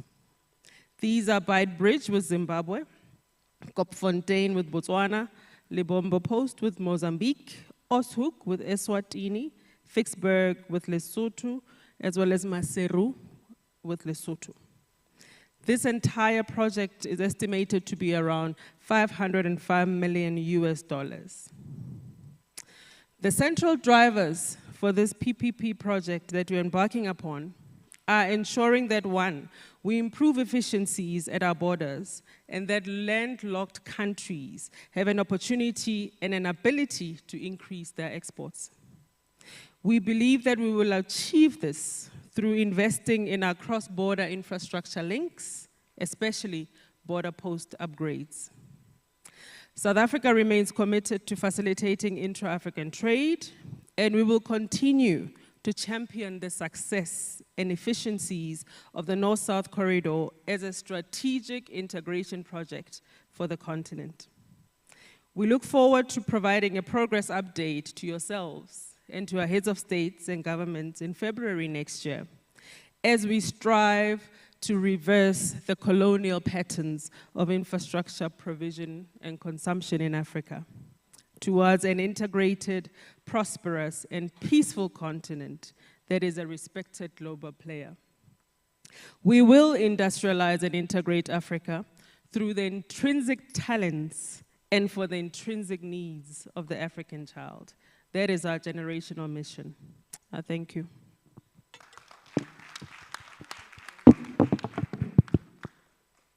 Thank you very much, Ms. Madabohe. This is Nova.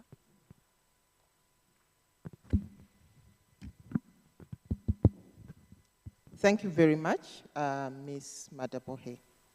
Coming back to JICA, one of the measures of performance when it comes to OSBPs is time measurement studies. JICA has also been a lead in this area. We also have the World Customs Organization that also undertakes time release studies. But when it comes to time measurement studies, member states are now adapting these at national level. Making mention of Chirundu, they took a time measurement study in August.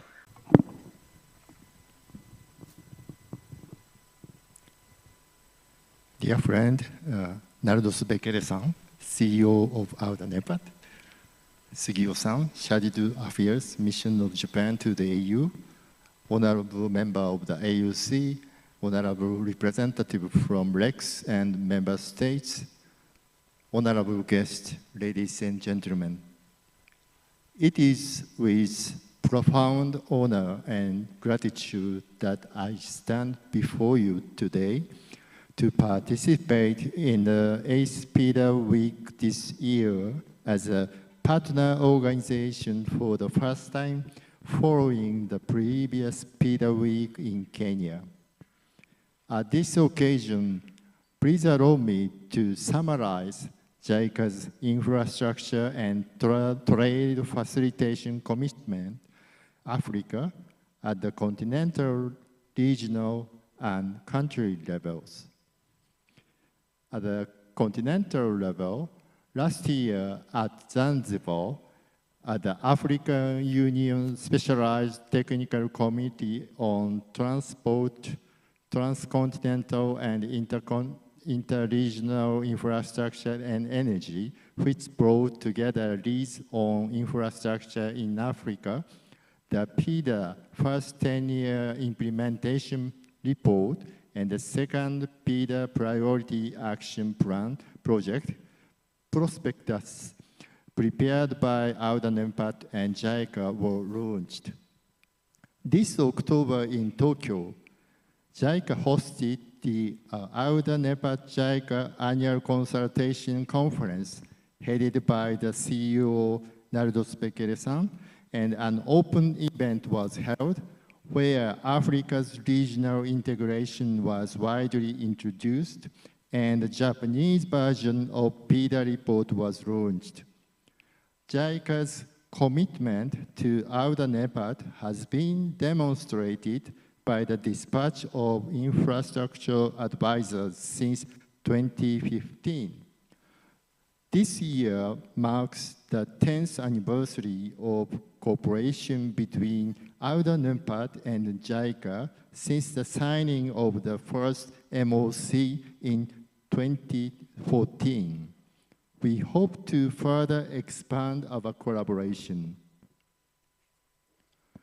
In addition, this October, JICA started a survey in the field of urban development toward achieving Agenda 2063.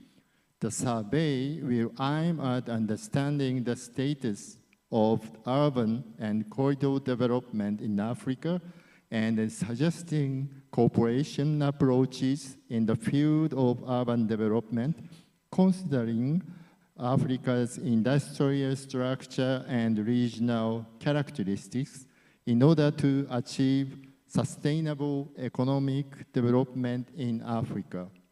Furthermore, to support trade facilitation, JICA works with the World Customs Organization to provide various support for training custom personnel. We have implemented a master trainer program for 21 African countries toward further economic growth through infrastructure development and customs support based on PIDA.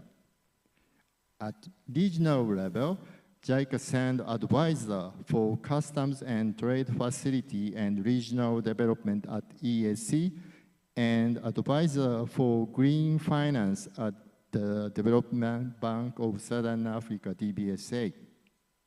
We also contribute to infrastructure development and trade facilitation together with REX through implementation of the project for capacity development on smooth operation on OSPP on the North-South Transport Corridor as an example. At national level, we support the establishment of OSBPs. Currently, 14 OSBPs in Africa was supported by JICA. We'd like to continue contributing to infrastructure development and trade facilitation at national level. Ladies and gentlemen, it is our great pleasure that OSBP status report was successfully launched today with all of you. This report is the first one that assessed OSBPs at continental level, which was made possible thanks to our partner, AUDA-NEPAD. This report taught us many positive aspects of OSBP, such as a 42% reduction in custom clearance in 14 OSBPs and smoother flow of traffic as an example. I hope that those positive points could be shared widely. On the other hand, the report also notes challenges. For instance, the excess of imports over exports was discovered. In fact, imports account for 79% of the total trade value, while export only account for 21%. This means that the customer goods and industrial products arriving at the port are transported inland, while cargo coming from inland to port carried almost empty, resulting in logistics imbalance. To resolve this imbalance and increase the trade of especially made in Africa products, JICA will continue to support trade facilitation and promotion of AFCFTA.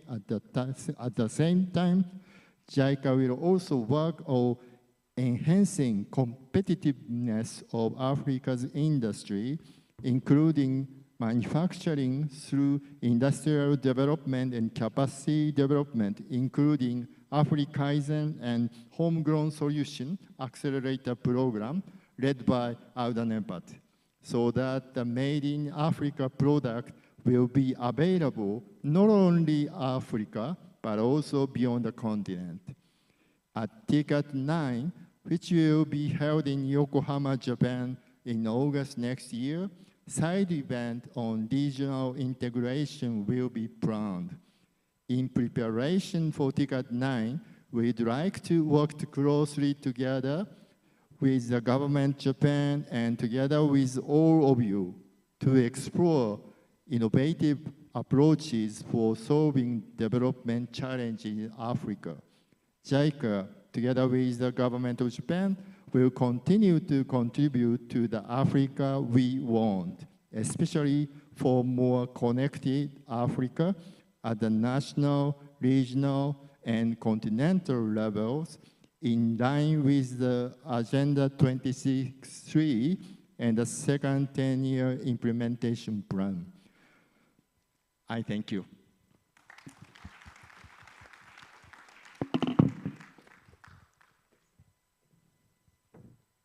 Thank you very much, Mr. Nakamura-san.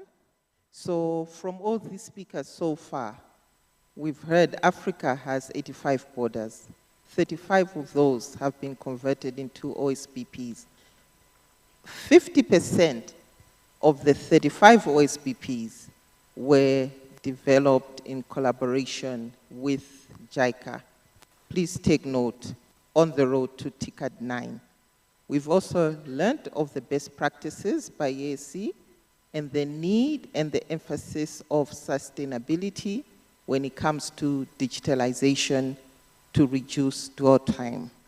Now, with all these remarks, the Director of Infrastructure, Industrialization, Regional Integration and Trade, Mr. Amin Idris Adum, will give us a presentation of the status report. With this, may I kindly ask the colleagues assisting in the presentation to come in.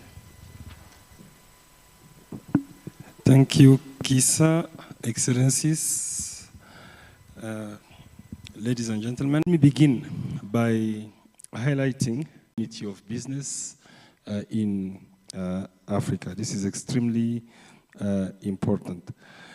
We started to talk about OSBP, this project especially since 2001. 2011, 2009 and 2011, especially this collaboration. In 2011, we have issued the very first OSBP source book. Then we have issued a second one in 2016, and then a third one in 2022. This is to tell you how important and how critical for us the business of OSBP is. This OSBP status report, which is the very first of its kind, align as well with all the continental framework that we are utilizing, especially Agenda 2063, number one, but also the PIDA, and more importantly, the PIDA PAP 2. But it aligns as well, actually, with all the provisions of the ACFTA. And eventually, for those of you who are interested, actually, to learn what we are doing about industrialization with AIDA, especially the AIDA 2, following the Niamey summit. So it's extremely important. If you look at, actually, this chart, it highlights the development process of the OSBP, especially. We started actually beginning the OSBP in 2009, and I think Mr. Nakamura-san actually was speaking about that previously, between Zambia and Zimbabwe in 2009. That was the very first that we have established at Chirundu. But then, between then and now, we have made actually tremendous progress. There are 32 operational OSBP as of 2024, and that showcase a significant strides in streamlining border procedures in our continent. There are 85 additional borders that are under preparation for transformation to become OSBP. And this is extremely important actually to note that, because it's coming, I would say, on time even with all the, I would say, projects that are going around about Africa Continental Free Trade Area, but also African industrialization. The more we industrialize, the more we actually produce locally, the more OSBP we need, because that's the only way for us to trade faster, better, and efficiently among ourselves. It's extremely important. Now, you will see here on this slide the targets and I would say the targets, corridor, and the OSBP. We have highlighted here in this report 14 operational OSBP across 4 corridors. Actually, this is what we have used in this report. Especially, you have the Northern Corridor, in which we have utilized 4 OSBPs, the Central Corridor as well with 5, North-South with 2, and then Abidjan-Lagos Corridor with 3 actually joint border posts, which are synonymous, I would say, to OSBP in West Africa. In fact, in French, for the translators, for the interpreters, OSBP means, we say post-frontière juxtaposée, which is the official actually name in French. So when they say joint border post, it means post-frontière juxtaposée. Ça, c'est la traduction pour les francophones, comme ça on ne fait pas d'erreur. Nous avons utilisé, we have utilized a very specific methodology to do this report. Our methodology was guided, of course, by the third edition of the OSBP source book, which is extremely important because when we publish source book, of course, we have to be the first to utilize it, right? So then even when we do our evaluation, we assess ourselves, we evaluate ourselves against the third edition of the source book. And we have utilized 4 KPIs for our analysis. The first is the time KPI. This is an extremely important KPI. We have evaluated the time taken, you will see here, between the arrival in the queue until the gate out. This is extremely important. So how long time you are spending in the queue. The second one, of course, is the volume of trade KPI, which actually measures the average traffic counts and total tonnage access across borders, sorry. And then the third one is the process KPI of obviously time, volume, and then process. Process here is about assessing the time taken in queue, customs, immigration, and gate out, which is as well a very important KPI. And the last but not least is the infrastructure KPI, which is my favorite KPI. You know, here we review the physical facilities we support active cargo and passenger clearance. Because, of course, when we say OSBP, there is a soft part of it, but there is also the physical part of it. And the physical part of it, of course, is the infrastructure KPI. So data from the time measurement, data actually we have collected coming from the time measurement survey that was primarily used, and that actually helped us to ensure accuracy in evaluating the performances. Is extremely important. Now, in the next slide, you'll find the key findings about our assessment. When it comes to time KPI, the report highlights that there is real-time reduction across the regions. You know, all targets of the OSBP with a 42% average time reduction. That's actually huge. You know, 42% time reduction in average. It's huge. We have 5 OSBP, especially in the central corridors, with an average of 68% time reduction. Those guys in central corridor are really champion, you know, of efficiency. Let's put it like that when it comes to time, right? Then we have 3 joint border posts, especially Abidjan-Lagos corridor, with a 44% time average in terms of time reduction. This is big. As well. In the next slide, you see, I will say, the model OSBP for time reduction across the continent. Here we used Rusumi OSBP as a model. It's extremely important. It's a model case for time reduction success. And this slide actually highlights how remarkable the time reduction was in this one. We moved from 5 hours and 10 minutes to 1 hour and 29 minutes, actually. This is time reduction of 71% from the Rwanda side. And then from Tanzania's side, we moved from 5 hours and 10 minutes to only 16 minutes. You know, only 16 minutes. 95% actually on time reduction on the Tanzanian side. So this is to tell you how much the performance is. That emphasizes that actually the efficiency that we could see here highlight the potential of 2 border posts, because it's not just one, actually, it's 2 stop border posts, and that actually have a significant potential to reduce processing time and to improve trade flows. And that actually really showed the benefits of having OSBP or 2 OSBPs at the center, 2 border posts, actually extremely important. It shows that we are not just implementing, we are also thinking about how we can innovate and how we can do better, which is an extremely important element. Now, on this one, you see the trade volume KPI.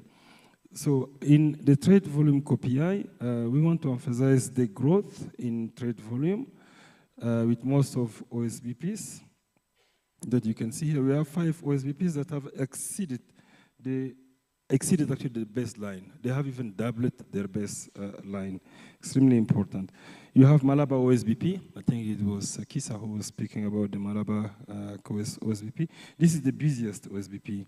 It handles 1,037 trucks per day heading to Kenya and 934 trucks per day heading to Uganda. You know, those are average numbers, by the way. You know, it's not just, they are not absolute number. You know, there are days where you have much more than that. Of course, it's followed by Busia OSBP in Kenya and Uganda that handle about 500 trucks per day in both directions. And the large traffic, actually, those are the large traffic through the northern corridor. And it highlights how significant actually is the OSBP and how much it participates actually to increase the trade volumes between our countries. So that's a demonstration. Imagine that when we implement fully the ACFTA, how much actually it's going to be those numbers and how many more OSBPs actually we may need. In terms of import and export, the report highlights that 79% of trade tonnage actually consists of import. So we continue to import a lot. That's actually known. But at least we have data that shows that we are importing a lot, even at the level of the OSBP. Only 21% export so far. And I'm sure that in few other regions, it may even be less. But that's a sign that we need to do more in terms of local production, in terms of industrialization. So outbound trucks frequently leaving without goods, indicating underutilized trade capacity. And by the way, just as a comment, that's one of the reasons why the cost of logistics is so high. You know, because when the inbound come loaded and outbound is offloaded, of course, if I am the business that operate those trucks, I would have to make you paying twice. Why should I, if I have to come back off, that means that I'm not making any revenue. So this is very critical. One of the reasons why transport logistics are quite high, you know, it's this, because we don't export much, so that definitely increases as well the cost of the logistics in the continent. So when you look at those numbers, they emphasize the need for policies to address trade imbalance and promote export, you know, with a focus on strengthening regional value chains, diversifying production, and improving market access. When we speak, of course, about regional value chain, we speak about industrialization. Of course, we speak as well about making sure that our agriculture yield, agriculture performance, you know, but the performance as well in the mining, in the other sector actually must increase. Otherwise, we will be continuing to import. And the cost of importing, by the way, we just keep increasing. So there is a serious, actually, I would say, signal here for policy makers. That actually, for us and AUC and everyone, is a sign that we need to sit and reflect and come with appropriate policy to address those challenges. Now, this KPI, this is the KPI trade volume. Let me move to the next one, the process. The process KPI. If you look at the process KPI, it emphasizes that actually custom procedures are generally efficient and they are not the primary cause of delays at the border. This is a very interesting lesson, by the way, because most of the time when we start talking about inefficiencies, we jump to the conclusion that we may have problem with custom procedures. But here, this study clearly showed that they are not the culprit. You know, problems are elsewhere. So queuing near arrival gates remain a critical challenge driven by increased trade volumes and underdeveloped infrastructures. This is one of the problems. underdeveloped infrastructures at the border post, for instance. When you use Malaba OSBP as an example, where 92% of total dwell time on the Uganda site is spent queuing at arrival gates, underscoring the need actually for completing infrastructures. Bypass, road, bridges are needed. So the more infrastructures, and especially adapted infrastructures, adequate infrastructures you have, the better actually the flow of trade would be, especially even at the level of the OSBP. So procedures and eventually policies are not the only problem, or they may not even be the main problem. So it means that for a long time, especially because if you go to the internet now and start checking about why delay at the border post, you will see many comments talking to you about procedures and so on and so forth. But data show actually the contrary. There might be a problem, but they are not the most important problem. If you use the 5Y, and I'm sure that's actually what we use for this study, we found out that the root cause is elsewhere. Extremely important to use data to understand problems.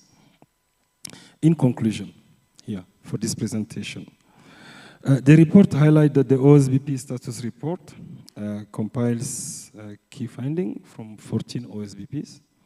It's an interesting number, very important one. And of course, it presents their achievement. It's very concise, it's very accessible, and it's in a portable format.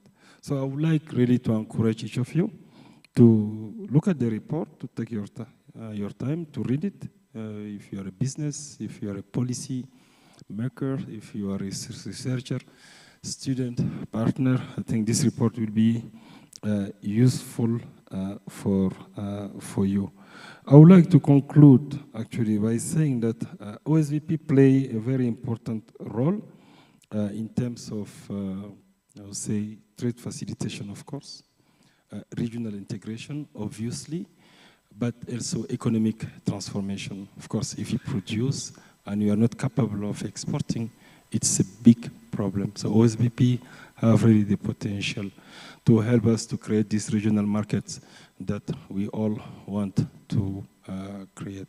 But of course, those kind of reports give us as well a lot of learning, a lot of lessons about where we need to put our efforts in terms of policy intervention. For this specific case, remember, infrastructure at the border post are key, extremely important as well. So this is the report. I want to invite you to have a look on it. You have the online version, you have the paper version, and you have as well both in French and English.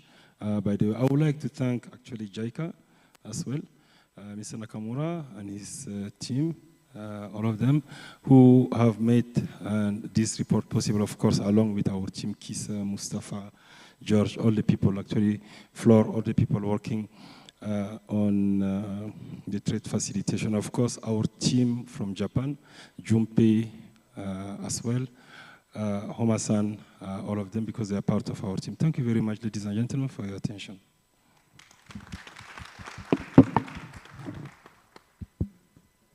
Thank you very much for those wonderful insights, Director Amin.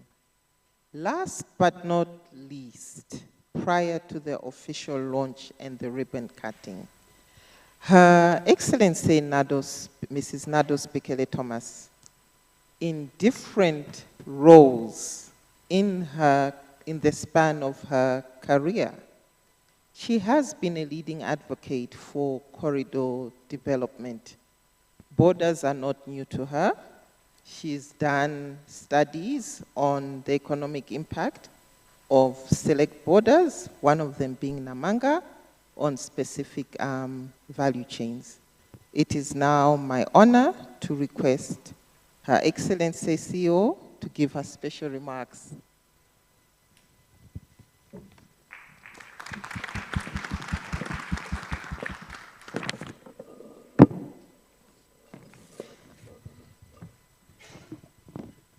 Thank you very much, Kisa, and happy birthday.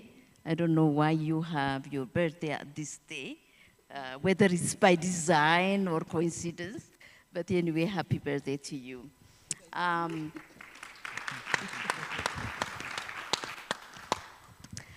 Good afternoon to all of you. I would like to really salute and recognize some of our dignitaries that are here. First, I will start with my sister, ladies first, Ambassador Lossi. Ambassador Lossi, you know, is a friend of AUDA-NEPAD, but my special friend, so I give you priority, you know. Ambassador Lossi is now the ambassador of South Africa to Ethiopia, but also to the AU, and it's so wonderful to see you here today.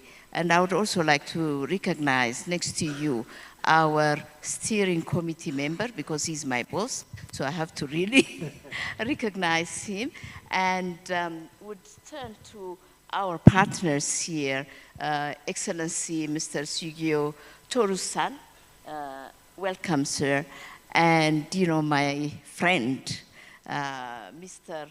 Nakumara's son, the senior advisor to the president of JICA, and our commissioners that are here from the regional economic communities. I see my sister there. Really welcome, and you know, she's a partner, so you know, and we're always together, and I appreciate her presence, and all the others that are there representing the regional economic communities. And you, my dear sister, champion of the OSBP, together with my EAC friend that is there. Good afternoon, everybody.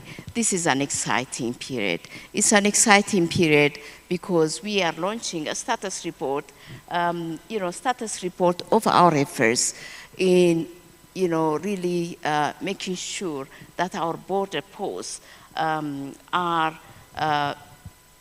means and tools for trade facilitation, to promote efficient and effective movement of persons and also goods, reduce the cost of doing business, like what has been presented.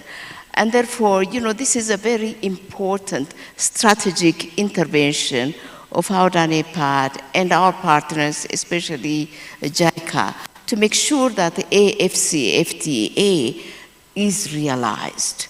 In order for the African free trade to be realized, there are two aspects that have to be done. The first one is really to increase, diversify our production and enhance and accelerate industrialization in Africa, because it's only when we produce that we can trade. And therefore, that is one of the greatest things that we're doing. And in order to do that, again, with our partner, the Japanese government, we've embarked on having an impact assessment of these FCFTA, free trade, on the economies of Africa. What would that mean for an African country that revenue is dependent merely on tariffs? And therefore, you know, and many other things. And therefore, we're embarking on the study to give alternative strategy for industrialization for the different member states, but also making sure that the growth pillars of each country is known, and we build the value chain and supply chain, the forward and backward linkages that are really required for trade to happen. The second one is trade facilitation, and one of the things that we're doing together with Japan, but with other partners, and also with the regional economic communities, is the open border post. I always say open border post because I would like it to be really open, and that is the ultimate, you know, goal. But in this case, it's a one-stop border post to facilitate trade and whatever. So, you know, I think, you know, the launch today is not just launching a document or talking about what has been done from the report, to pick up lessons learned and to improve on the kind of infrastructure that we will be building in terms of facilitating trade and integrating Africa to have a united economy and to make sure that prosperity and resilience it becomes a reality to Africa. And therefore, I'm not going to dwell on so many things that have been said, on the theories and what we have done, what we have not done, but this is just to say congratulations for the strides that we've taken and for bringing us to where we are. We need more partners, and we will need really trade facilitation to be enhanced in Africa to make, the Africa we want a reality. And therefore, I want to thank each one of you and launch the AUDA-NEPAD JICA joint launch of the one-stop border post status report. Today, we're launching it, right? And I want to see how do we do it? There is no ceremony, nothing? Yeah? No, in fact, no fanfare? Madam CEO, there is a ribbon cutting. If you look on your left, straight on your left, when you conclude your remarks, I'll kindly request yourself and His Excellency, the Chargé d'Affaires, to walk over to the table. Thank you very much. Yeah.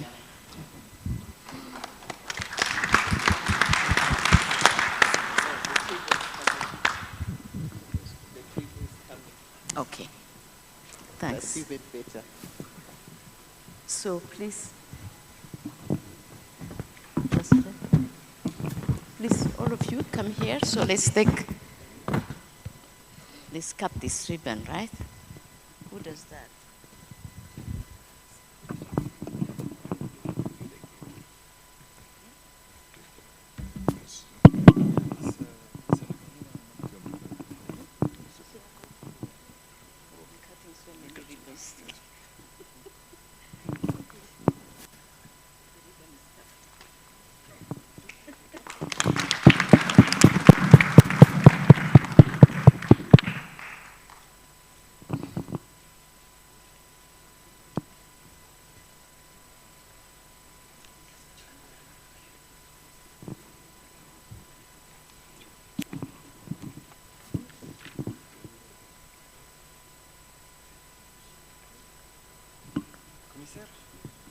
Madame, la commissaire.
So, okay, thank you. Ladies and gentlemen, this marks the end of the launch, and thank you very much for your participation. And I think we'll now proceed to the next event, which I'm informed is the closing ceremony. So unless otherwise advised, I'll kindly ask you to stay put. Thank you very much.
Ladies and gentlemen, just let's say 5 minutes, then we'll start the closing ceremony. Just 5 small minutes. Thank you very much for your patience.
Recording in progress.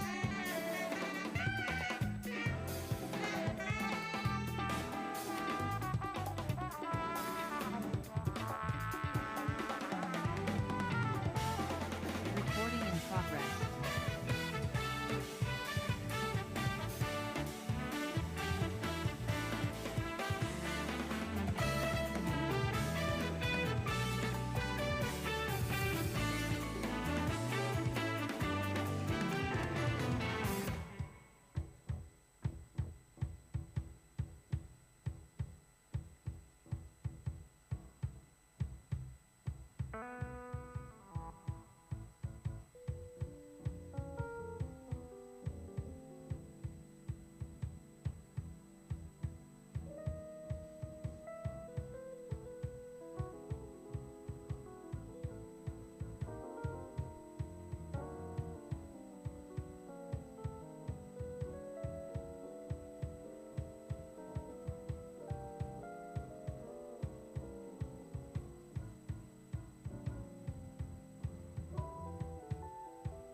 Can I have your attention 1 minute?